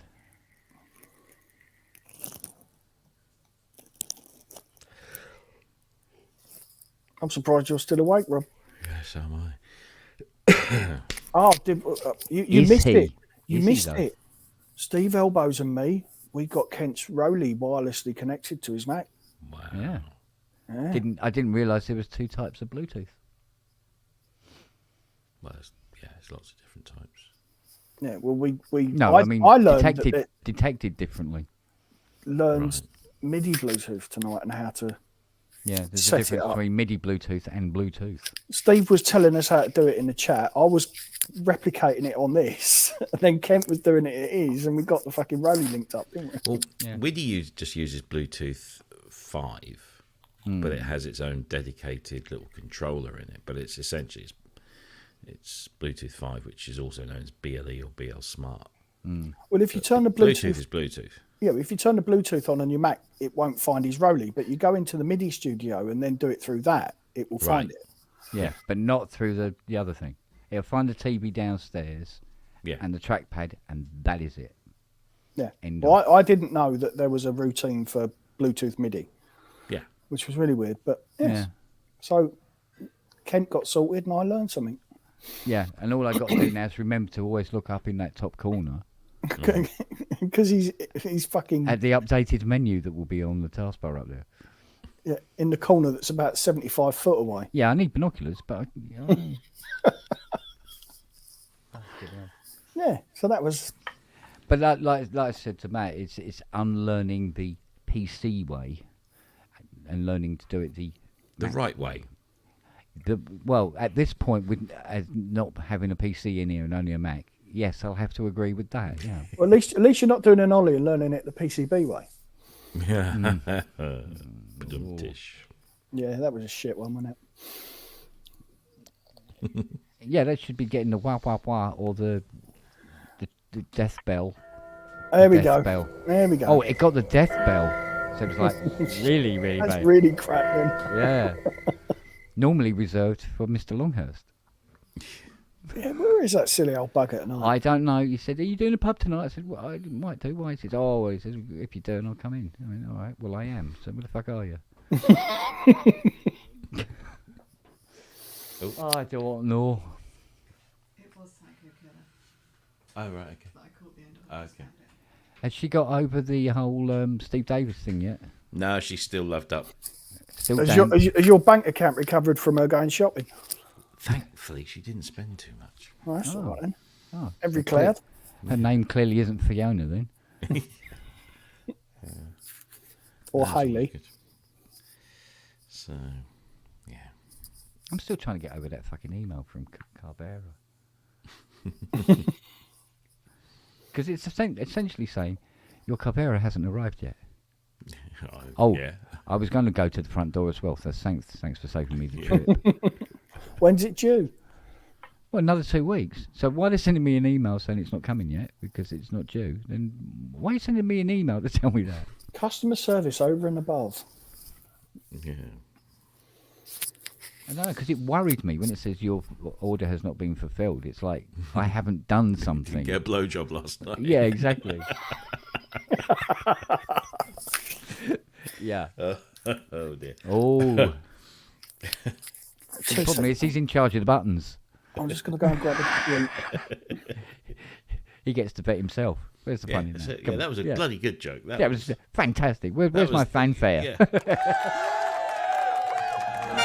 that's how good a joke it was. Mind you, I've got a string deck here. Nah. No. Because you got farts on it or something. Well, then that was on the PC. All right. Yeah, I have a limited number of USBs here at the moment. Did it not turn up? I thought it was turning up today, the USB hub. No, it turns up tomorrow, and then the big one turns up any time between yesterday and the 5th of March. No, more like it'll be the 6th of March, or whatever. Yeah. So, but I got a fair sized one that's supposed to be turning up tomorrow, so I can use that anyway. Cool. So I got that backup drive in the, what's the fucking thing called? You know, the thing that goes under the Mac. The Satoshi, yeah. Yeah. So that's in there. It's formatted to APF, fucking whatever. AFPS. Yeah, AFPS. I'm getting there. Or APFS. Yeah. Apple proprietary file system. Yeah. Oh, but I formatted it in that and not in NT. So that's ready to rock and roll as the backup drive, to be a permanent backup drive that sits underneath the machine. So. All the husbandry. Mm-hmm. So E flat. You met Foreman's working then? Yeah. Oh, yeah. Actually, that seems to have calmed down. Really? Well, it's difficult to tell sometimes. I was naturally airy, shall we say. Speaking of which, Naturally open for business. Oh, that's up. That's up there with the farts. Fart you know what? scenario. He opened his mouth. I could see daylight. What? Can you smell it too? Is he being stinky, man? Is he Smell it. being I'm stinky? sitting on it. In it. Puddle. Remember the time she was sitting on the settee? When was this? I think a couple of Christmases ago. She's laying on the settee. She's been eating all sorts of different things. all through the- you know, it's like Christmas with tidbits and stuff. Like that. And she's laying there like that, and you get this, like, and you go, mate, what the? Love it. Look, Dogs fart. yeah, and she's staring at her. She's never farted before in her life, clearly, and she's staring at her ass, going, "Am I going to die?"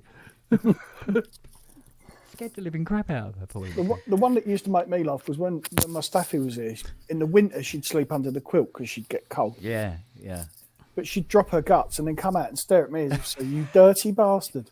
Here you go. Yeah, you go. Oh, what? It's too stinky even for you, is it? Oh, bless her. Oh, excuse me. Oh, word, masses. Oh, you ain't got that fucking cough as well, have you? It's because I've been talking all day. Ah, And I bought a 2-litre bottle of water that I polished off by about lunchtime. So yeah, Bloody hell. I just get croaky. I always do at these things. Because you have to talk. You're not shouting, but you're louder.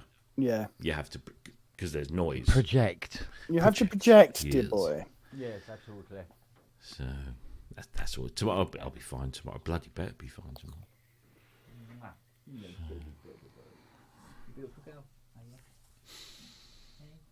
Oh yeah. So, was there anyone who came and spoke to you that hadn't heard of PSN?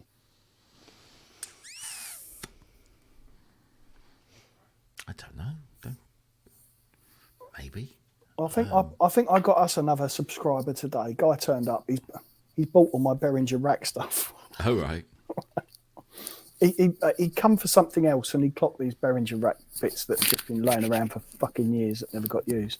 Yeah. What are you doing with them? I said, well, nothing. How much do you want for it? Fuck it, gets 20 quid for him. So he was saying, how'd you get into all this? And I started talking.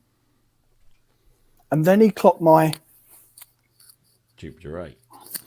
and he Yeah. went, oh, I fucking love those. So I went, oh, do you? So I went next door and got the panel off the wall. Oh right. And he turned into me. He said, can I touch it? "Oh, can I?" Wow.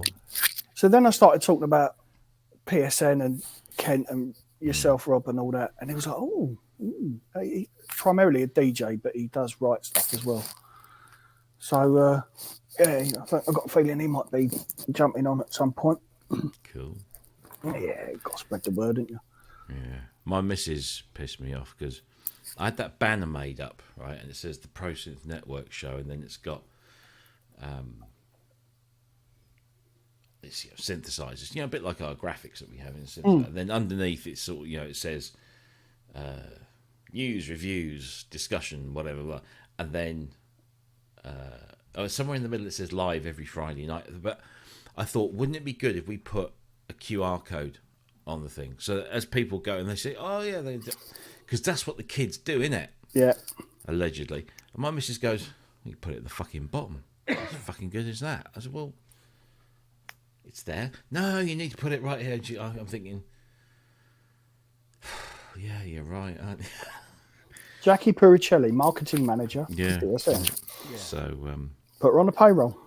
I'll have to do another one at some point. Yeah, that's a good question, Wagyu. Maybe I need to ask Ty.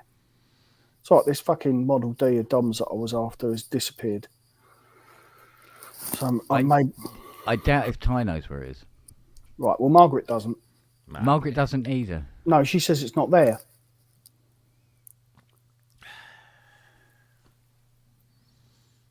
Don't know. I'm sure it's not here. Yeah. Well, you said you looked the other day and it wasn't. So... Yeah, I'm just thinking if it's somewhere else it could. No, it's not here. Right, It's well, not here. No, it's not here. look, it's not a problem. It's not a problem. Oh, it'll show up. It'll Yeah. show up. The guys that take the fear out of the gear, their I've got to hand it to them. They thought about it. They really had thought about it. The theme of their stand was Attack of the Clones. So you can imagine what they had on their entire desk. Poly D, the VC, was it the VC340, a mono, Korg mono, not Korg, a Behringer mono poly. There's about 6 Behringers on there, and they'd done all these like banners and things, and they called it Attack of the Clones, and they'd even got a fucking half-size stormtrooper there as well. They really went for it. It was very good, very good. Excellent. Yeah, they're a good couple of guys. Yeah. And Jason he's got his camera gear, proper pro level stuff. And he was taking a lot of footage, and he said, "Oh, do you want me to send you some of this?" I said, "Yeah, you can do if you want to." He said, "No, I'll tell you what, I'll send it all to you, and you can do with it, what you want." He said, "I'm not going to put it out on the channel." Okay, so we should be getting lots of decent footage. I said, "Well, I'll tell you what, we'll show some of it maybe on next week's show, and give you full credit and everything." Was there a lot of people there? There was, yeah. I would say I don't know the numbers exactly, but it's sold out. It was a ticketed event, and it sold out. And it's funny. I saw a tweet. Was it today? Do you know Robin Rimbaud, aka Scanner? No, He's doesn't ring a bell. fairly sort of popular electronic musician, but when I say popular, not chart popular, but community popular. Oh, I'm with you. And he went to the London Synth Expo and said he queued for ages. They moved about 50 foot. And eventually he just gave up because they'd massively oversold the event. Oh. And so people had paid to go and didn't get in. Ooh. Yeah, so it just makes you think, well, That's That- naughty. that- That's naughty. That's not going to sit well. yeah. So Robin just turned around and said, "Fuck it, I'm off," and he left, and he was massively disappointed. And the reason I saw it was because somebody replied to it underneath saying, "It wasn't like that at Synth East. It was ticketed, and once the tickets are sold out, that was that, and everybody came in, and it was full, and everyone was happy, and nobody was upset." And I was surprised. I mean, Korg turned up, bless them, took up the whole foyer of this place today. Both sides of the foyer with all of their gear. I mean, Luke was there and doing all this stuff. So I mean, I was really. I don't mean this disrespectfully to Robin. I was very surprised at the major brands that were there. Say Yamaha, they sent their top guy to work with PMT. That was horrible. I just hate that fucking name. There was lots of and Korg were there, and Arturia were there. Although I gave them a bit of a wide berth. I didn't want to go in there and they go, "It's you." Unclean. Mate, Giving it all this shit. You should have gone over there with your phone going. Yeah. Keith made me piss myself. He says, "How much will you give me to go out and buy a silver Sharpie and go over to the Arturia stand and write 12 on the polyproof?" I said, "No, I won't. No. Do it, but I'm not having anything to do with that." Please enter your bids here. Yeah, that was funny. Good stuff. Well, that's working. Good man. Right, I'm going to quickly do myself a cafe. Honestly, I think this is dried. Look, it's dried up. That's where I Been so went. long. Fucking top up. Oh, this I time see. of night. Jeez. Decaf. Oh well, yeah. All right, I'll give you that. I'll give you that. Yeah. Full fat in the morning, decaf in the afternoon. Yeah, absolutely. Oh dear. Just remembered I was going to buy something today, and I never did. They've just released the Long Good Friday 4K Blu-ray. Bob Hoskins. Bob Hoskins. It's that last scene when he gets I've only taken ever- away. I've only ever seen it once, and it was a long mate. time ago. That the last scene of the Long Good Friday. You know what's going to happen. Basically Bob Hoskins ain't making it, but you don't see it. but it's Yeah. all implied, and it's just Bob Hoskins' face in the back of that car when he's like figuring it all out. Yeah. Brilliant, absolutely brilliant. I hope I haven't spoiled it, but it's a very fucking old film if you But haven't that- seen it. But that's often the best terror stuff is what's Yeah. what you don't see. Yes, what's implied? Or it's your brain goes into overdrive working it out, doesn't it? Yeah, Angry Teeth. Yeah, he's brilliant. Oh, he was such an actor. There's a clip of him, on the BBC Archive Yeah. stuff that they do. He did a documentary about Docklands. Yes, I've seen it. Yeah, and I mean, I have a real thing about old London Docklands stuff. That post-industrial, pre-renovation and Yeah. gentrification type thing. And Bob is so passionate about this, preserving. He's telling Barry Norman. Yes. He's telling him about, over here they used to do all this, and there was all these work, and it's just brilliant. I mean, it's a proper history lesson that you just don't want to take your eyes off. It's amazing. Did you know Bob Hoskins wasn't born in London? Bury St fucking Edmunds. Yes. I did know that. He's a Suffolk boy. Yeah, you well, wouldn't think. but you see, I remember the Docklands before all that fucking renovation bollocks went on. I remember what it was like. Yeah. I remember playing on fucking bomb sites as a kid that still Yeah. existed 25 years after the war. Yeah. Absolutely. Yeah, it was. Wouldn't recognise it now. Any of the Well, no. places that I grew up. There's one or two places that are left. There's an old mill. I forget the name of it now, and it's kind of preserved, but mostly is used as a film set. And you Yeah. can watch so many films or TV shows, like when they did Ashes to Ashes. The first couple of episodes was done around there because it still looks like what it did. Yeah, I in know the what you mean. 60s, 80s. Yeah. I forget the name of the mill now, but no, it is. It's like there's a. You ever seen the film Jubilee? Derek Jarman film. Yes.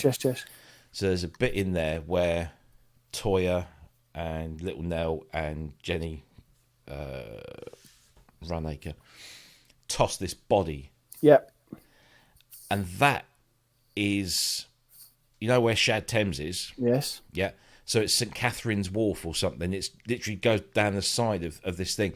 And when they shot the film, you could walk down that bit, and they tossed this body into the mud silt at the bottom. Yeah. And it's kind of a classic sort of scene. And I went back there. I thought, I'm going to find that. And I found it. And you can't fucking walk down there because it's all flats. It's all accommodation. It's all very posh.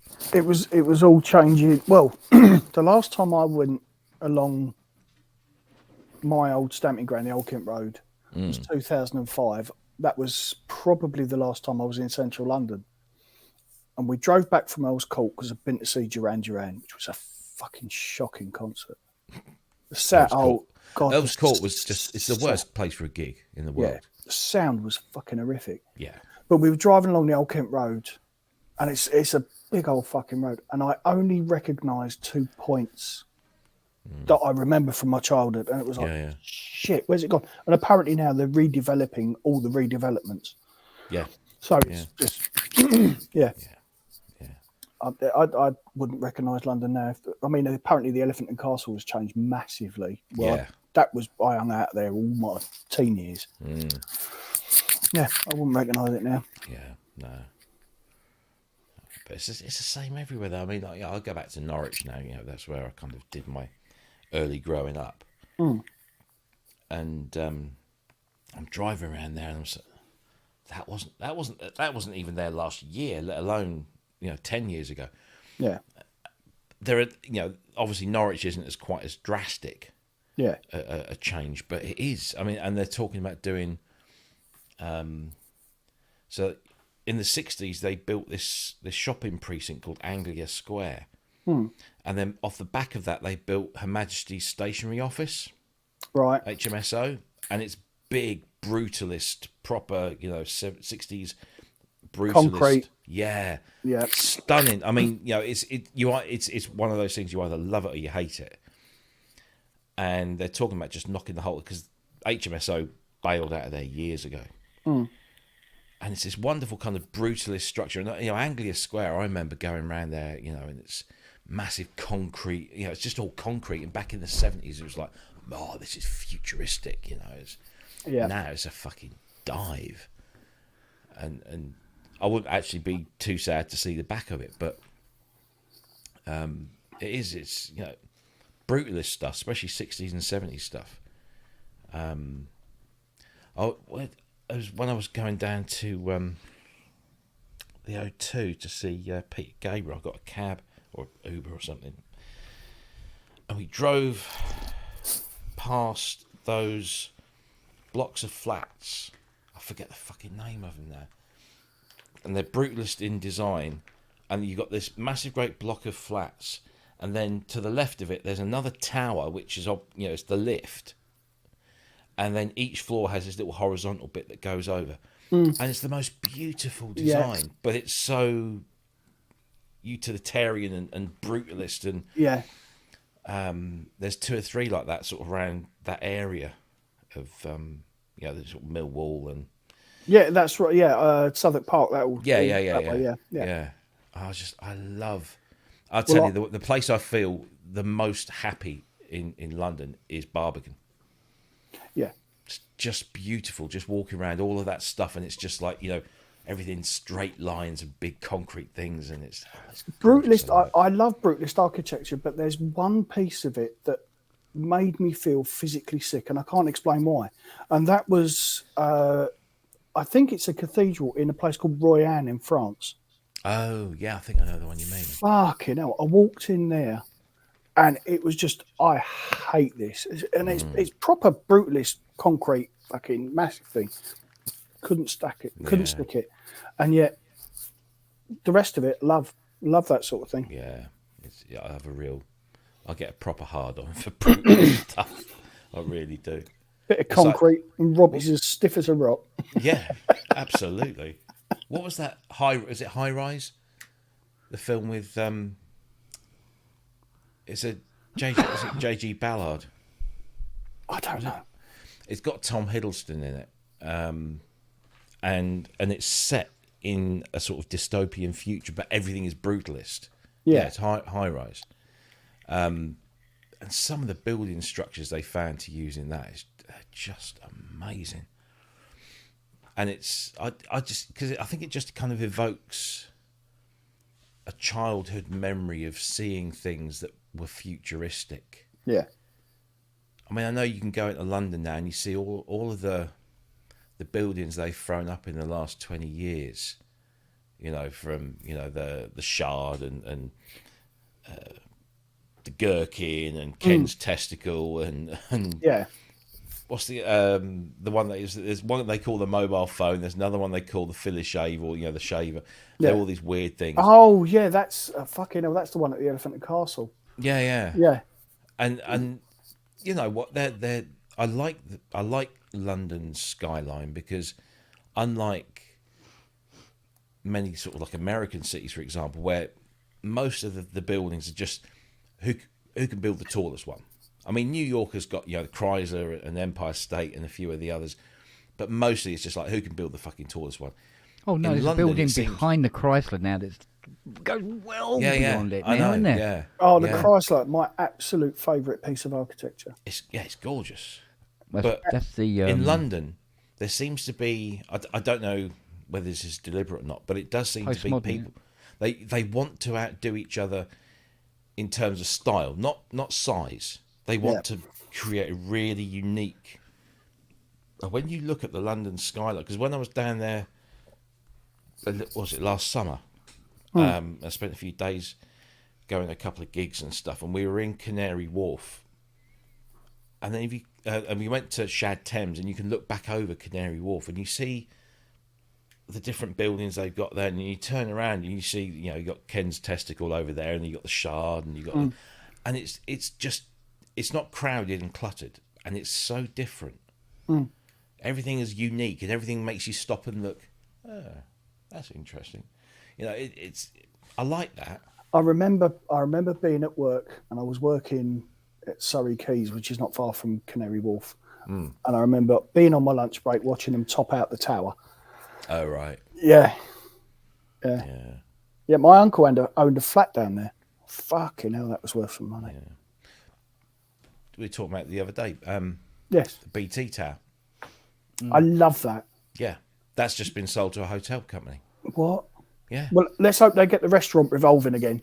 That's the what I plan. said. Yeah.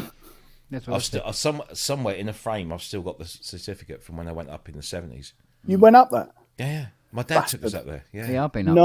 Nice. Yeah. No. My old man, being a restaurateur, he was just like, I want to go to all these places. So he took us to the revolving restaurant, and we sat there, and I was just like, I remember sitting there thinking, I thought this was supposed to revolve, and then you sort of take your eye off for a minute, and you go back, because it's not obvious for obvious reasons. It's not 73 minutes or something to do a rotation, it's wasn't not a fast thing. It wasn't fast.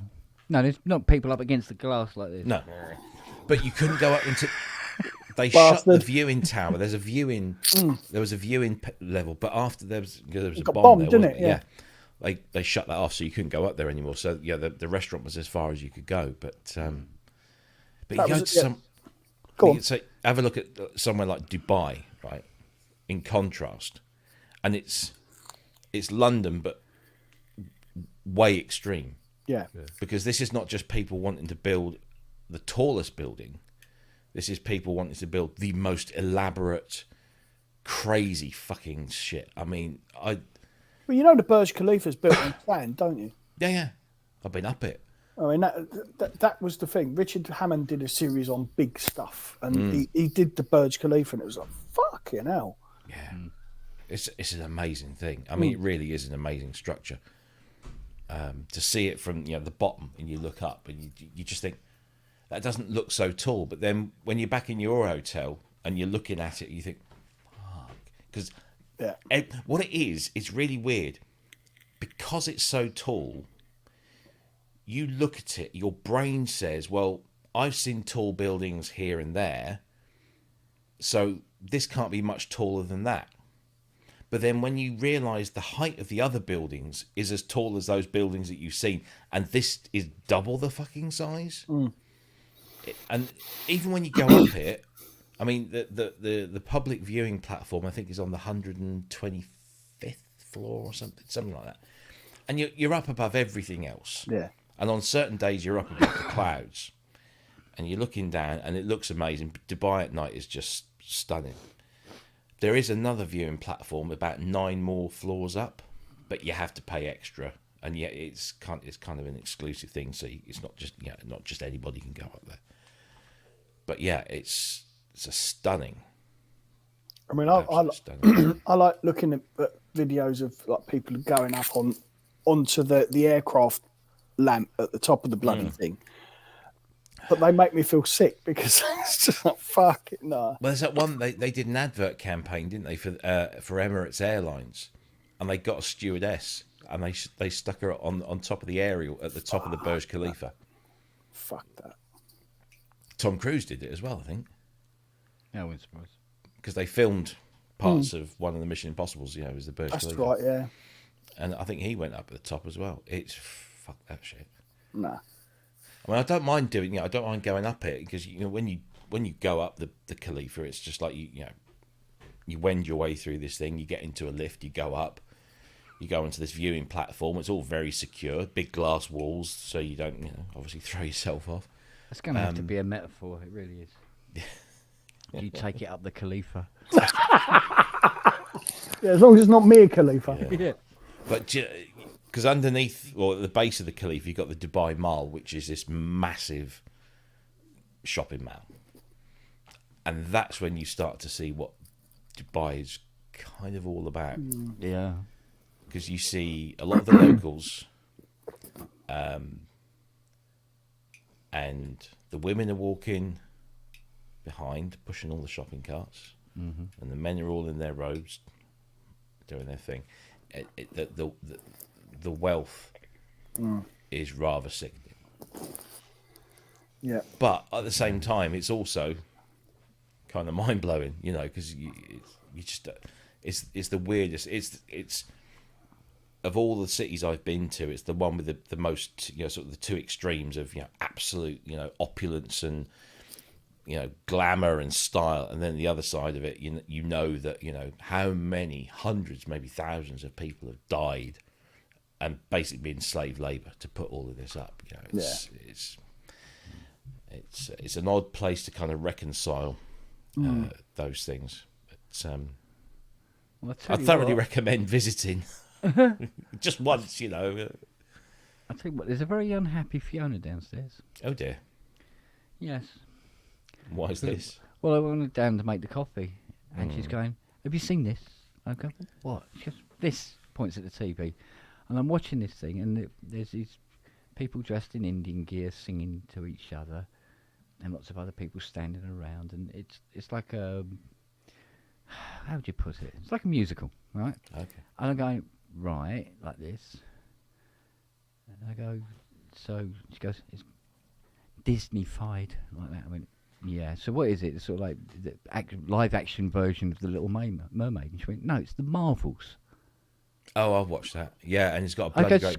excuse me? Yeah. She went, and she said, if I'd known. When we got to that bit where they what's her face?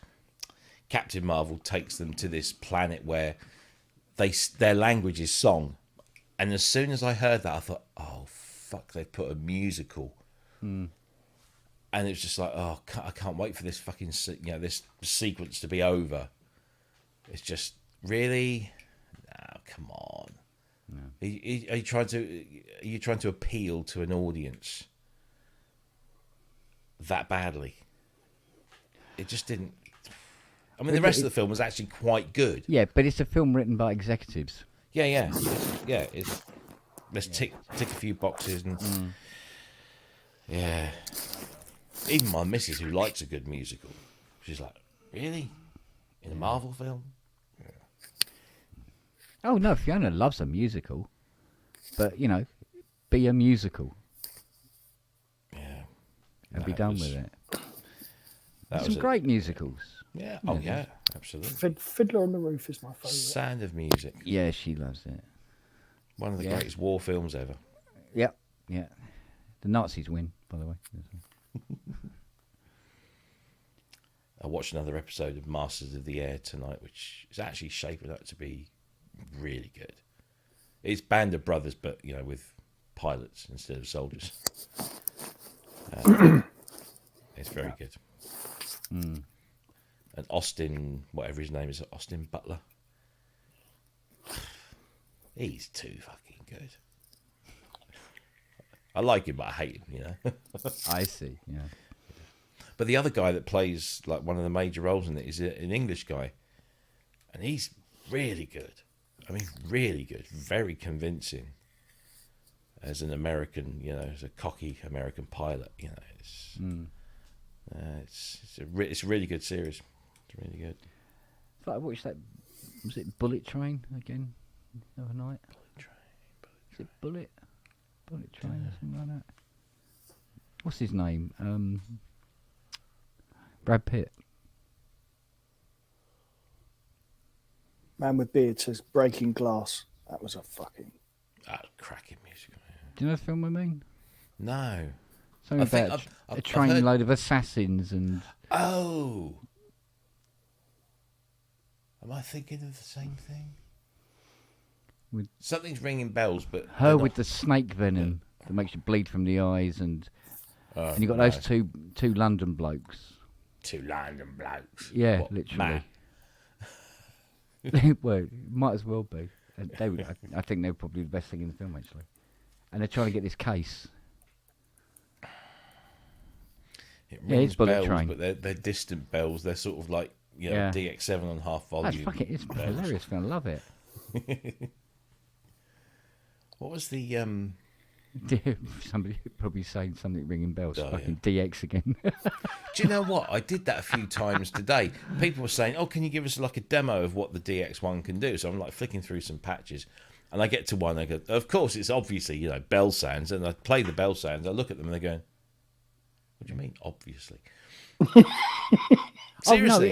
it is actually a niche thing. Yeah, absolutely. Seriously, like, they clitoris, were like, the clitoris patch. Yeah, only a few people know about it. exactly, yeah, And even fewer can find it. indeed. Indeed. That deserves a. But it's like, you just turn to them and say, "Do you know the lyrics? Do they know it's Christmas time?" And you go, Yeah. see if there's any glimmer of Somebody bling, said, bling, bling. have you got any sort of like famous patches on here? And I said, so I called up, the Tubular Bells thing and did. Well, I just did that, octave dong, and I said, I was like, and they were like, I said, Top Gun. Oh yeah. Band-Aid. Oh yeah, and it's just like, really, you don't know that? You fucking Philistines. Jesus. Well, there's And then knowing, I did- and I then did there's the- knowing. I did the bass line from Danger Zone. Dun, dun, dun, dun, dun. Yeah. I thought that everybody knows that bass line. No, this person didn't. They're like, no, what's that? Yeah, how old was this person? Did it have a man bun, skinny jeans, and fucking sandals on? They Were they going us. bleep bleep bleep bleep bleep, bleep, and then got back in their bleep, spaceship? Yeah. There was a bit of that going on. Okay. It's I'm stood there with Keith and Andy, and I'm there's some people on stage and they're doing stuff, and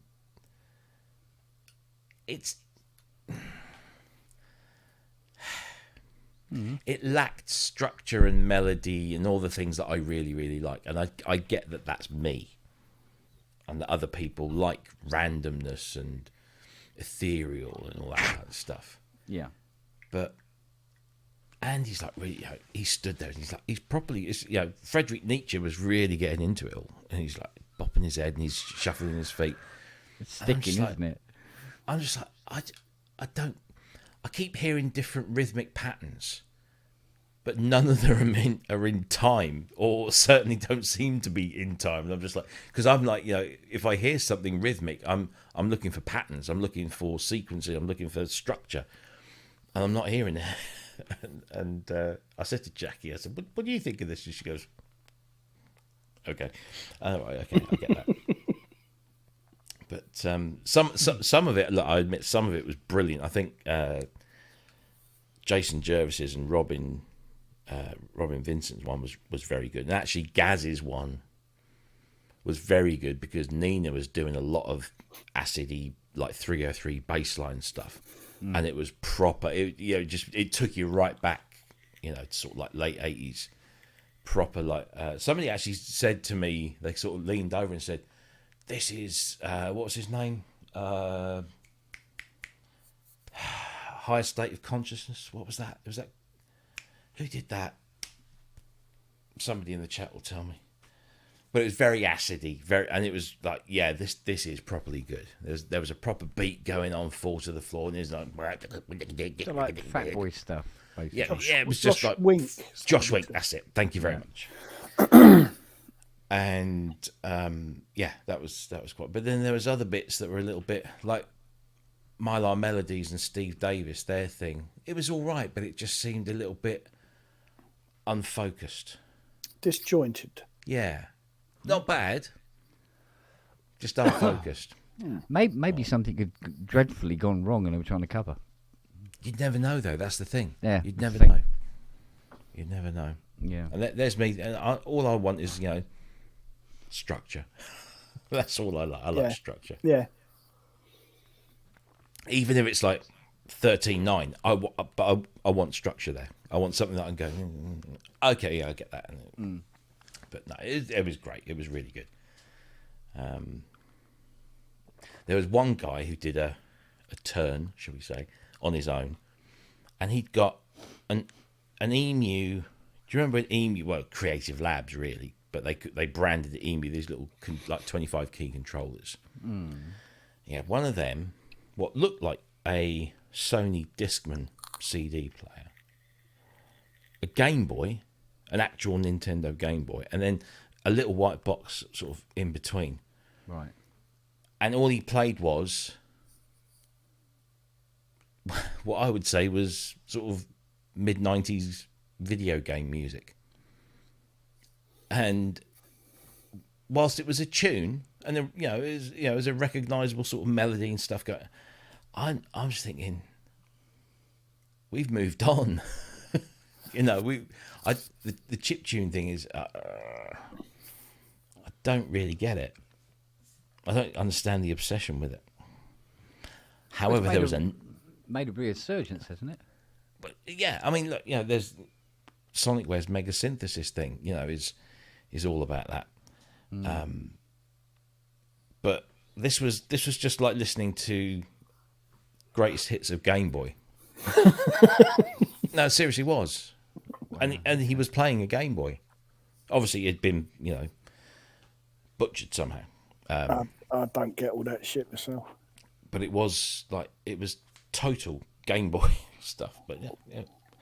But there was another guy who's the guy that runs the Norwich E-Moms, and all he had was an MC101, the little Roland MC101. He was doing some really fucking good stuff with that. I admit that most of it is just samples that he's triggering off and stuff, so there's a bit of preparation gone into it. But that was actually rather good, because, it felt like a proper piece, Yeah. It's horses for courses, isn't it? Absolutely. Absolutely. Yeah. I mean, I talked to my missus about she's obsessed with fucking Tupac and Eminem, things like that. She said, "Oh, you should listen to this." I'm not saying it's shit music, because all music is good to whoever wrote it, but it's not my kind of thing, and I don't find anything in it. And I think that's just the same with all this sort of stuff. I personally, it does nothing for me, but if whoever's writing it is happy, Sam Ferry. Fair play to him for going out and playing it. Oh yeah, and the good thing about these patch offs that they do at Synth East is that, to the best of my knowledge, it's pretty much improvised there on the spot. Yes, they turn up with their gear, and there's a lot of patching already going on, but they're working something out together in the moment, and I really appreciate that.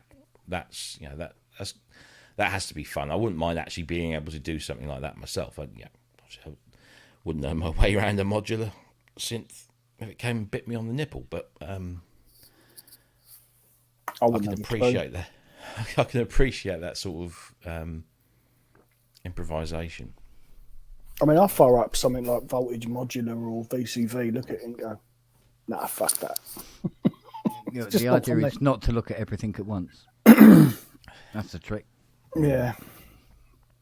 And I would just get so frustrated trying to get my hands in amongst all the fucking cables to make the tweaks and just because they've got two cameras either side of the table. They've got a big table, so you can see both people's setups.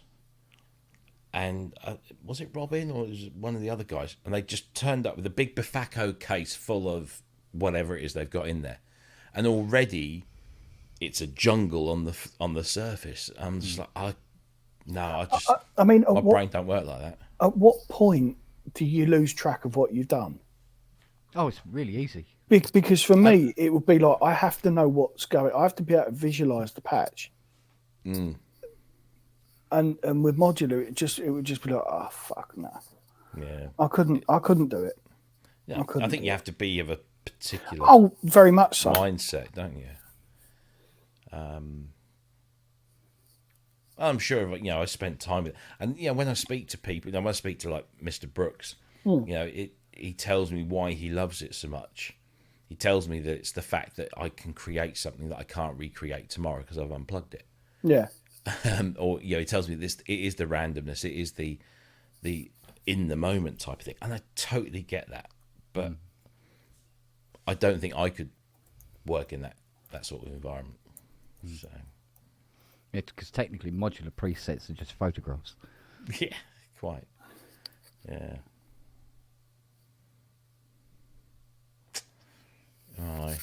All right, gentlemen. Oh, fuck off! Come on, it's only I am over at my mother's in the morning. Oh, okay, fair enough. Yeah, just go and do her housework for her. Bless her. Well, hopefully I've got a lay-in tomorrow. What's that? Yeah. Because now you know, I normally have just two jobs. One is sense restorer, and the other one is full-time dog's bed. They lay on me. I have one under this arm, one under this arm, run around the back of my neck. That's how I like my women. It's all well In and my good, dreams, lad. you know. Aye. Fucking hell. Hopefully I've got a lie-in tomorrow, and then it's some of our friends. Their boy turned 18 just recently, and we were supposed to go out for a meal. It got postponed for something, so we're going out. So it's in India. What, now he's 18, he can eat. Yeah. At last, boy, you have reached the age. Yes. Well consumption. done. Yeah. You are as thin as cotton. It is time for you to eat, my friend. He is actually quite a skinny lad. Yeah, there you go. then. But Longhurst has appeared. uh-oh. Right, quick, shut the pub down. quick. Right, goodbye, everybody. See ya. Yeah, bye. So I've got an Indian tomorrow for dinner, which I'm looking You forward cannibal. to. Do love a nice juicy That was one of fucking Frankie Boyle's latest jokes on his tour. He said, the easiest way to completely negate your carbon footprint is to become a cannibal. Yeah. He said, and you can actually go negative if you eat a pilot.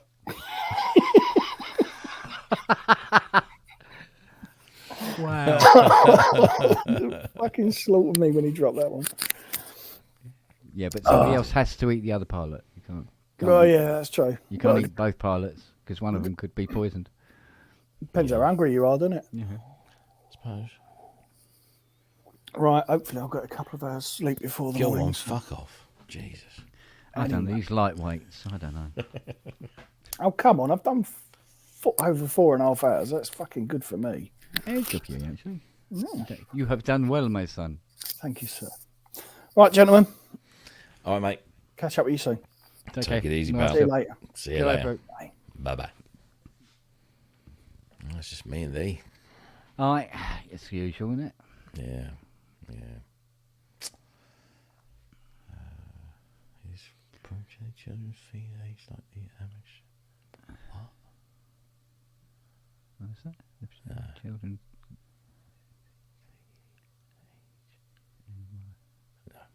You had to be there. You had to be there, lad. That's what it is. Oh yeah, I was supposed to. Do you know what? Go on. Andrew phoned me up and he goes, What, he goes, Longhurst? Yeah, he goes, oh, this wanker. really brilliant patch I found on the Matrix. The Matrix. What the fuck? The Montage. montage. Montage. And he said the name of it, and I went, okay. I said, I'll look for that. And he said the name of it again before I left. I go, okay, right. Yeah. And then I've forgotten the name. I think it was a country and a year, Okay. but something like 2080 or Greece 2080. No. no, not Greece. No, Armenia. Armenia. Kazakhstan. No. Kosovo. don't know. South Africa. Equatorial Guinea. Berlin 1944. Berlin 1944. Oi, fuck! You're supposed to be going to bed. Fuck off. I cannot hear it for the And gunfire. Berlin's a city, not a country. That's true. Although Berlin had, it was pushing it a bit. Yeah.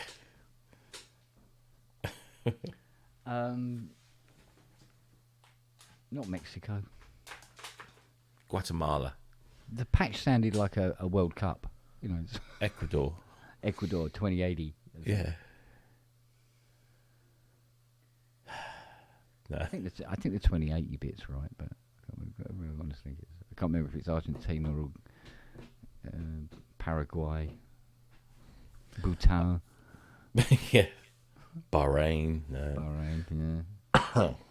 I did try and persuade the Yamaha guy to load the M8X into my boot, but he was having none of it. He wasn't having any of that, was he? No. Oh, dear. But I remember I bumped into him at Synthfest, but we had a really good chat today. So Yeah. I feel that was a good contact to make. Yeah, I'd say. Yeah. See if I can get my free montage. Even he, who's a big wig at Yamaha UK anyway, Yeah. said, I don't understand why they didn't put the poly aftertouch in the 6 and the 7.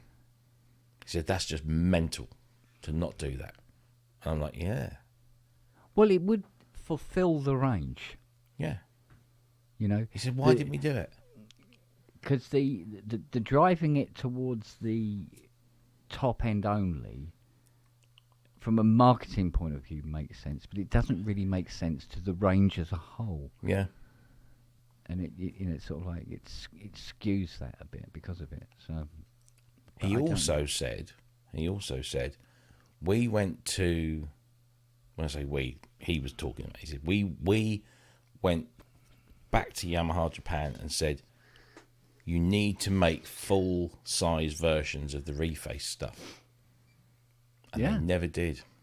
yeah, that would have been an interesting little diversion. Yeah, full-size CS, reface CS. Yeah. I mean, great. But he said, honestly, this company, he said, whatever you think they should do, they won't do. So I said to him, the chances of just an ANX version, of a standalone ANX synth. Yeah. He said, we went to them and said, just do an FM synth. Forget adding in all the sample shit, like they did with the Modi X. He said, just do an FM synth with the FMX engine. Yeah. Did they do it? Of course they didn't. So I said, the chances of an ANX only synth. He said, yeah, I wouldn't count on it. So, yeah. Very strange. All right, twat. Arp. Yarp. Yarp. Yarp. Yarp. Make the 2600, don't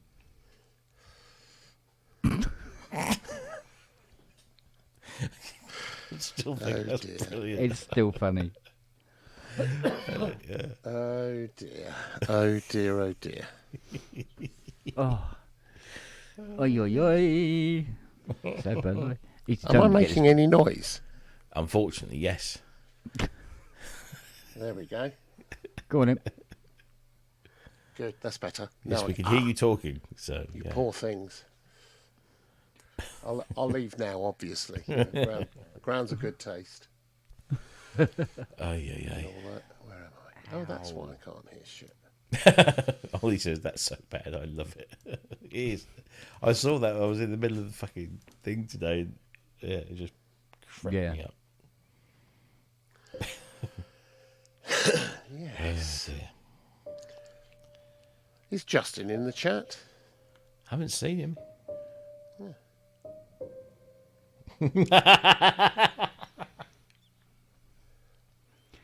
Uh-oh. Oh, I've got to put this on. Hang on. I've got to put this on. Oh dear. Oh, dear. This is What brilliant. now? This is probably only one that the British will get. Oh, okay. Hang on a minute. Let me just... Oh, I fucking love this. This is brilliant. Does it have knob cheese in it? He's got a giant bear. Oh, dear. Hang on. Here we go. It's incoming. Here we go.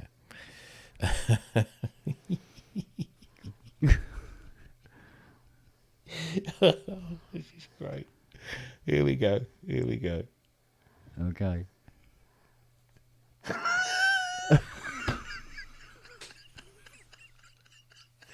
Wicked bungle is massive. No one else but the British will get that. No one. The British of a certain age as well. I mean, that's, It's brilliant. Dear old Bungle. oh dear. Do you know, Oh, I used to know Bungle, the man inside the suit. Oh, the man inside the suit. The man inside the suit. Okay. He used to run an antique store in a village called Woolpit here in Suffolk. upon which the series Lovejoy was somewhat based. In fact, so much so that they filmed Lovejoy in the village. My God. And he was camp as a no, hang on, no. Camp was a row of tents. Camp as a row of tents, not bent as a nine bob, no. Yeah. I got my, what do they call those? Metaphors? Metaphors, yeah. Yes. Something like that. Got those Or, mixed up. or metaphors. Lovely guy. If you upgrade Daily it. Mail reader. Yeah. But yeah, lovely guy. Well, I just thought... wicked. Pongle is massive. Oh, dear. it's funny. It's funnier that you find it funny. Andrew, just what is the name of that patch? Oh, yeah, come on. We You mean Armenia 2080. Yeah. Yeah, what's the name of it? search Argentina? Oh, there you go. I would never have guessed. Argentina 28. I told you it was a World Cup. You did. What year was the Argentinian World Cup finals? In 2080. No, it was 1978. Was it 1978? Yeah. Was it 1978? 1978 World Cup finals, The Argentina. hand of God. No, it wasn't that. No, that was late. That was in the 80s. That was later. That was Mexico 86, wasn't it? Mexico was 72. No, well, they probably did it again. You can do it more than once. 70. Yeah. I remember 74, World yeah. Cup Willie. 78, I remember. That was probably the first World Cup I paid attention to. And I supported Scotland because guess what? England didn't fucking qualify. But Italy Looking did. that way in the rugby as well now. Well, Yeah, that was a bit of a match. Tomorrow Scotland- should be good. France, Italy tomorrow. I'll be looking at that one. Yeah, Scotland did rather well again. It's 2 Yeah. weeks on a run. Italy Fourth time they've beaten England at Murrayfield in succession. in a row, yeah. Successively. Yeah. Italy are doing much better this year than they normally do. It's a slow curve, isn't Yeah, it? Every Six Nations we do a little better. Apart from against Ireland, of course. Nah, fucking Irish. Oh, Yeah. sorry, Ollie. Well, no, technically he's not Irish. Well, with Finn, with Finn Russell and that, I mean, you're fucked, really. Aren't you? I don't know who you're talking about, but He's talking about Finn Russell. I mean, Finn Russell. listen, just Yeah, but I listen. don't You know just who have to Finn Russell listen. And his brother, Fat Russell. there's a match. Yeah. Which one is it? Finn And his dog, Finn Jack or Russell. Fat Yeah. Oh, Is yeah. it Finn or Fat Russell? I don't know. How much of the door can you see? Right. Come on, A for Argentina. S for search. I was playing with one of those. Go into today. category. Press category. It's dark. Oh dear. Right, and then at the top of the category screen, make sure you've got the main ticked off. Just untick main. By the way, if anybody's thinking of getting a Yamaha Seek track, I highly recommend them. They're a lot of fun. And then go into... There we go. How is that Argentinian? Doesn't sound very Argentinian.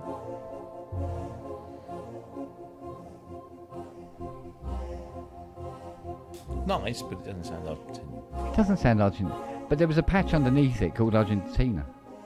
Yeah, I'm just going to have a look at that. I would expect something Argentinian to sound, "You Falkland Islands, they're ours." No.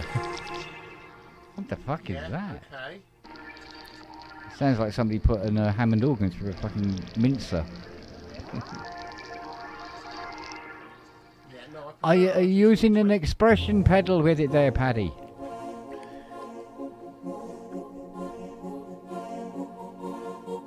It's nice. I'll give it that. It reminds me, it changes as your attacks and everything changes over time. Reminds me of a Laurie Anderson thing, Oh Superman, that kind of thing. Honestly, Matt, I thought you got to bed. Fuck's sake. Patch name Argentina 1982. They should just call it Belgrano, shouldn't they? Oh dear. It's very strange. Do you remember the Bowls advert? The what, sorry? Bowls. Bowls. Yeah, B-O-L-S. Oh, you mean Bowls? Yes, I know Bowls. I don't Do you remember the Bowls advert? I remember Bowls, but I don't remember the advert. With the human voice sample. Yeah. Do you remember the ad? Yeah. Use that, find a sound. Something that works, hang on. I remember Bowls. I mean, Dad. Okay, what am I playing? On the keyboard. Because that isn't the Hydra. Fuck knows. Or as we say in our house.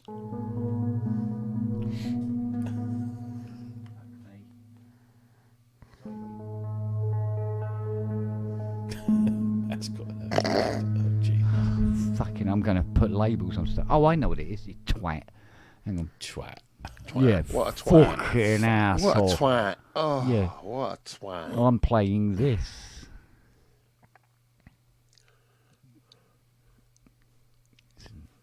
That's it. Yeah, it's gone now. Good. Sorry. Oh. Try that. All right.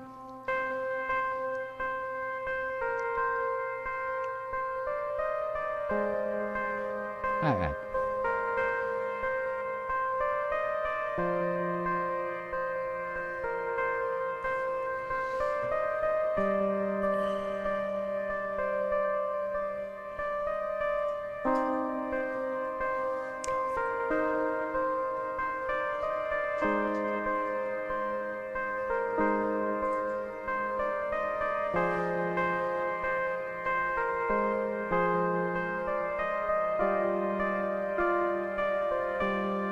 Oh, hang on.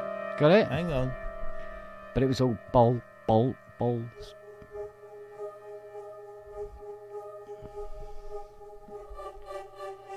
It's just that patch reminded me of that ad.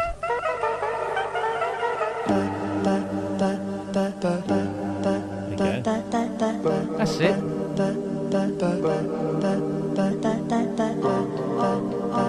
So an advertising agency discovered samples.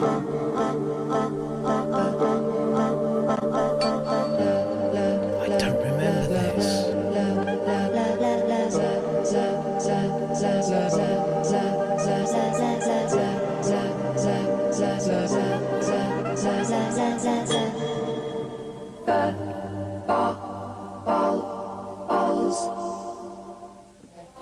Well, I'll be. Well, that advert came out roughly about the same time that I purchased my Mirage.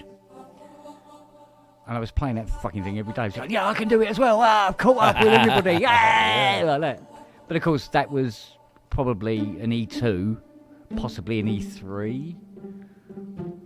I mean, it was 80s, so it could have been any. It was quite. It was early on in the. Fairlight, couldn't it? I mean, Yeah, very possibly Fairlight. Because there was a lot of them sitting around in studios. I by that honestly time. don't remember that advert. You don't remember it? No, Bowls is etched on my memory because I always like sniggered at the name when I saw it in my dad's bar at the restaurant. Yeah. Yeah, Bowls. he's got a drink called Bowls. I would hasten. No, it's not. I'd say it was Like a glass of the second complete synthesizer music to an advert ever. Because the first one was a Heinz advert. Heinz. Yeah. Beans means farts. It wasn't for Heinz beans, but and I can probably Sounded like a Heinz bean. no. Apparently, I'm supposed to have this shit memory. However, it used to go. What? It's a fucking mono set patch, cunt. Ah.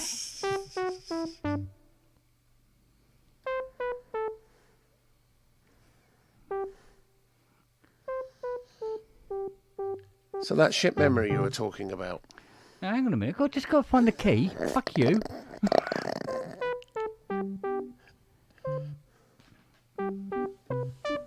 No, bollocks.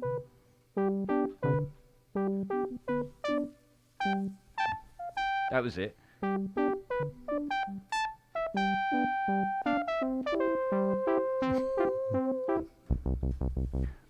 Look up the ad. I think it was the first full synthetic music to an But advert. what was it ad for?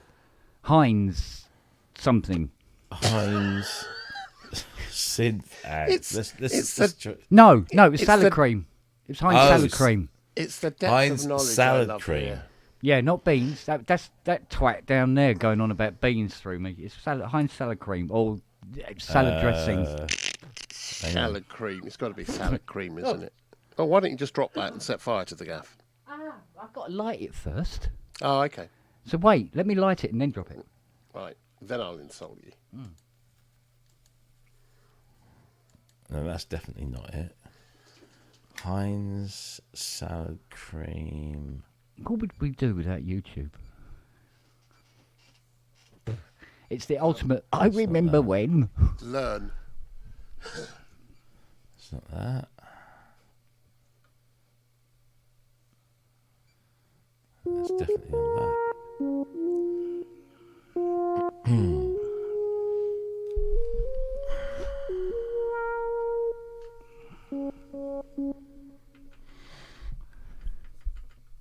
I mean, if there's one thing I really can't stand in life, it's salad cream. Really? Yeah. What about mayonnaise? Not a massive fan. Oh, I used to have salad cream sandwiches. I know. Yeah, you either like it or you don't.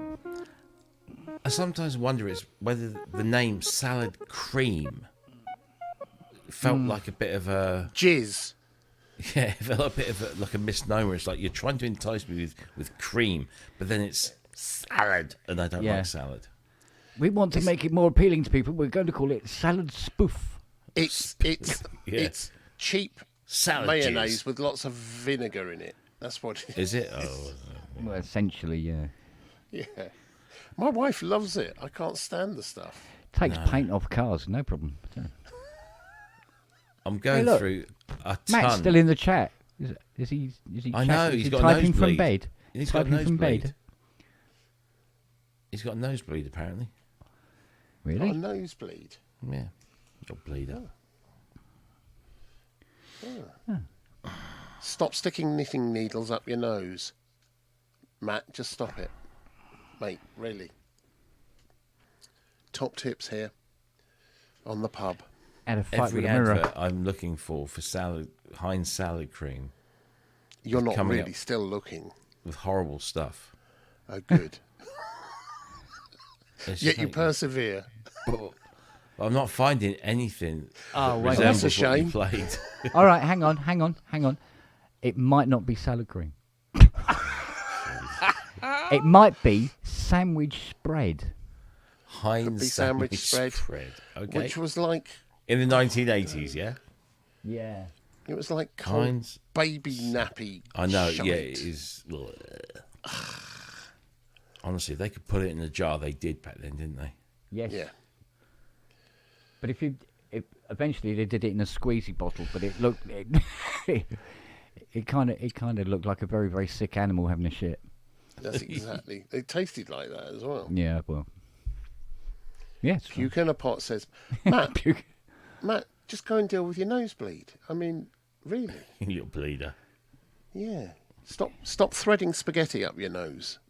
We've He's told just- you about that He before. just tied a panty pad to his face. Have you got a sheep on the front of your face now? Have you? Tie a sheep to your face. Yeah. Entire sheep. I can't keep playing rugby with this sheep tied to my face. I've not seen sandwich spread since. Well, I don't think you've seen it since you got into bed. You got a sheep blocking your view. You probably haven't seen it since they stopped making it. Yeah. For which we're all very grateful. I'm not quite sure what was in it, but it wasn't. I Oh. can't find it. Yeah, it looked like red rum. What, Fish from the juice. front or behind? It was just horrible stuff. I've just watched an advert where some woman pours salad cream on a chocolate digestive and then eats it because she's pregnant, because that's what pregnant women do. Anyone know the synth used in the theme tune to Rhubarb and Custard? I thought that was an ARP. I thought it was an ARP or a No, I can't find anything to do with salad cream or sandwich spread, and I'm giving up now after watching that video. Yeah, it's a bit like somebody squeezing an infected tit. an infected pig tit. There we go. He's gone. Oh, my work here is done. My work here. I thought it was an ARP. Do you know what I had for dinner? Because you're about to see. Oh, cool. It could have been a cat, an octave cat. Had that kind of sound about it. Oh, wait a minute, because it's quite early. 70s. It sounded very single VCO, but there again, you can turn down VCOs on synth. So Yeah. Could be an ARP axe or a. It could be. it's not going to. It's not going to be anything EMS. It's not a Moog. I'm sure it's not a Mini. It doesn't. It sounds too weak to be a Too Moog. thin. If you understand what I mean. It's got that ARP sound about it, or possibly. Could it be one of the Wasp or something like that? No, it's too early for Wasp. Yeah, it is, isn't it? So Yeah. Wasp is what, 79? Rhubarb is what, 75, 76? something like that. Let's find out. I can't find anything, man. Trip down memory lane.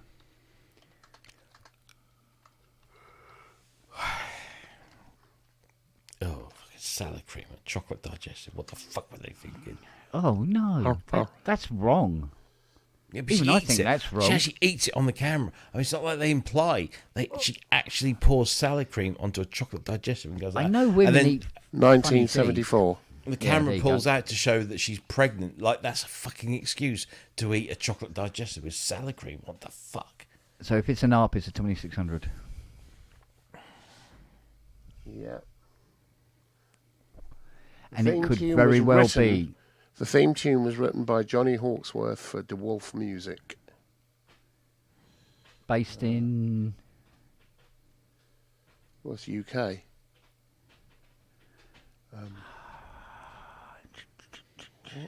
Let's see if we can dig it up. Characters. ARP was a bit slow getting to the UK.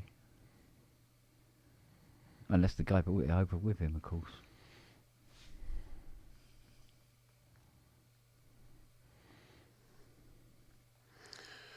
There was a man today at Synth East that had a Pac-Man jacket. How fucking cool is that? A Pac-Man jacket, man. A Pac-Man jacket. And then Wow. next to him, guess who was wearing that shirt? I'll give you 3 guesses. Go on. Who's wearing a shirt like that at Synth East? Could be anybody, come on. It's Robin Vincent. He always wears weird and wonderful flowery shirts. Yeah? Yeah. Bless him. And yeah, I did spend a little time with that, which of course you'll recognise. Oh, yes. Da, da, da, da. And a little bit.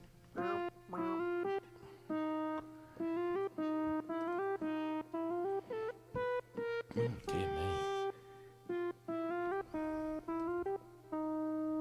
No. No, it's going down to that. No, then it's... There's only one black note in it.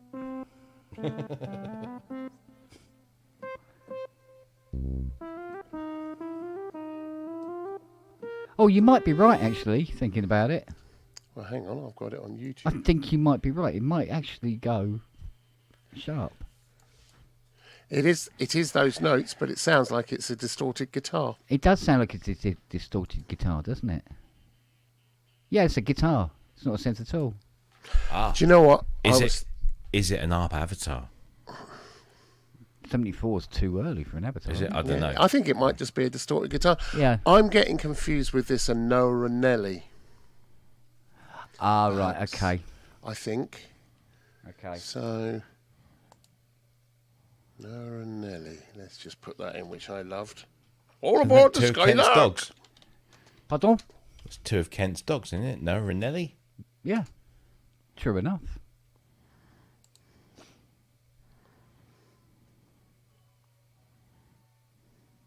But it was 2 weeks, 2 episodes at least, before he realised that the lions had eaten all the dinosaurs. Oh dear me. That's clearing up that mystery in the Bible.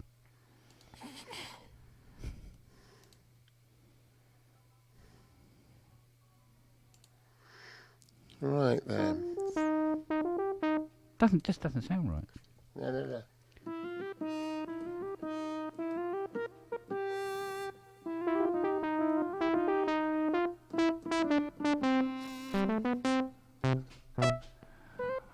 I see.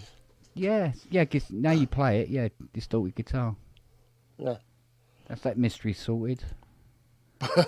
What's next, Holmes? So the one, here we go. I'm just dropping it into the private chat because I don't Ooh. have admin privileges on your doofer. So I'm just going to pop this in here. So you've got I don't think anybody does. Noah don't know, Ranelli. I don't know how it works. Robbie does. Does he? Robbie Oh, he has knows how to do something it. privileges. There we go. That's the Noah Ranelli tune. Oh, hang on. Adverts. Oh, of course, I've got premium, haven't I? Oh. But it's coming out of the Mac speakers. What the fuck? I don't know. You better do it, Robbie.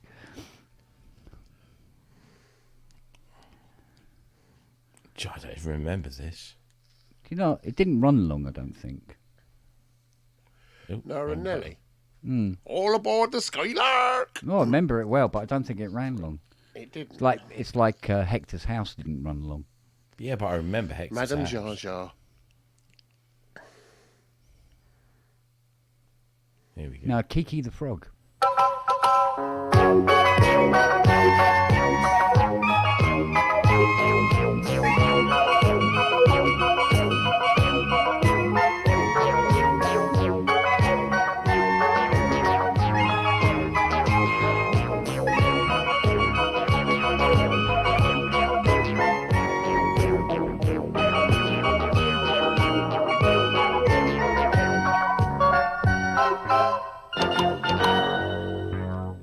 That's an ARP 2600.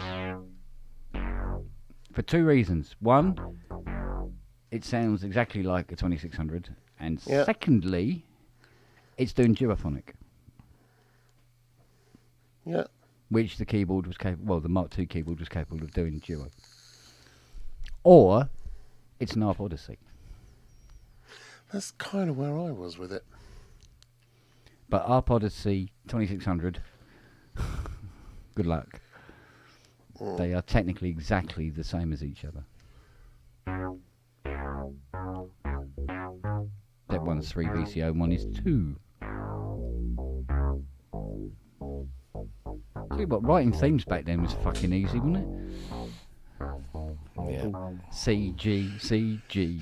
But that's what kids loved it. It was memorable. That's Simplicity, the thing. yeah, Kids simplicity. don't care. We're getting so sophisticated with some of these things.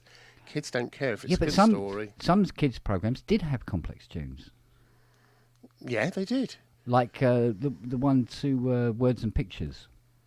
Oh, yeah. Done don't with remember what it. the hell was that fucking instrument called? It was sort of like wetted glass rods or something. It was very Oh, weird. the- thing. Oh, the on the thingy. No, No. Martin. No, not the No. underling. No, not no, the I'm underling. thinking Waterphone. Yeah, waterphone. Waterphone. See, much easier to pronounce Yeah. than the Martin, not underling. Fucking it, I broke my head. Mind you, a really nice one was Gallery Time at Oh, Vision On. Yeah. Yeah. What was the one with Kenneth Williams? Willow the Oh, Wisp. Will o' the Wisp. Will o' the with, Wisp. Love With the that. Moog.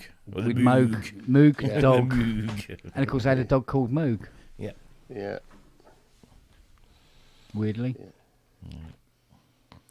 And Evil Edna. Evil Edna, yeah. Evil Edna. There was a wardrobe, wasn't she? You're thinking of Narnia now. No. I think No, Evil no. Edna was a wardrobe. And what was the name That of the sounded little like fairy? Scooby-Doo. from Will o' the Wisp. Oh. Mavis. Tomorrow People. Mavis. Tomorrow that's it, People. Mavis. Mavis. Tomorrow People. I used to make things for my belt so I could like stand there and pretend that I was Tomorrow People. This is only last week he's talking about, Yeah, Ken, yeah. by the way. I used to put a tutu on because I used to pretend to be Mavis. Oh, Arthur. I The I also caterpillar. built Arthur. a Blake 7 ring band. Do you remember Blake 7? Yeah. They had the ring band, and Blue Peter did that whole thing where they said, "Oh, you can make your own Blake 7 ring band, and all you need is a A nuclear piece- reactor. piece of Some cardboard sticky back plastic and make sure Yeah. Mummy uses the scissors. and the button." Yeah. because the button on the ring band was pink, so they said all you need, and make sure you ask your mother for permission. Of course, I didn't do this. Was you need a pair clitoris? of pink No, okay. marigold, pink marigold gloves. Marigolds. That's what I meant, not clitoris. Not clitoris, yeah. No, of no. course. No. I was just And- thinking of pink buttons. And so I Well, cut a piece out of my don't know why mum's that- pink marigold gloves. No. Yeah, she wasn't Oh, happy. fucking hell. No. It's like when all her washing up liquid And I disappears stole because a you've made a button. hydromatic rocket. Exactly, yeah. Yeah. And I Where's the stole a washing up button liquid? out of her haberdashery box and covered it in tinfoil for the communicator. We see, when Scott was a kid, we went through that whole Tracy Island thing. Oh, that was brilliant, though. And I was so, working at Argos at the time. Yeah. Oh, Yeah, we had fuck me. old Scott was pulling at my t-shirt, going, "Uncle, can we make a Tracy Island?" Because he was living here then. Yeah. He said, "Can we make a Tracy?" And we did. Do you know what? We started out and it was supposed to be Tracy Island. It ended up looking more like Alcatraz actually. when it Yeah, was finished. Treasure Island. Yeah, yeah. But it was close enough, and I had little models of Thunderbird 2 and that knocking about anyway from when I was a nippy, and he was happy as a pig in shit out in the back There you garden with go. that, mate. So yeah. I remember that whole thing. Dog pissed on it.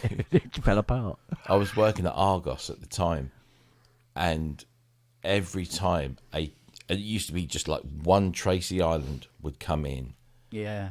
and it And would there'd be be this fights mad for it. fucking scramble. Yeah. And we were explicitly told, like by head office, that no members of staff got priority over this because we couldn't be seen to be, secretly squirreling away the Tracy Island. Fuck 'em. Yeah. No. Well, we did pretty much. We just said, "Fuck that shit." See you, Paul. Yeah. What else was there? There was Tracy Island was one. Cheers, Paul. Oh, what was that other toy? They were like monster things, and you put. Do you your remember hand the Johnny 7 gum thing? With all the different launchers and grenades and things. It didn't actually do anything very much, but I wanted that always. Don't remember that. before my time. Fired ping pong balls and all sorts. Pre-war. 1950s. Pre-war. Shut up. Boglins. Thank you, Wagyu Boglins. They were big, like rubber monster puppet things that you put your hand in, Oh, and yeah. and they came in a box that looked like a cage. So Oh, right, okay. fuck me, we couldn't get enough of those. One year, it was just like they were the Christmas toy. Kids are fucking stupid, aren't I they? know. They fall for anything. Though, I mean, I remember that I used to Put a hate glove playing with puppet in a dolls. box, and it's like, fucking hell, got to go with that. But it was always good. It was always good fun. You always get to play with the. Actually, nothing's toys. changed. I'm pretty much the same with Sense now. Well, yeah. But this Sense red. I've got to have it. It's red. I remember when Yamaha's PSS Yeah. came out with the drum pads on the front edge, Oh, the big drum yeah. pads. Was it 680 or the 780 or something like that? Yeah. Oh man, I couldn't get that out of the box quick enough when it came into stock. I was just like, okay, it's 5 o'clock. Everybody fuck off downstairs, and then I'd get one of these things out and play it. It was just like, yeah, really. Yeah. Cool. Yeah, because had the PSS I think it was the 680. 680 was the first And it had the blue pads on the front, Yeah, because it was shaped like a piece of cheese, or it was just a Yeah. wedge, wasn't it? yeah. She had your So- keyboard, your rhythms, all the rest of it, blah, blah, blah, blah, blah. Pitch and mod wheel, I believe, as well Yes. were on that. It was. And then What those year blue was pads, this? What year do you think that was? You got that? 90.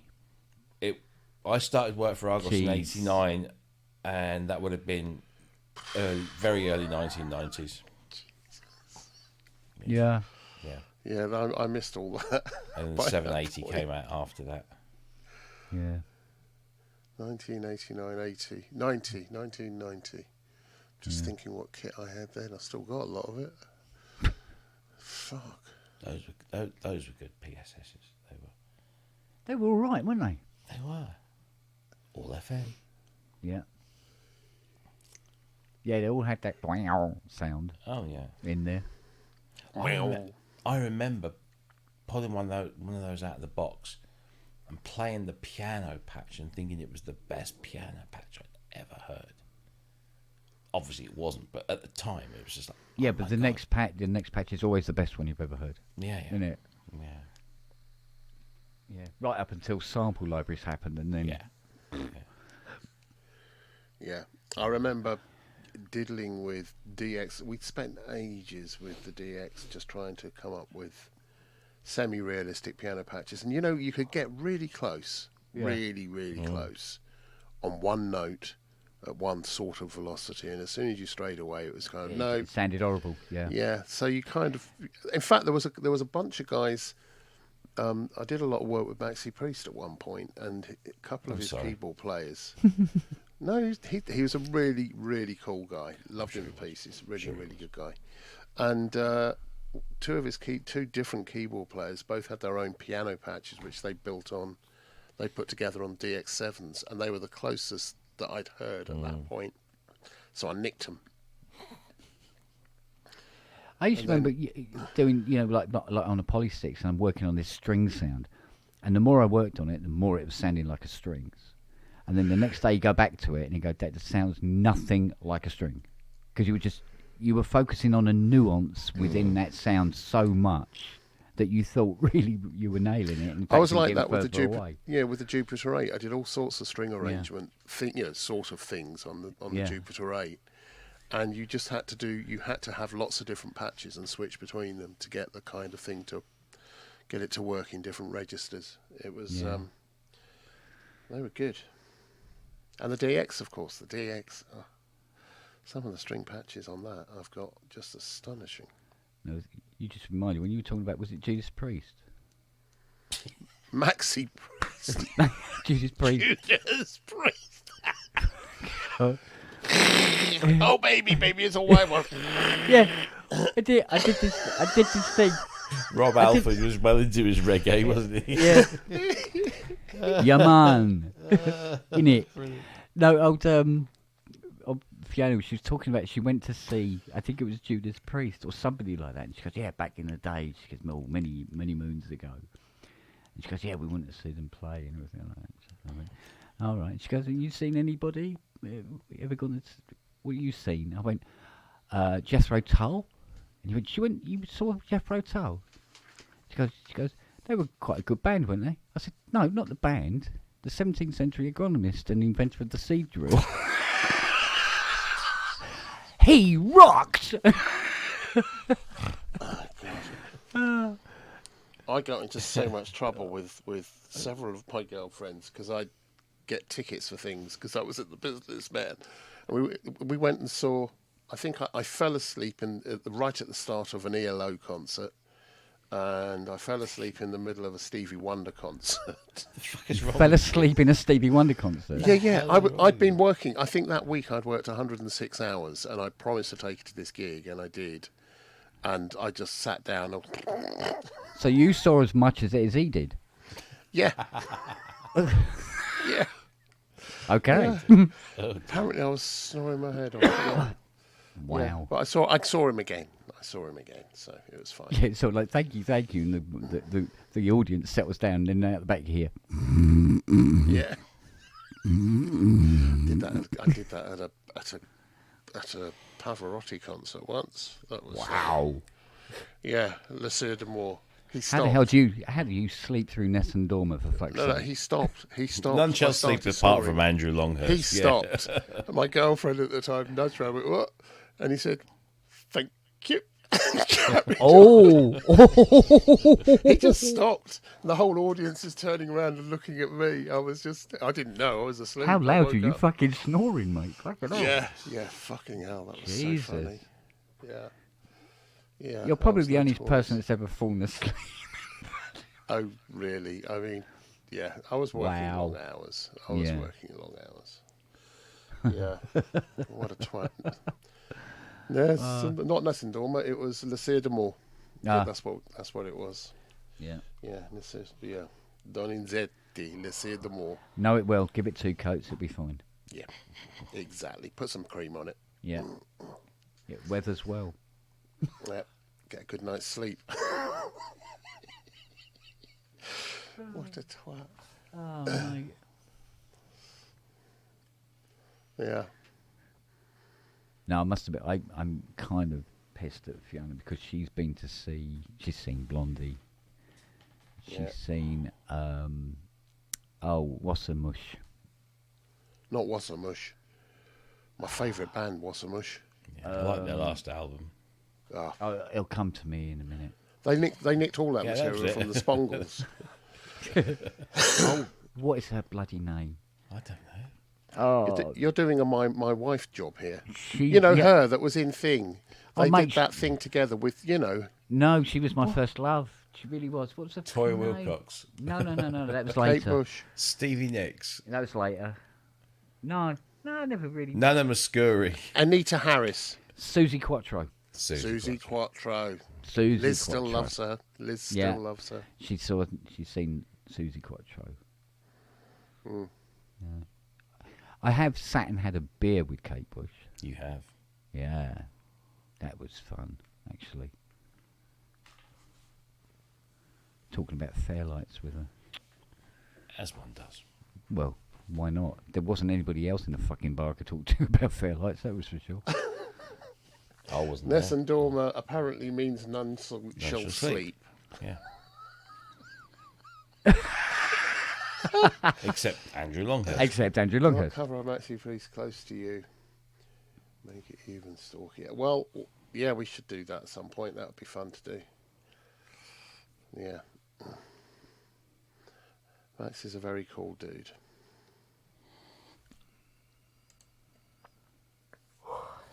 Yeah. God, yeah.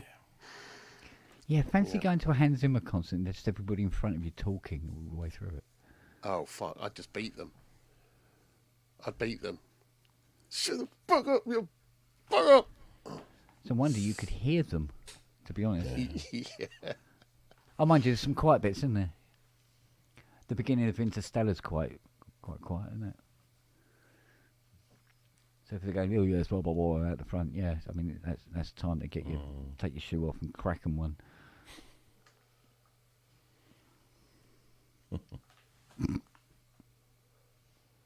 Yeah. Actually, too. Yeah, yeah, yeah.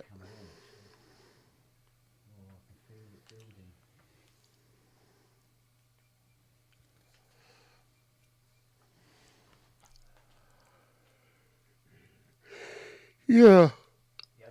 So many bands. Oh, that's better. Yeah. Flush that one through. Yeah, maybe twice, just to be sure. Be on the safe side. I poke it with a stick, but it wouldn't go away. It wouldn't go away. What was that? Yeah, God, fucking hell, I remember that. Fucking killing myself laughing listening to that album about Billy Connolly. Did you ever see Green Wing? Yes. Yes. Love The Green. episode with the stick right at the beginning, the ski stick, trying to get rid of the enormous poo. Yes. That was a genius piece of TV. That was. It really was. Absolutely Yeah, brilliant. there was some cracking stuff going around, wasn't there? But I mean, you look at the people. If you watch an episode of Green Wing, and you look at the people that were in that, and like, Olivia Colman, Yeah. who was absolutely brilliant as the completely forgetful mother, Yeah. Totally brilliant. and all the other actresses. Because do you ever watch Not Going Out? Tamsin Green. Well, Tamsin Greig was in it. yeah. The first series, maybe. The what? Yeah, Lee Mack's wife in Not Going Out. She was in it. Yeah. And then all the what's it? Stephen Mangan was in it. And Oh, what's the guy's name? Mark. Mark. He's freaking brilliant. I've Yeah, tried to find a reason to work with him for years. I just Yeah. want to get him to come in and do something, so I can. really good. His Well, it's physical like- comedy. I must is just- because when I remember watching the first series of Not Going Out, and I'm going, yeah, this is too much like a busman's holiday for me. yeah. But I can relate. The woman, the Scottish woman, what's it? Oh, she's half Scottish, half Spanish. Oh, what's her bloody? She was the mistress in Doctor Who. Oh yeah. She was in Green, and she played the HR lady in Green Wing. Yeah. It was completely inappropriate. Mark Heap, yeah, that's the one. She was fantastic. I got a real thing for her. Yeah. It's like I really welcomed that with the IT crowd when it started. Yeah. Really, really gelled with that straight away. I must admit. Yeah.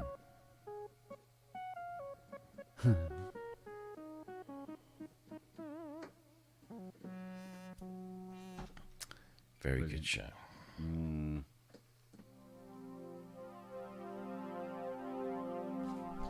That's very 80-ish, or Prophet 5 actually, one or the other. It's like flanging going on, isn't it? Yeah. Bit of phasing, just a touch.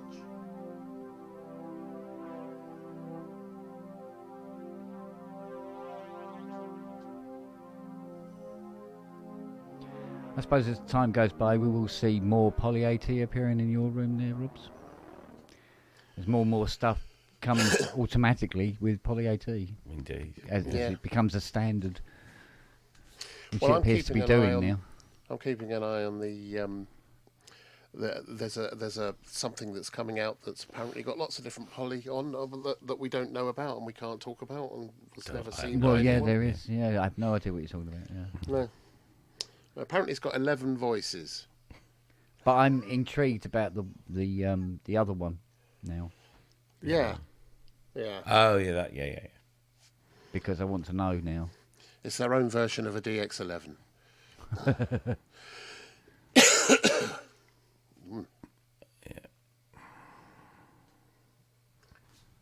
Age takes over and need to change the pad. John, go change the pad. Go and ring it out. That's what you need to do. In your opinion, young man, what would you say was the best guitar sound on the M8X? I don't know yet. I've been looking. You're talking about nylon guitar rather than electric. Any guitar really. I See, mean, but electric guitar sounds on keyboards are always really weird. They Yeah. sound like they're being played on a yeah, whatever. because I mean, I have some guitar libraries where it'd be hard pushed to beat them.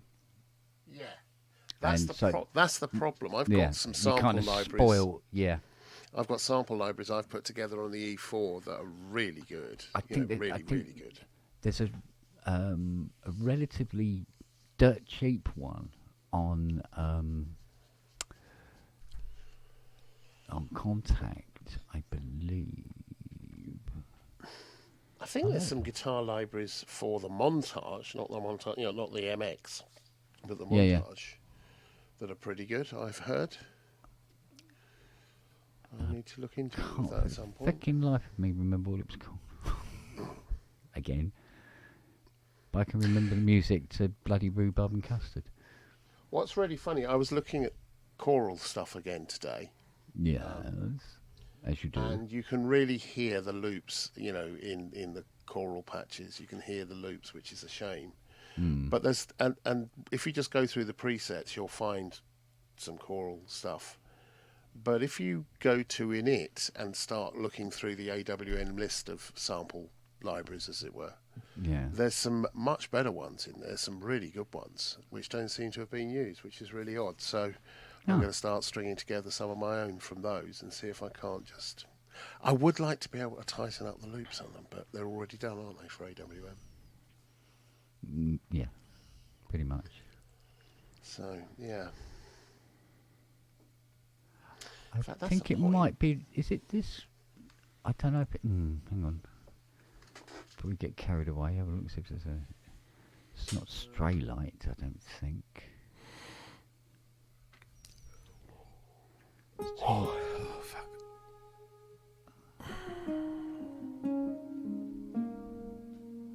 So many fucking libraries. It's just ridiculous now. Just scroll, scroll, scroll, scroll, scroll, scroll, scroll.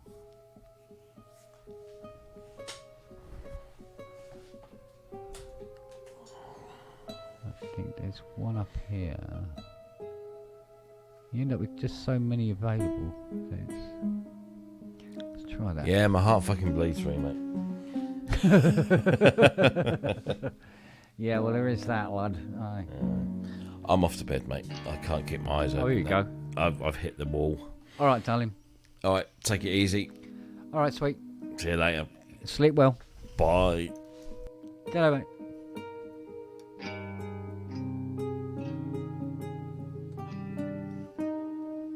So.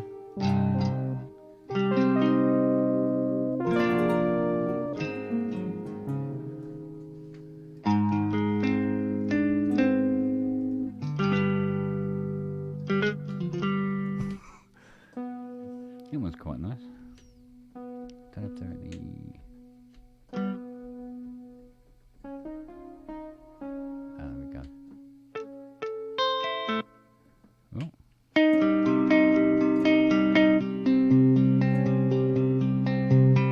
That's not bad.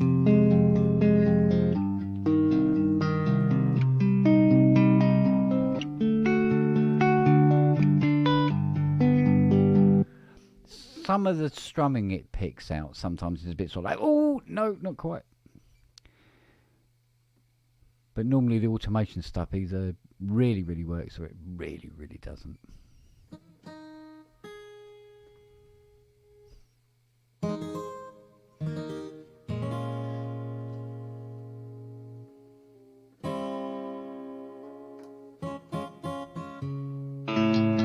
Oh.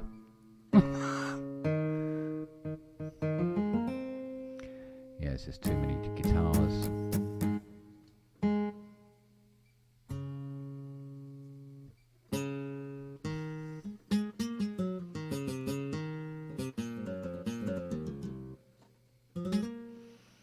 Yeah, should be alright for next Saturday, buds.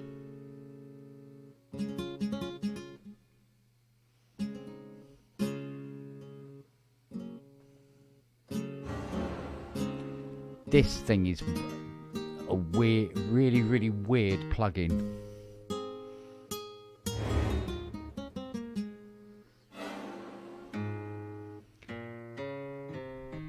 I think this is designed for trackpad. Let's have a look. Yeah. Oh. Oh, Christ almighty. That's not bad.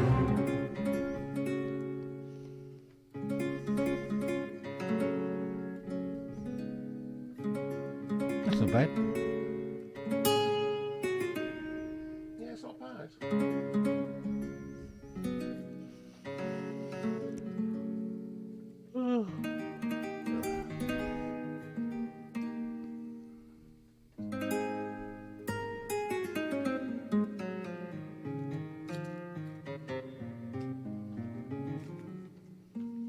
Yeah.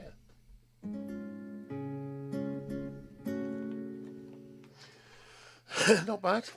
Not bad. It doesn't sit like my library yet, so I need to play around with some of this. Yeah. It's too bright and twangy.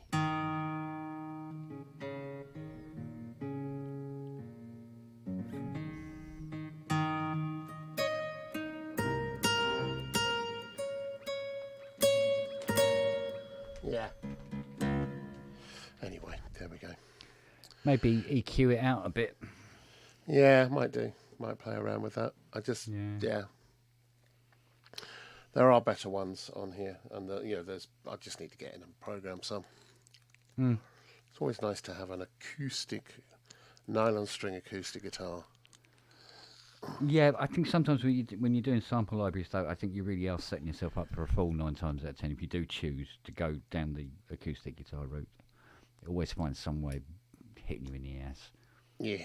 Do you know what I mean? Justin Havu.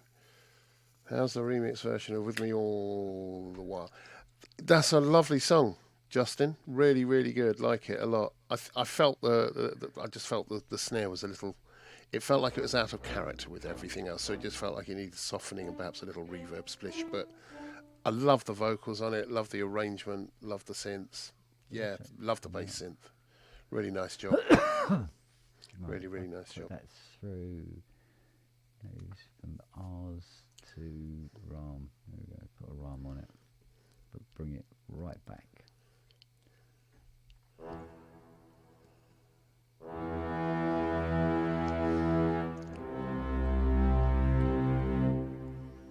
That's nice. Yeah, the Symphobia, it's really old and it's really straightforward, Yeah. but it really delivers. Well, I'm like nicely. that with Kurt Ader's string libraries. Love them. You know, he's just really, really good. I've still got the old E4 string libraries that he put together. Yeah. Kurt Ader stuff. It's just sensationally wonderful. But it got Really, these, really good. got Sits these really well in easy it. key switches on it, you know. Yeah, plays well. That's nice. Yeah, it's sort of like the Makajo. You're my favourite, Justin. Remind me to play. I did a video for a Christian music band over here in the UK a couple of years back. Out of the Ashes, and it was shot in an old theatre, in a derelict theatre in Gloucester, and it was sub-zero. The day was sub-zero. We got inside. It was -5 inside, and we had 8 dancers, an 11-piece band, full lighting rig. But the guy that was doing the lighting had to bugger off. Kept on having to bugger off. Then we had power cuts, and we went from having an 8-hour shoot down to 3 hours to get everything in. And I'd hired in this really, really good DOP, and he had bought his red cameras with him and such. And so I had to essentially rewrite the story from scratch. And it worked out really well in the end. So yeah, I'll send you a link to that at some point. Yeah.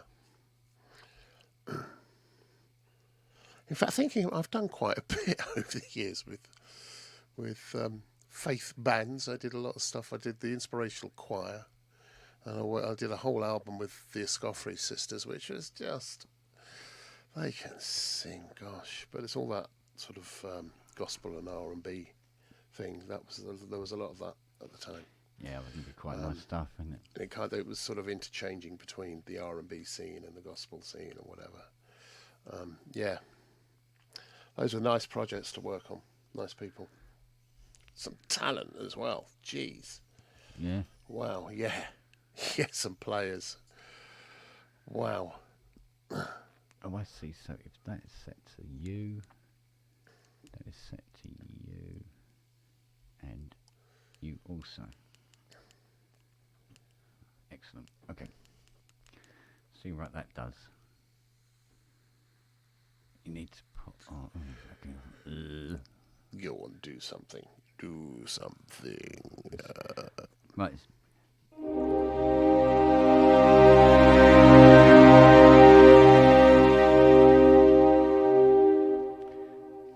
It's very.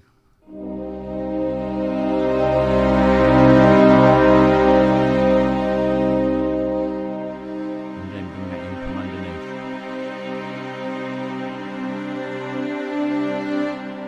Yeah. Okay. Nice. Yeah, if you can get it to work, it works. And you're using the expression pedal Oh, to Christ, switch yes. between them. Yeah.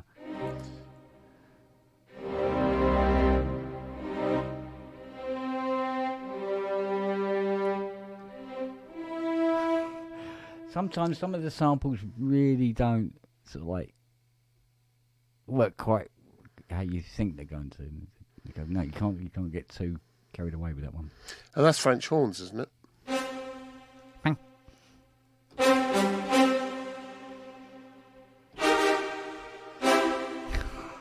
Copyright. More that one. How did it go? Jesus Christ. I think it's been about 30 years since I played that. Jean Wilhelm. Aye. He's very good, you know. So, AKG make crap these days and the support doesn't answer. oh dear.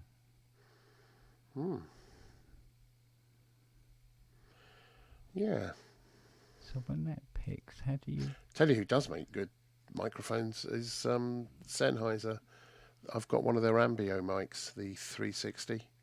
Yeah. I bought it as a replacement for the Calrec, the Soundfield, which got nicked. And it's very, very good. Much lower noise floor, same kind of headroom. Yeah. It's a good thing. It's a good thing. Love working in, love recording with that. I love recording with ambisonic mics and then doing stereo or mono mixes from it. It's great.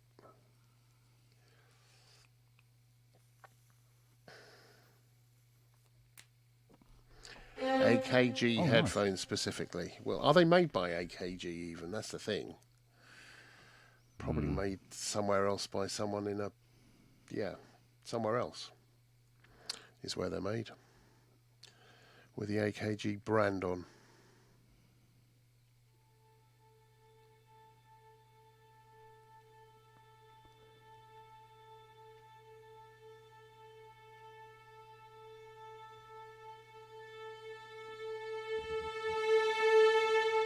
Yeah, that's nice. That's why you get an expression pedal, mate. Yeah. I've Not the ordered. same. I've ordered. It should have been here today, but no. Oh. Not yet.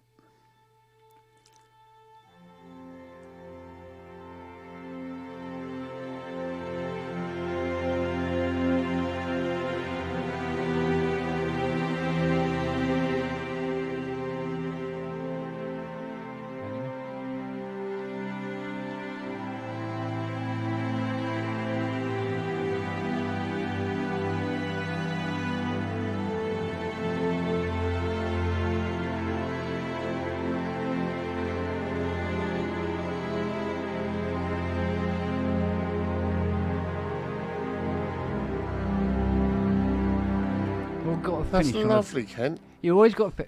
I don't know where it comes from, but... That's lovely. Yeah, I can do that shit all day long, but then what? Do you know Well, where it just do comes- that. Start off with that shit, record it, and then do whatever over the Yeah, top. but everything I try to do to it is not. It's always sort of like no. You not need quite a that. producer, Kent. Is what you I need. need. I need a colostomy or something. But do you know what? There's nothing better than a wide triad.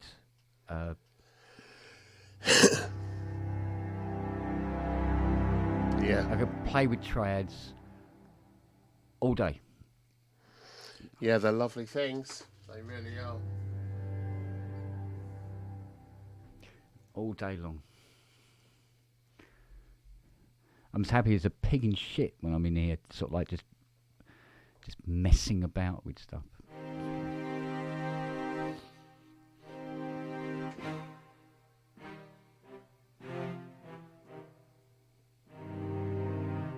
Are you heavy one side on that? Or is it the way the patch is set up? It's the way the patch is set up. Oh, okay. I think it's set up specifically for an orchestral thingy, but Gotcha. yeah. And then there's the.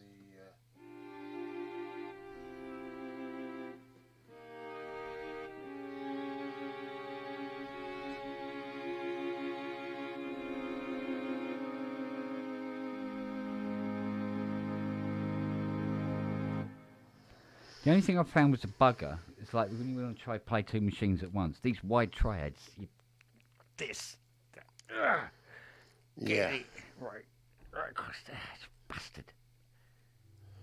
Oh, are you doing a bass triad minor, so octave and minor? Or So- whatever? Well, yeah, so it would be... So, for instance, you do a C, you do a G, and then you do an E. So it's wider than an octave. Yeah.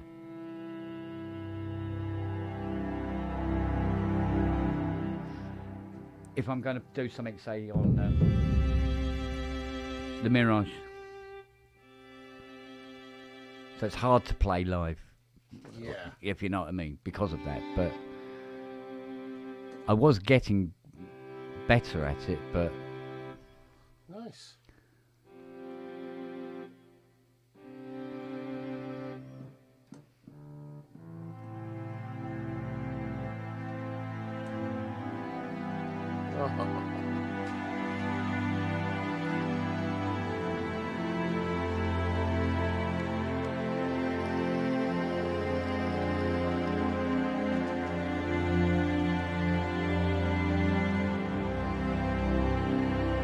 that's easy enough. You do that sort of shit all day.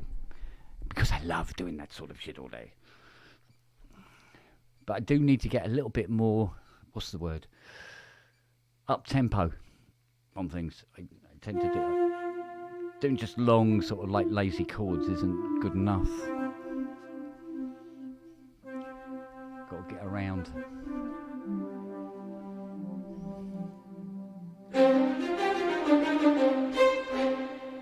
Get some of that going, you know. Get rid of this reverb. Go away.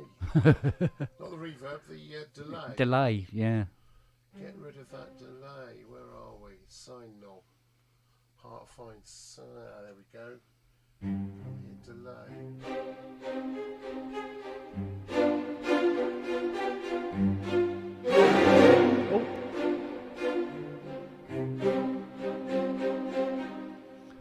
Bloody hell, I'm starting playing Thompson Twins now. What the hell? There you go.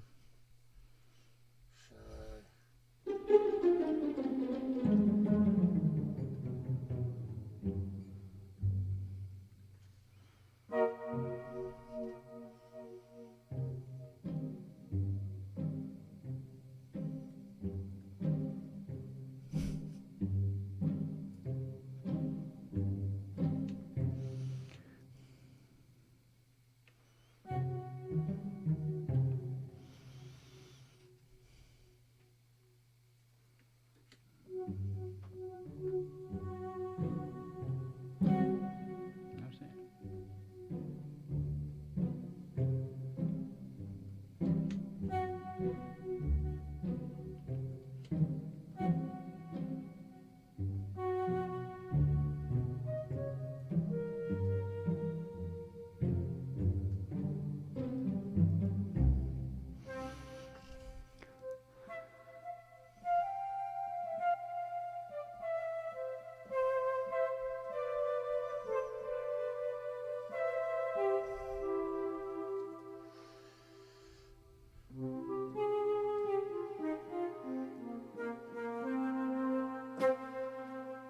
Nice.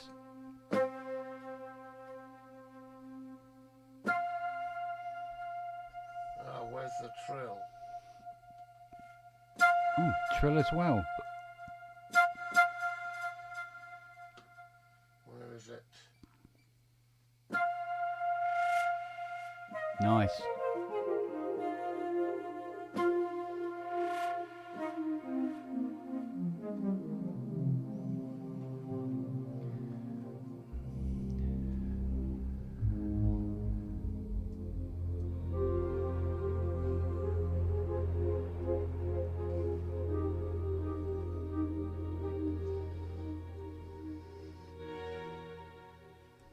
It's jammed.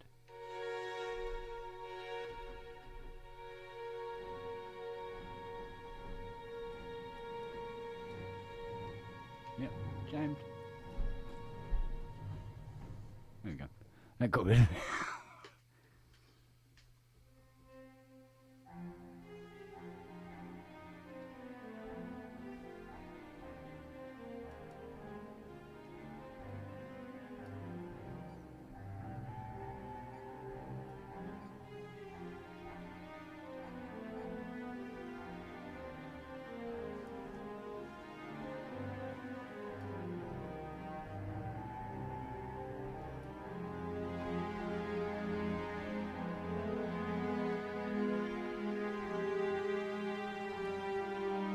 Oh, bollocks.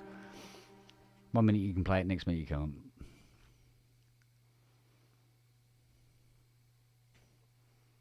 Oh, I see.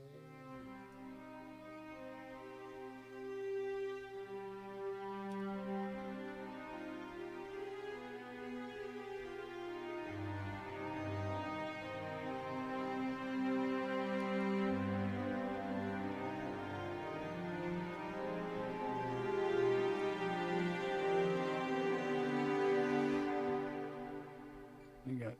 Oh, hey, there. Hey, Bonsoir. bonsoir. Buongiorno.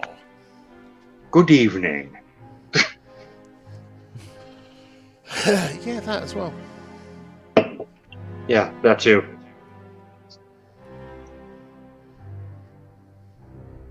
Or, Go and do myself a coffee quick. how did the video shoot go? Went well. 6 tunes, one of which was a cover. There were a couple of things we had to redo because either the drummer forgot where something comes in or guitar player played a wrong chord. But no, it went well. Cool. Mm-hmm. Cool, Like cool, doing a live in studio thing. So we're not like, doing a normal music video, which always fun.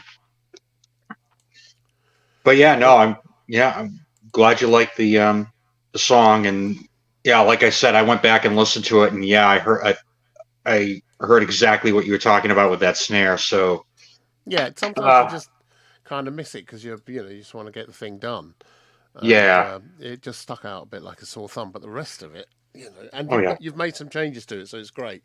But it's a great song. Really love the song. Really love the song. It's yeah, good. well, great, appreciate it. I mean, I threw so those drums were done with Beatbox Anthology 2 through UVI. So I just basically went in, and the snare is 2 different sounds, actually 3. It's a combination side stick, hand clap, and a like a finger snap from like 3 different drum machines that I combined together. But you go in and adjust the attack on them, like about 50 millisecond attack will soften it, and then a little bit of low pass filter on it. And then It just just drop the volume down. it felt like it was a bit too much like white noise rather than Yeah. Do you know what? A little touch of just a touch of verb on that would just blend it in with everything else, especially Yeah. with the synths and everything, and the Yeah. delays on the vocals. I It's agree. nice. Yeah, no, I agree. I was trying to go for like the vibe on Bruce Hornsby's first couple of albums where it was just him and a drum machine. Yeah. So I was kind of going for that, but I could not remember exactly what the snare sound was on, like, say, The Way It Is. And listening to it today, it was an actual snare, but I couldn't tell you which drum machine it was. It probably could have been a Lin 9000. Yeah, could have been. But yeah, Diddle-ding, diddle-ding, diddle-ding. Yeah. Yeah. that's just the way it is. Yeah. But yeah, that tune has like some of my favorite vocals on it too, and I love doing like big, block harmonies. Yeah, I I like working with I do a lot of vocal tuition and recording. Yeah. With block harmonies, it's a wonderful thing. It's Oh, a yeah. wonderful thing. Yeah, It's amazing. I like Michael McDonald's Mhm. album, the first solo album he did. Just Oh, yeah. amazing. Oh yeah. Yeah. I'm very heavily inspired by Richard Page, who is the lead singer of Mr. Mister, but he had done a lot of session work with, doing background vocals on a bunch of things. And just not only just the tone of his voice, but the harmony parts and things like that. I So, think Mr. Mister and Ricky Lee Jones were the first 2 CDs I ever bought. mhm. Just when CDs came out, they were the first 2 Mhm. things I bought. So Mr. Mister, Yeah. Teddy's Broken Wings. I mean, what a song is Oh, that? What sort that's of a song is that? It's just... And Pirates, Ricky Lee Jones, mhm. it's just a masterpiece, It's Oh, a yeah. Still is. Brilliant. Yeah, I brilliant agree. songs. I just listened to that whole second Mr. Mister album, a couple months ago, and honestly, I love the album all the way through.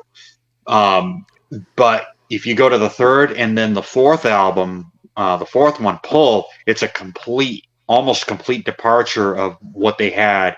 It still has some of that pop sensibility, but there's a lot of progressiveness happening.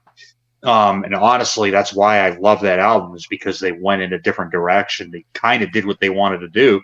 The problem was their record label didn't know what to do with it, so they shelved it for 20 years. Yeah.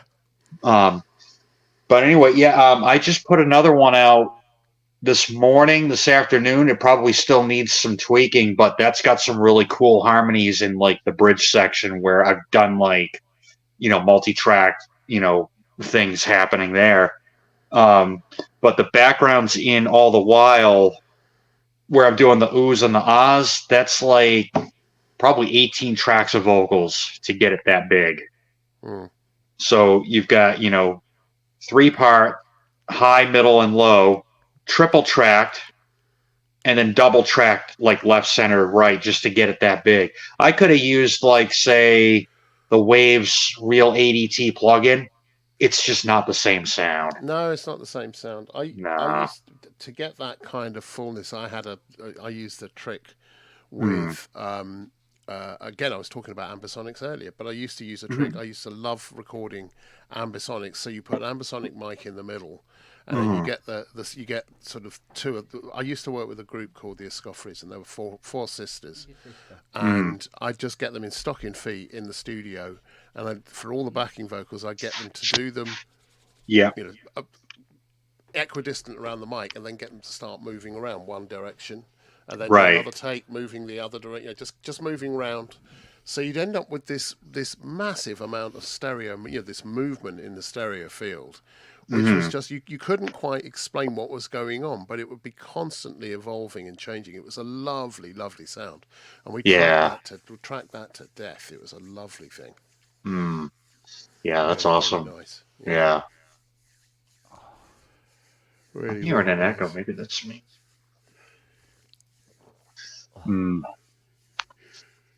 Coffee I cake? love. Yeah. It's 2:00, for fuck's sake, man. What's going on? Why are we? Sweet nectar of life. Yeah. No, I'm just thinking it's 2:00. What am I doing up still at 2:00? I should. Yeah, I know. Fiona says, "You coming to bed?" Yeah, in a moment. Yeah, Liz said that. Oh. That was a while back.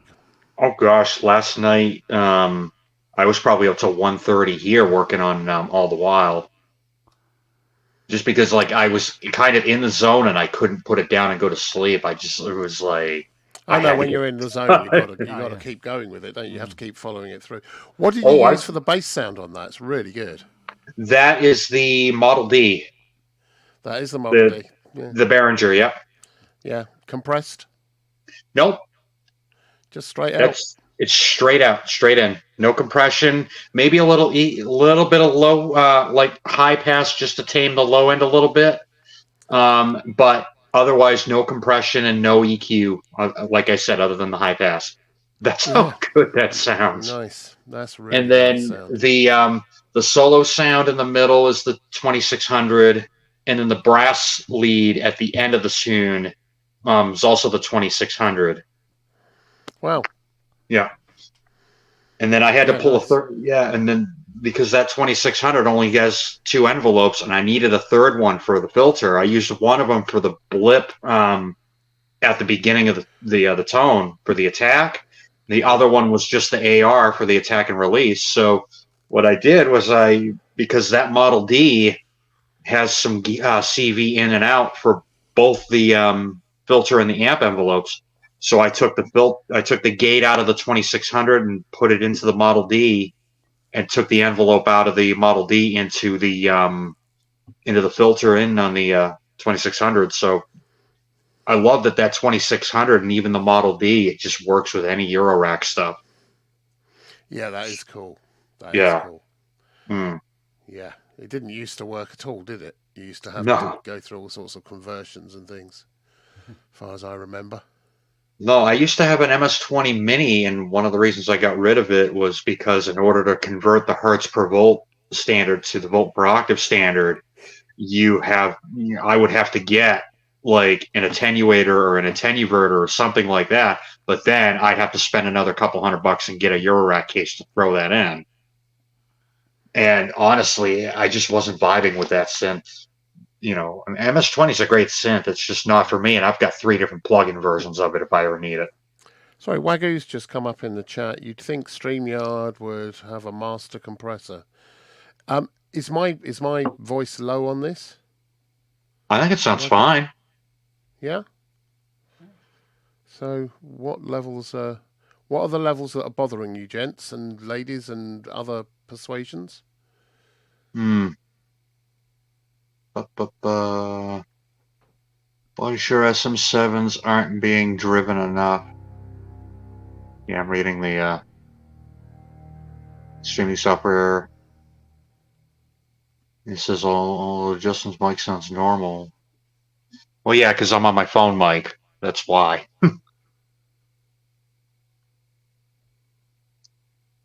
Yeah, Cress had him on my phone mic.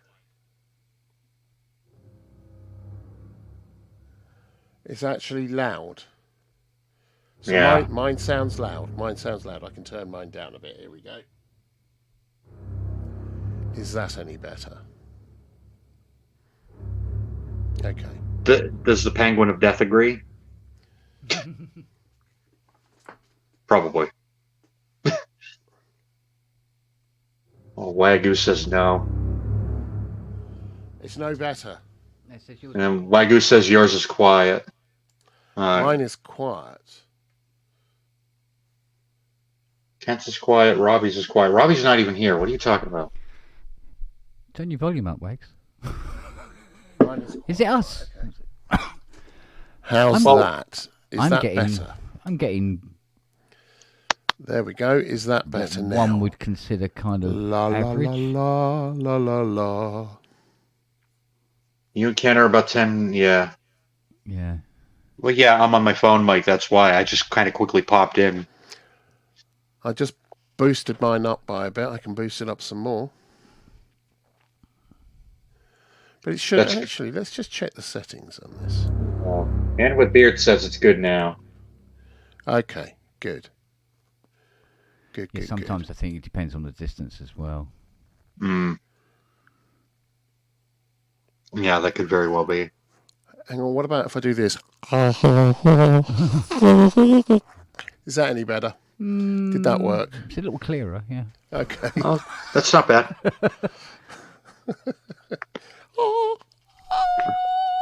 Andrew showing off his talent There we go. from his young days. Yeah, I can get higher. I can't. Not anymore. No. Falsetto is a good thing. I used to have it maybe about 5 years ago. And then I don't know why, but I think because I had left my cover band and COVID hit and I wasn't really playing out much, wasn't really writing anything. So probably because I wasn't singing as often as I used to. I reckon it's because you blew a bollock. That's what it was. No, they're Does that sound louder now? Yes, Yeah. it does. Is it? No, Oh, they're okay. no, they're still here. Much better. But That's But a I've lovely noticed- string sound. Oh yeah, but I've noticed in the last couple of years of singing, I'm not using my falsetto much, but my normal voice, I've noticed my range growing a little bit, like going up higher. Yeah, you just need to exercise it like everything. If you haven't used it through COVID or for 2-3 Oh, yeah. years, you just need to gently do the exercises. It works. Do Oh, the yeah. exercises. Yep, I It agree. helps. It's a pain, Yeah. but it does help. Yeah. Well, no, I was, in addition to all the while, I was working on another one that's, like I said, I put it up this morning. I just said, I just went for like a high part in the bridge, doing again the block harmony thing. Like, what if I went back to doing it? It took a little bit, but I found I really have to push to get the falsetto. But I think, again, the more that I can devote the time to, to actually practicing it, I'll get it back. Yeah. Yeah, then it's just mic technique. Man with beard. Yeah, man with beard. I have a Moto Stylus 5G Motorola Android. I don't consider it very good quality. It sounds great. It sounds really Thank good. you. Yeah. Yeah, it's not bad. Right. Ah. And on that note, I think. Where are we? Yeah, that is a nice sound. Yeah. It's going to have to be your theme, Andrew. We go so you can go. Was it?